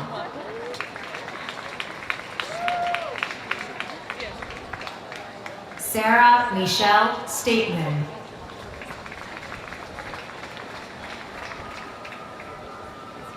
Imran Uddin Khan.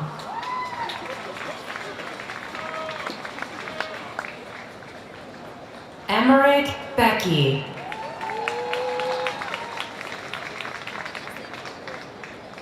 Jenny Tatiana Moreno.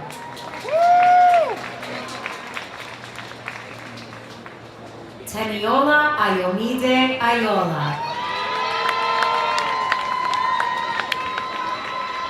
Samira Rajlakshmi Gupta. Damilola Oyefesobi Jayeoba. Todd David Hickerson, cum laude.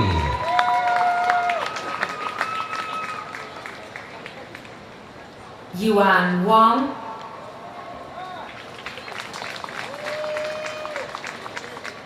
Daria Andreevna Zhukova. Adrian Ace Elmudesi. Vasudha Koyo.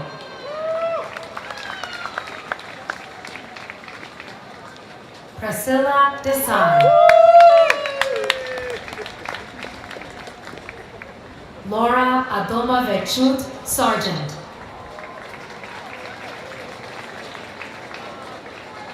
Tatiana Topala.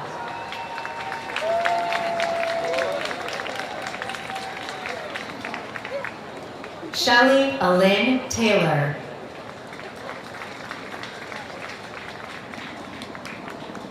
Sarabjot Singh Anand.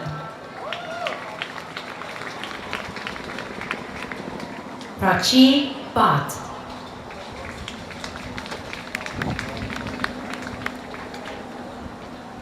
Gregory Carlton Hall.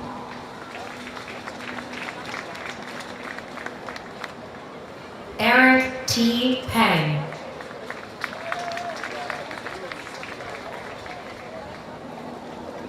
Maria Jennifer Walsh. Maria Jennifer Walsh. Daniela Claire Mestanek Young. James Lee Stewart.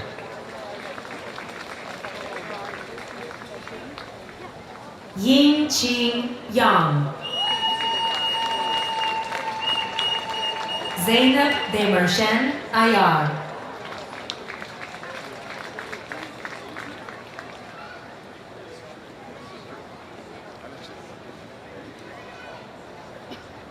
Andrea Sotomayor.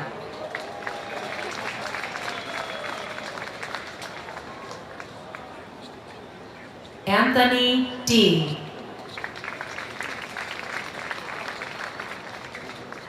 Alex Renee Ruling.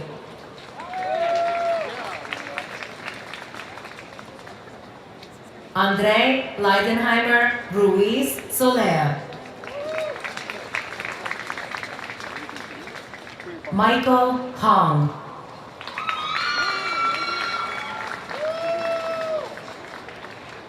Eric Vittorio Vidal, cum laude.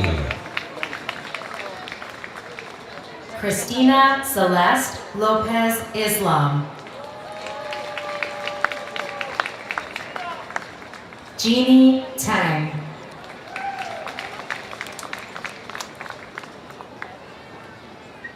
Marve Kososoy.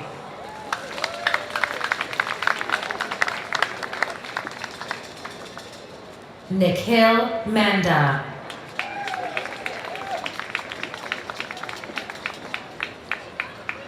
Elizabeth A. Puck.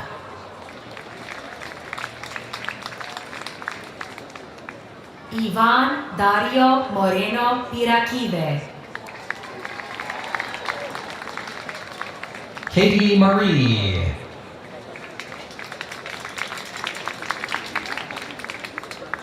Minami Kojima, cum laude. Y el momento que estamos esperando en el día.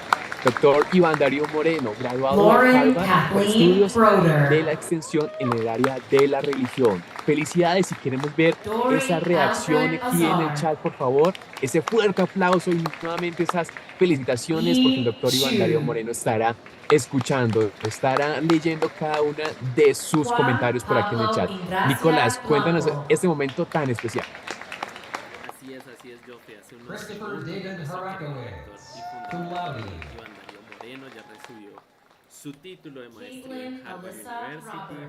Nos llena pues de mucha alegría saber que ya en sus manos lo tiene, ya lo consiguió.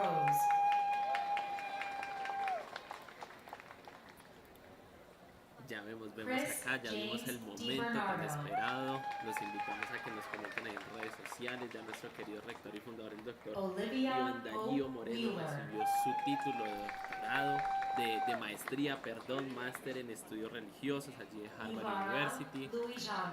Lo vimos con mucha alegría, con mucha felicidad. Vemos que están dejando ustedes bastantes comentarios aquí en la cajita de comentarios.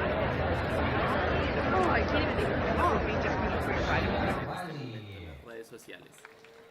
Nuestras redes sociales estallaron en estos breves segundos que pudimos ver al doctor Iván Darío Moreno en cámara. Por aquí seguimos igual compartiéndonos un poco de esos momentos. Por aquí son un montón de emojis, mensajes de todas partes felicitando al doctor Iván Darío Moreno por este gran logro, por esta meta cumplida el día de hoy, y que pues fuimos partícipes, fuimos presentes y estuvimos aquí acompañando de manera virtual. Ustedes, todos y cada uno de ustedes, fueron una parte muy importante de esa transmisión en vivo que acompañamos el minuto a minuto. También durante las redes sociales el doctor Iván nos compartió, la verdad, un poco del detrás de cámaras, que aquí de pronto vemos lo de la transmisión, pero él estaba viviendo ese momento y lo compartió también con todos nosotros, como nosotros también quisimos hacerlo un pedacito mediante esta transmisión especial. Así es, Joffrey. Ya nuestro doctor Iván Darío Moreno ya tiene su título en este momento. De seguro en este momento se dirigirá a compartirlo con su familia, quien nos está aquí, lo están acompañando allí en Cambridge, en Massachusetts, allí en Boston. Y pues nos llena de mucha alegría. Veo que la gente acá sigue enviándole muchos saludos al doctor Iván desde México. Veo personas conectadas desde Colombia, desde Chile, desde Argentina, desde España. Estamos en este momento en todas nuestras redes sociales acá transmitiendo este momento. Christopher J. Nolan, cum La laude. universidad, la memoria del doctor Iván Darío Moreno. Así es, Nicolás. Tuvimos la primicia de ver esta graduación, de ver graduado de Harvard, esta maestría de estudios en la extensión en el área de la religión, a nuestro querido doctor Iván Darío Moreno. No dejan de llegar por aquí los mensajitos de felicitaciones, personas muy contentas, están muy felices de haber pues, compartido este momento con nosotros. También les agradecemos que nos hayan acompañado en el transcurso de toda esa transmisión. La verdad, hasta yo quedo muy contento, muy feliz de poderlas acompañar, de haber vivido ese momento con todos ustedes. Un momento histórico, la verdad hay que decirlo, no se puede ocultar, fue un momento histórico ver este momento, tuvimos la oportunidad de compartirlo de manera virtual con toda esta gran comunidad del doctor Iván Darío Moreno, con la familia de la revista Sion, con todos los seguidores de Sion TV y esta gran familia también de Zion International University. La verdad, muy contento de haber compartido este gran momento con todos ustedes. Muchísimas gracias por todos los mensajitos que nos han dejado en la transmisión de este evento tan especial, de este evento tan importante que ha sido. Nuevamente, muchísimas gracias por acompañarnos.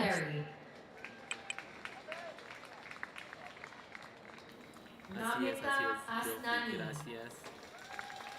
Gracias a todas y cada una de las personas que se conectaron en este momento con nosotros, que nos acompañan desde tempranas horas a ver este momento tan especial para el doctor Darío Moreno, su grado en Harvard University, de su maestría, algo de lo cual estaba esperando él y que luchó durante bastantes años y que hoy es una realidad y nos quiso hacer parte a todos nosotros de este gran triunfo, este gran logro que hoy alcanzó allí en Harvard en los Estados Unidos. A todas las personas que nos acompañaron, gracias por estar aquí conectadas. Síganle dejando al doctor Iván Darío Moreno todos sus saludos, todas sus felicitaciones. Él los está leyendo tan pronto finalice la ceremonia de graduación, así que no se preocupen, que él los va a leer, los va a responder, que les escriban por redes sociales, que les escriban por su messenger, por su directo. Llenémoslo de mensajes para que vean el cariño y el aprecio que le tenemos todos a nivel mundial. Veo que poco a poco pues ya va finalizando la ceremonia de graduación. Ames Janelle Morton Están Winter. conectadas aquí, nos dicen que no alcanzaron a ver el momento. No se preocupen porque ese momento quedará inmortalizado en todas Augusta nuestras redes Shaver sociales. Y los Ostazen. invitamos a que nos sigan en todas nuestras redes sociales. Dice yo que sí, rápidamente Laurentas nombramos Judas las Tira redes sociales que Tertara tenemos Hardra. en este momento. Claro que sí, y también vamos a Madeline extenderle Cristina este Evans. agradecimiento, esas felicitaciones al doctor Iván en todas sus redes sociales. Lo podemos seguir en su fanpage de Facebook, en su Stephanie cuenta Alyssa oficial de Johnston. Instagram, su cuenta también de Twitter, YouTube y TikTok, para que vayamos allá Nicholas primero Villani. a ver todo ese contenido Madeline que el doctor Iván Cristina pues, nos comparte en cada una de sus publicaciones, así que vamos a darle like, comentar y Nikitina. compartir todo ese contenido. Y ahora en las publicaciones que el doctor pues, nos ha compartido en el transcurso de este día, de esta Vita. graduación, de ese momento tan especial, también vamos a comentarle, vamos a enviar esas Aaron felicitaciones, Marie ese Ushakov agradecimiento por ser esa persona pues tan especial que nos ha compartido también ese conocimiento, no solo lo que ha aprendido, sino que nos lo ha enseñado y nos lo ha transmitido ya sea de manera virtual, de manera presencial, en sus redes sociales, en sus conferencias, de diferentes maneras. Entonces vamos a agradecerle al doctor Iván toda esa trayectoria que ha tenido y a felicitarlo por ese gran logro cumplido. Así es, Joffrey. Invitados todos a que nos sigan en redes sociales, que cada día pues estén atentos, como siempre, a todas estos eventos, estas celebraciones. Como ya les hemos contado, tenemos ahorita bastantes eventos, una unos eventos muy interesantes, un tiempo, un mes muy arduo para el doctor Iván Darío, pero que quiso disponer de este mes para compartirnos más de su conocimiento, de todo lo que aprendió durante bastante tiempo, durante más de 24 años que ha dedicado su vida para la enseñanza. Aquí en este momento pues nos están poniendo en pantalla el momento en que el doctor Iván Darío Moreno Iván Darío Moreno Iraquive. Ahí lo pueden ver ustedes en la pantalla. Katie Marie. La repetición de este momento. Así es. Y bueno, todos en este momento pues los vamos a dejar con imágenes de esta Minami Kojima. graduación del doctor Iván Darío Moreno. Ya finalizará la ceremonia Kojima. allí. Entonces pues a todos, gracias por acompañarnos. Los dejamos con las imágenes y esperamos que pronto también nos podamos encontrar todos en diversos eventos de manera ya sea presencial o de manera virtual. Nos encontremos todos y festejemos lo que resta de este mes al doctor Iván Darío Moreno por su grado en Harvard University. Y Nicolás, vamos a estar celebrando yo creo que todo este mes en los diferentes eventos que tenemos con el doctor Iván Darío Moreno, así que no duden en asistir, a separar su cupo desde este momento para que le puedan dar esas felicitaciones en persona, en vivo y en directo. Nos vemos en los diferentes eventos, también no se pierdan nuestros diferentes contenidos, nuestros masterclass, nuestros cafés, todo el contenido que está subiendo en las redes sociales, tanto con el doctor Iván, como las de Zion International University, como la revistación y también nuestro canal de televisión Sion TV. Nuevamente, muchísimas gracias a todos los que nos estuvieron acompañando desde momentos muy temprano en la mañana, 8 de la mañana Colombia, 7 de la mañana México, 9 de la mañana Miami. La verdad, muchísimas gracias. Este día ha sido espectacular, ha sido increíble. Yo creo que va a quedar tanto de manera histórica en la universidad como también en nuestros corazones haber compartido este momento todos aquí en comunidad, todos en familia. Muchísimas gracias por estar aquí el día de hoy.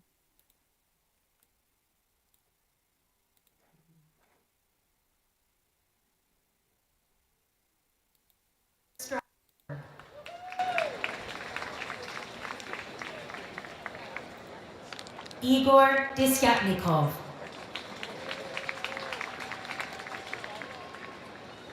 Yunqing Alan Pan.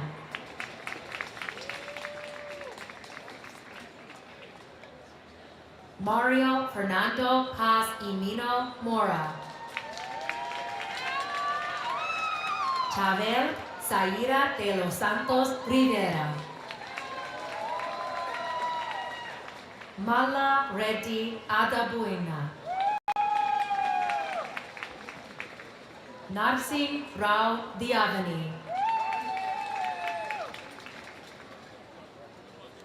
Yi Tao Liu. Gavin Reed Bauman.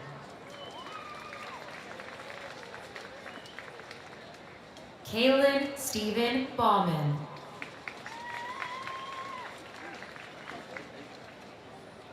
Johanna Elizabeth O'Hare.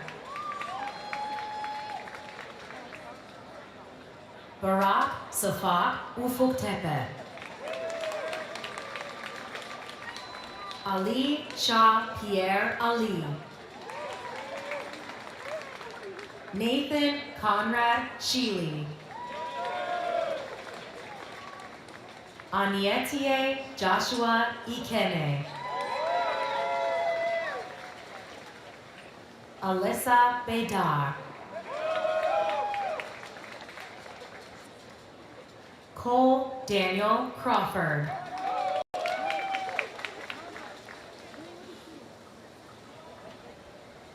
Tomislav Alpeza. Shashwat Shaker.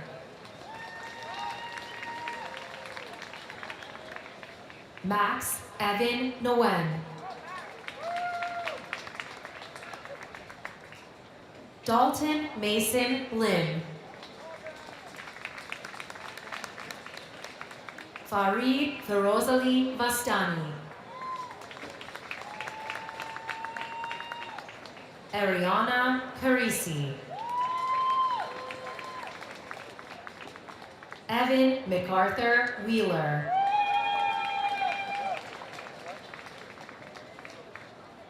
Chad Willow Stoughton.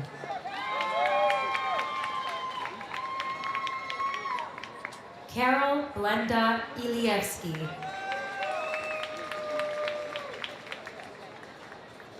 Ashreya Ananthanarayanan.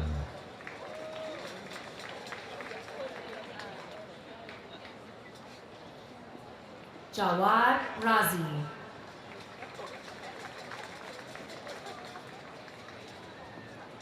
Hernan Nolasco Carrasco. Qian Zhang.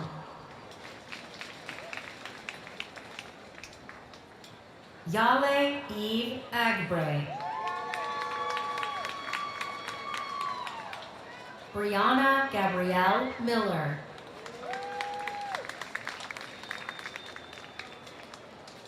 Peter J. Troy.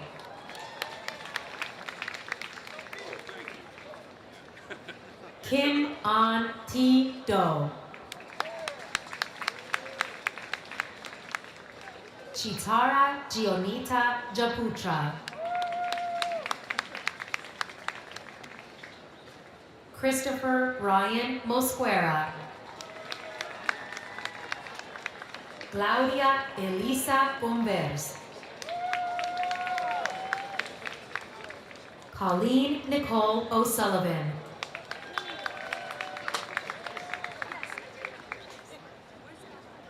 Sandra Pandit Cook, cum laude.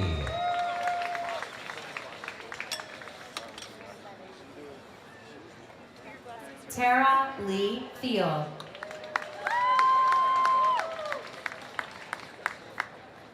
Iván Duran Barrera, cum laude. Brandon Keith Marler.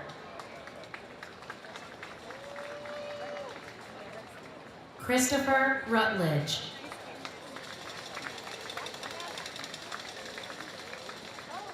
Hannah Elise Kyle.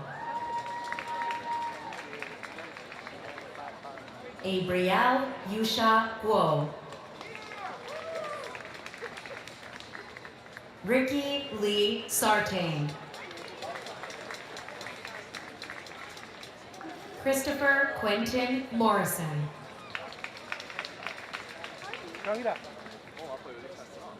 Sergio Alonso.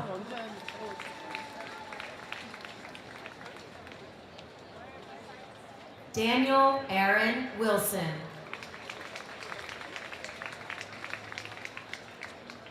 Alexandra Sasha Phillips.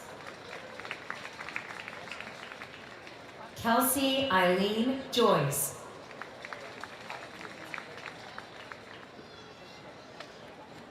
Natalie Barbara Lozano.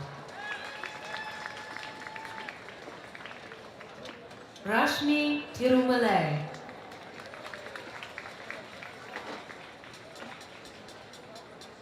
Daisuke Kojima.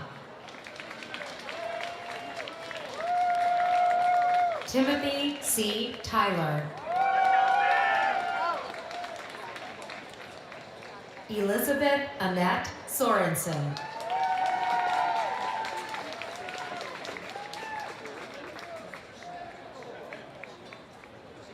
Jeremy K. Myers.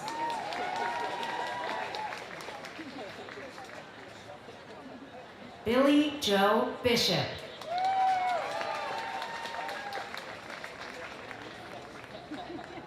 Owen David Smith.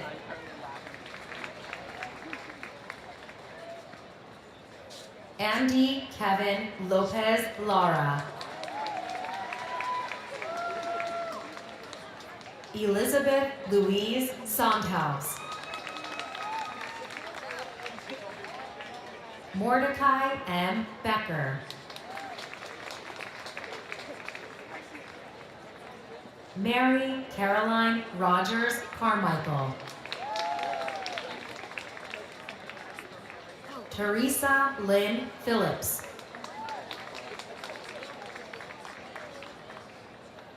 Christopher Kyle O'Neill.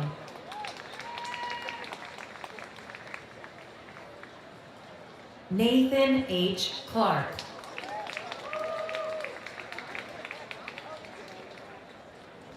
Andy Garfi Wu. Namrata Aniket Parekh. Andrea Alicia Leonora Morris, cum laude. Catherine Johanna Dorian.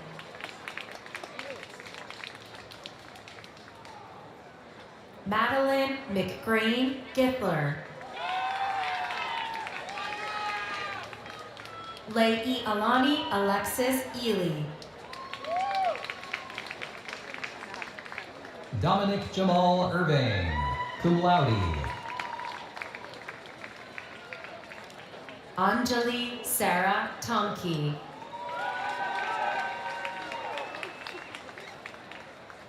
Andy Shu.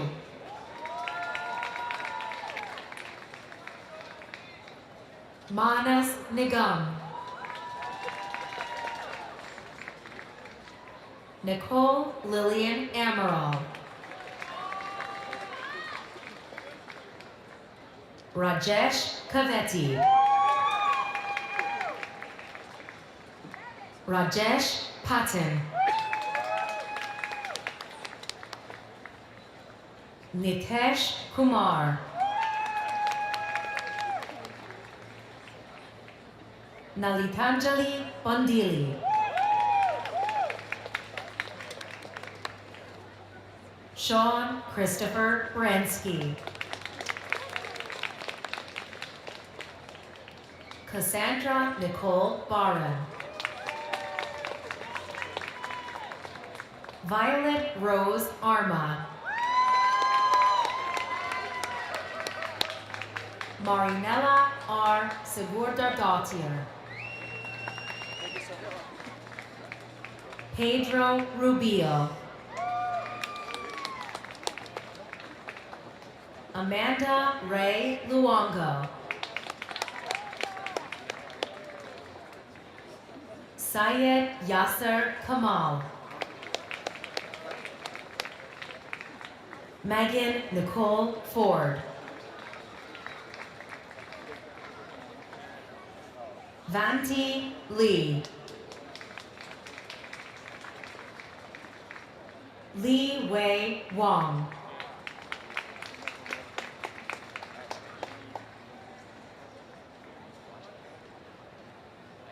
Ellen Friedman Siminoff.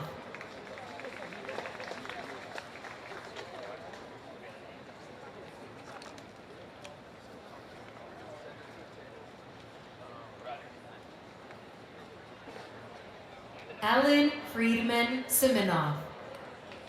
Peter Anthony Underhill, cum laude. Dimitra Izmini Theodoropoulos. Natalia Kim. Stephanie Griffith, cum laude.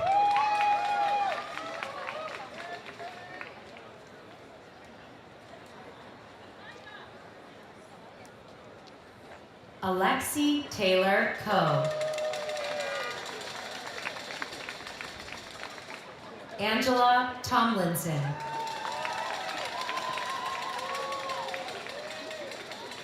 Jerry Waikopo.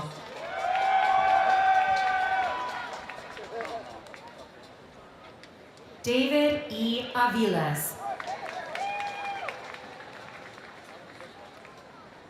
John Barry Dickinson. Matthew Lucas Casada.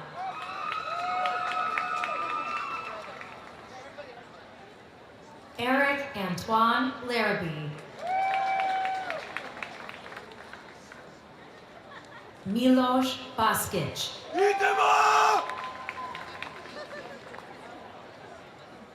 Travis Maxwell Barrett. Matthew Douglas Jones.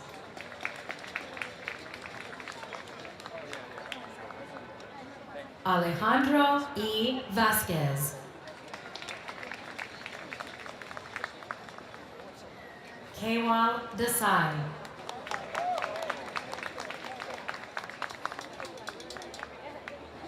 Jeremy Adam Garcia.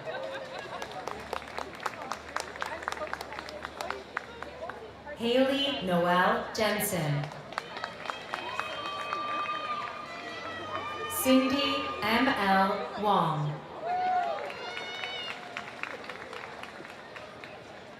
Darlene Renee Ricciardi. Cadiz Gonzalez Silvestro. Mohammed Tassin. Pallavi Goyal.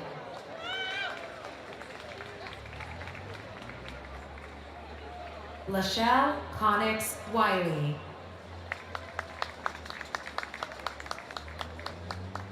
Elena Capostina Garauza. William S. Kriebel.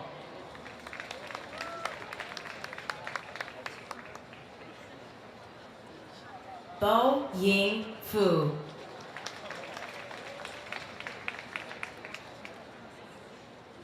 Syed Umar Ahmed, cum laude. Jennifer Catherine Quattrone Brown. Lee Paul Janetti.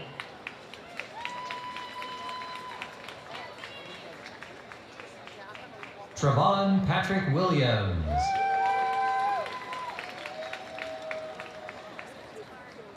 Kristen Renee McDonald, cum laude. Veronica Saratani Huang, cum laude.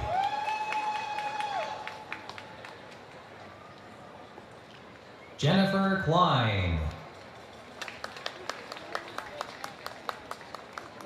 Nita Indravadan Patel.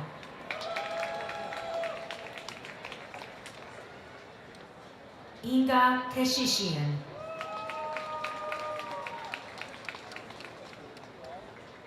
Adam David Janest. James Nicholas Karen. Ki Chu.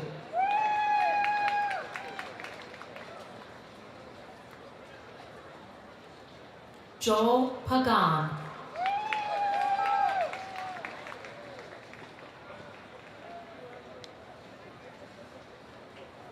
Nadine Wilson Njen. Elizabeth Ann Platt.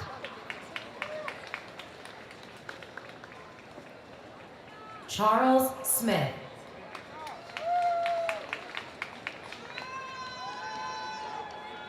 Michael Andrew Chera.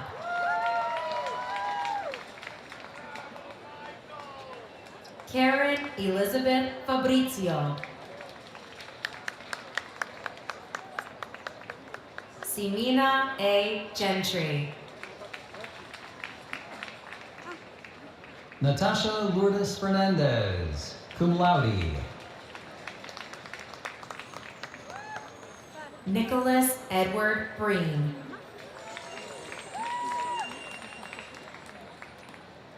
Lauren Pascal Mimran Ugbagbe. Robert Noble. Sharon Louise Lee.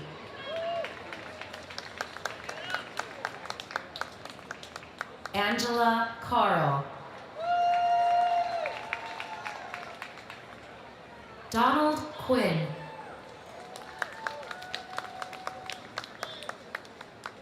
Melissa Marie Reynolds. Aaliyah Dene March.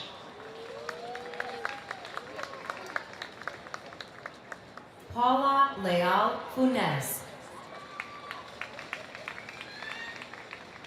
Krishna Prasad Sunkara.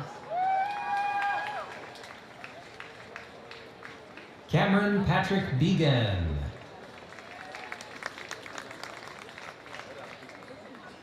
Carla Cecilia Mata. Kevin Michael Smith.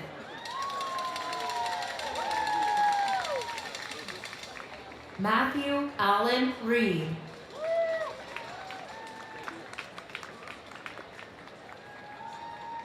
Matthew Barry. Rocio C. Villarreal Aguilar. Adekemi Olateju. Shannon William Brown.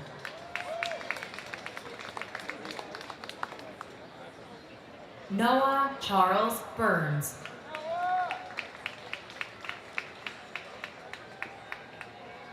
Christina Travers.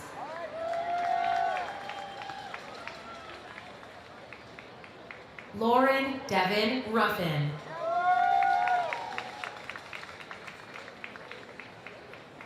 Bianca Alyn Morris.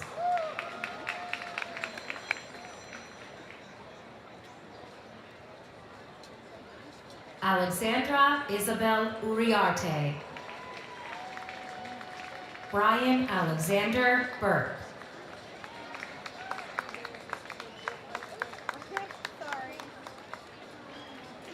Leda Carolina Costa, cum laude.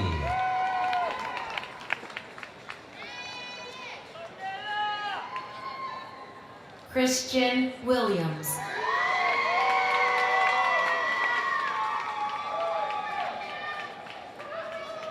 Bruno Boyven.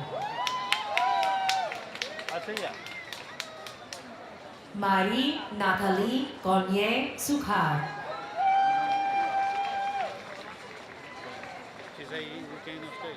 Lina Maria Gonzalez Oviedo. Stephanie Brianne Chuck. Grace Magali Flores Torres. Maria Teresa Sarate Angulo.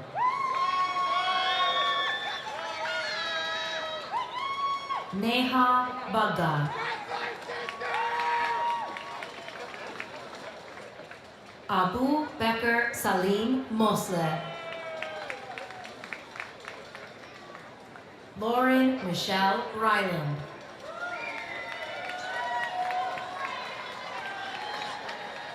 Isabelli Christini Boschetti Ohata Atayiti. Mohammed Taha.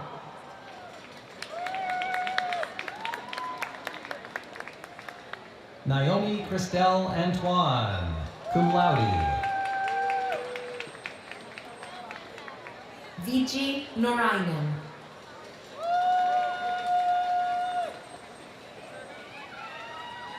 Olivia Marie Klein. Alexandra Jane Trafford. Labrita Ann Andrews, cum laude. Maria Lisa Lankinen.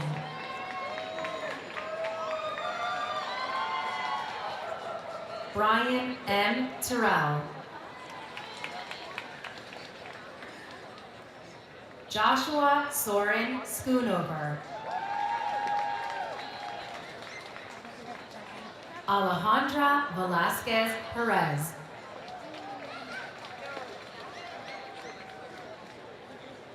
Ankit Serene.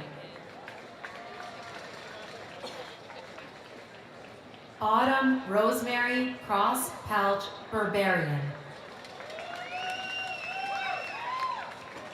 Syed Ahmed Salim Bukhari. Pete Jackson Coates.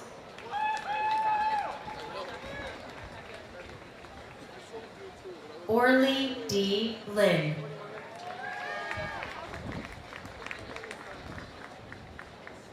Eric Josue Magana.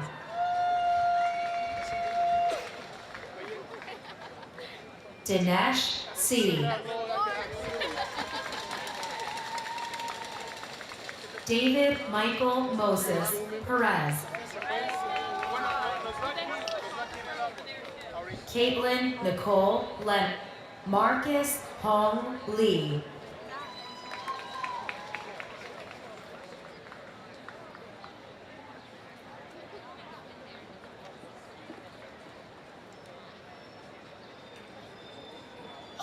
Giuliano Matteo Di Martini.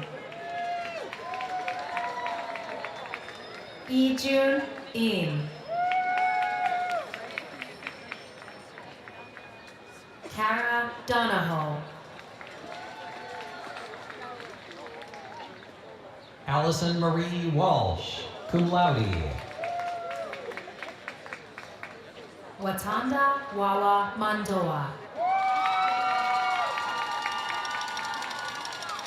Nicholas Pinzon Hernandez.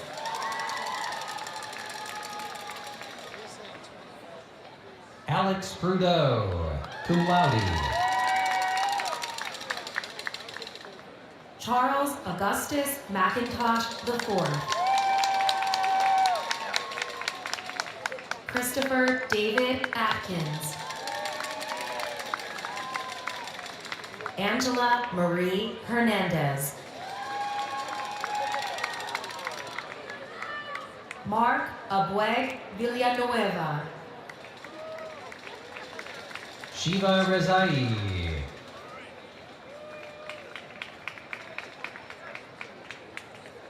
Thomas Fernandez. Victoria H. Trabash. Wayne Andrew McNulty. Catherine Morrison.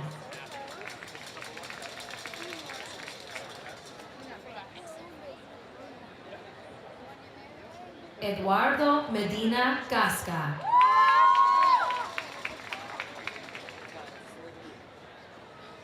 Li Wei Wong.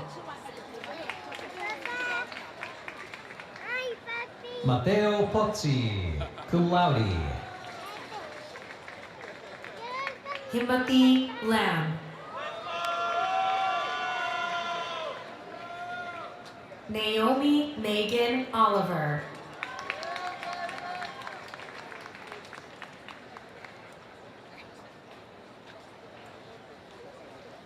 Sylvia Ann Rincon. Jacqueline Ting Huang.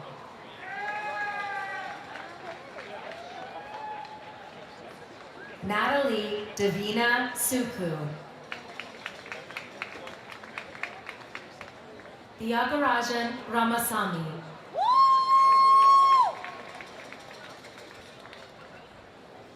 Anup Shete.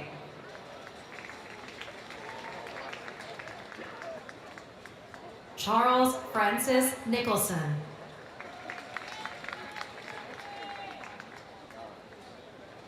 Chang Rui Hao.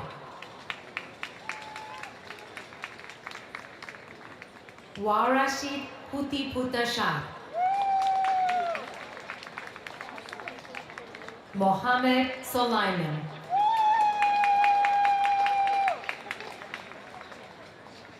Rochelle Rogers Dunford.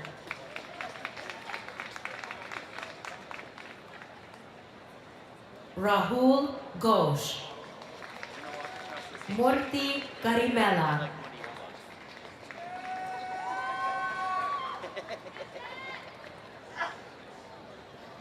Trent D. McGee.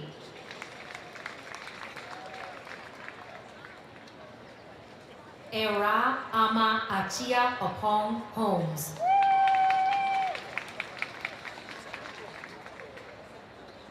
Gina Diana Chang.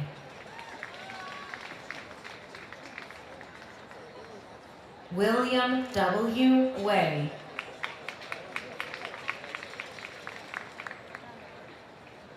Kyle N. Brown.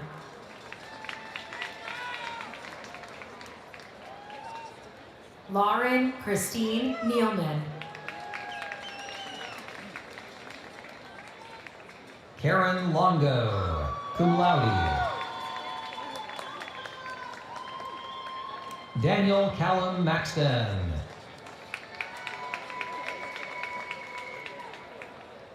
Karen Christine Alfaro Arviento.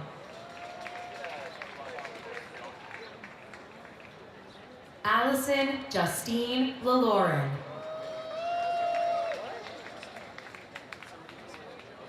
Matthew Brian Mahoney.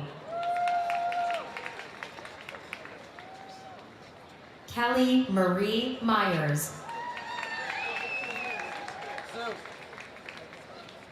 Mary Ellen Driscoll, cum laude.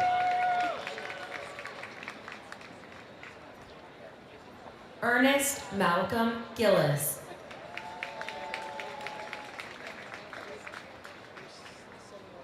Ganesan Ramalingam. Christopher Claxton.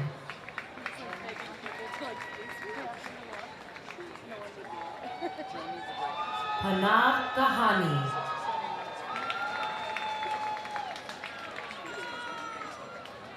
Alexis Marie Warren. Yu Yang Hawu.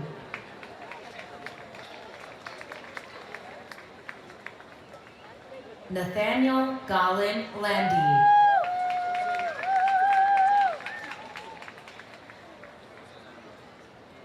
Mary Ruth Belsi Preed.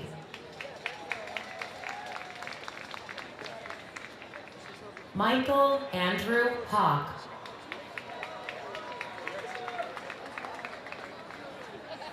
Nima M. Farouk Sayad. Al-Matez Khalil. Allison Marie Stevens. Jacob Cowan.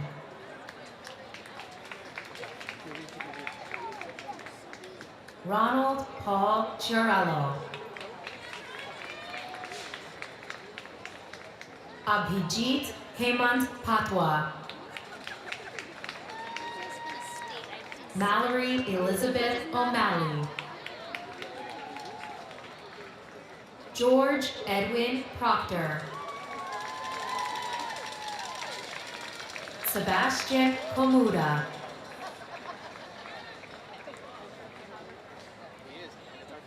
Phoebe Abbott Smith. Maxim Dichenko.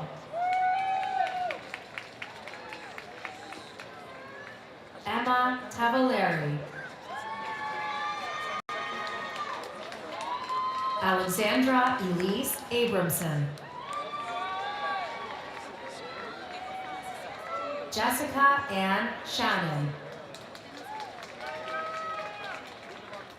Kayla Marie Stanton. Sam Rumi.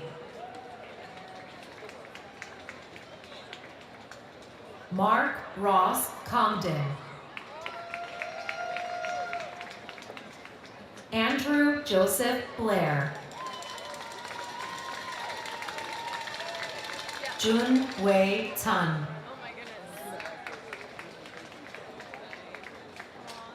Linton Theodore Clark III. Kevin L. Smith. Mary Lynn Clarfield. Kirsten Sarah Johnson.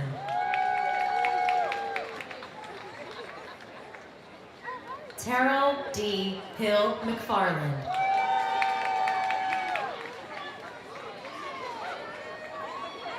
Michaela Canelo Cravier.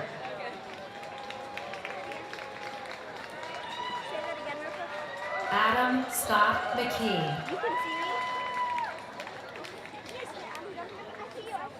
Ana T. Rosadas, cum laude. Ella Catherine Courier, cum laude.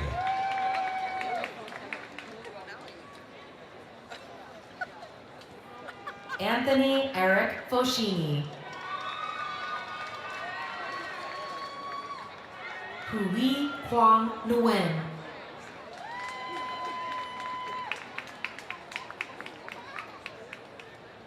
Frederick Paul Frandecki. Alexander Christopher Prandecki.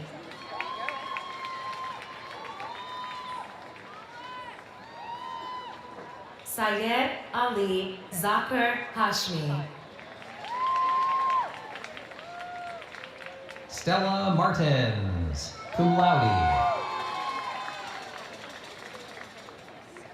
Vanessa Francesca Castro, cum laude.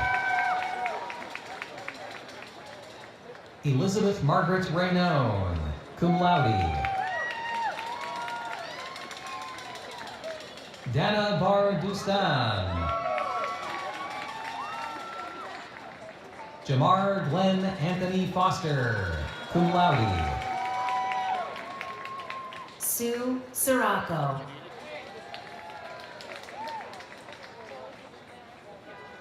Tal Daisy Vaval.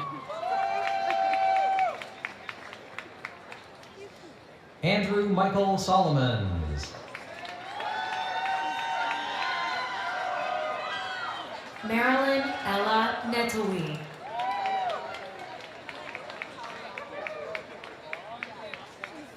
Jermaine Stanford Lewis. Caitlin Rose Ashback.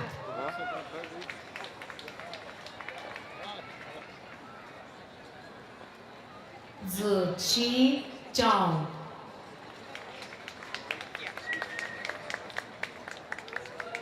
Pearl Jihyun Park. Andrea Mariel Castillo Peña.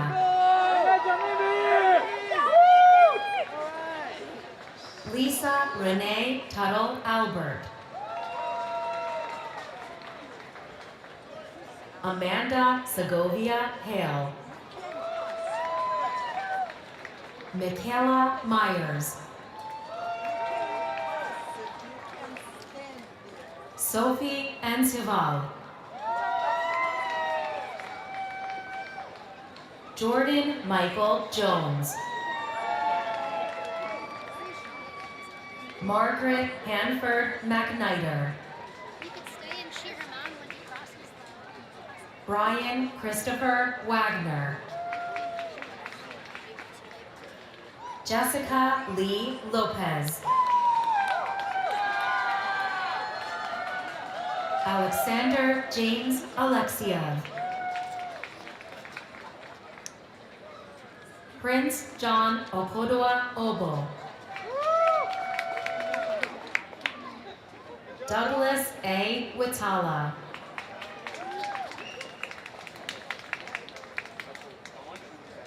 Wee E. Lee.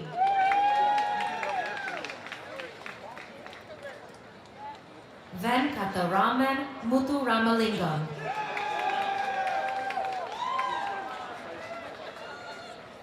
E. Chen Lin.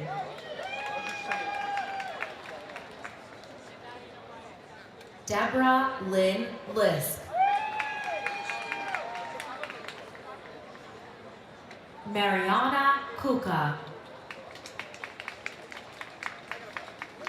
Misty Lee Jandron. Christine Marie Pulver. Jacqueline Hoffman.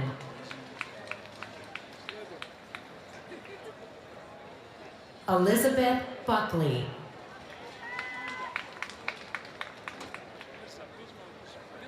Matthew Parker. Yuri Machkasov.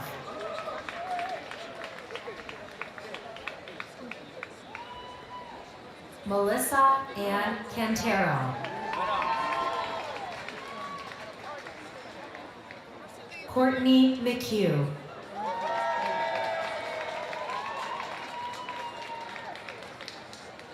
Sean Patrick Murray.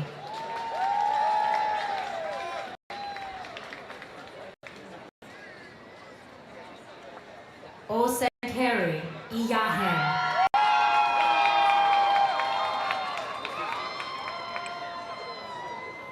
Giovanni Lukic.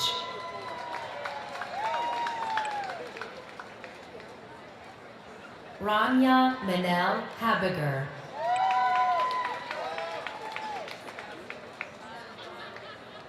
Kristen McGavin Anthony.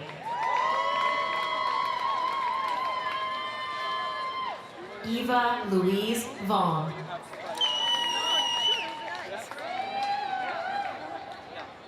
Stephanie Ann Cross.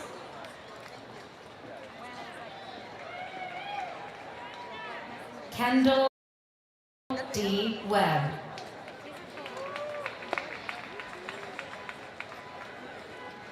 Erin Virginia Fitzpatrick. Charles Eaton Perry, Jr.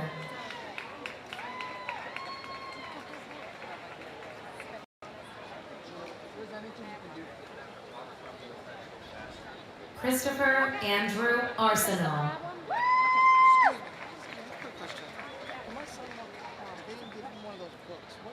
Nitya Timosina.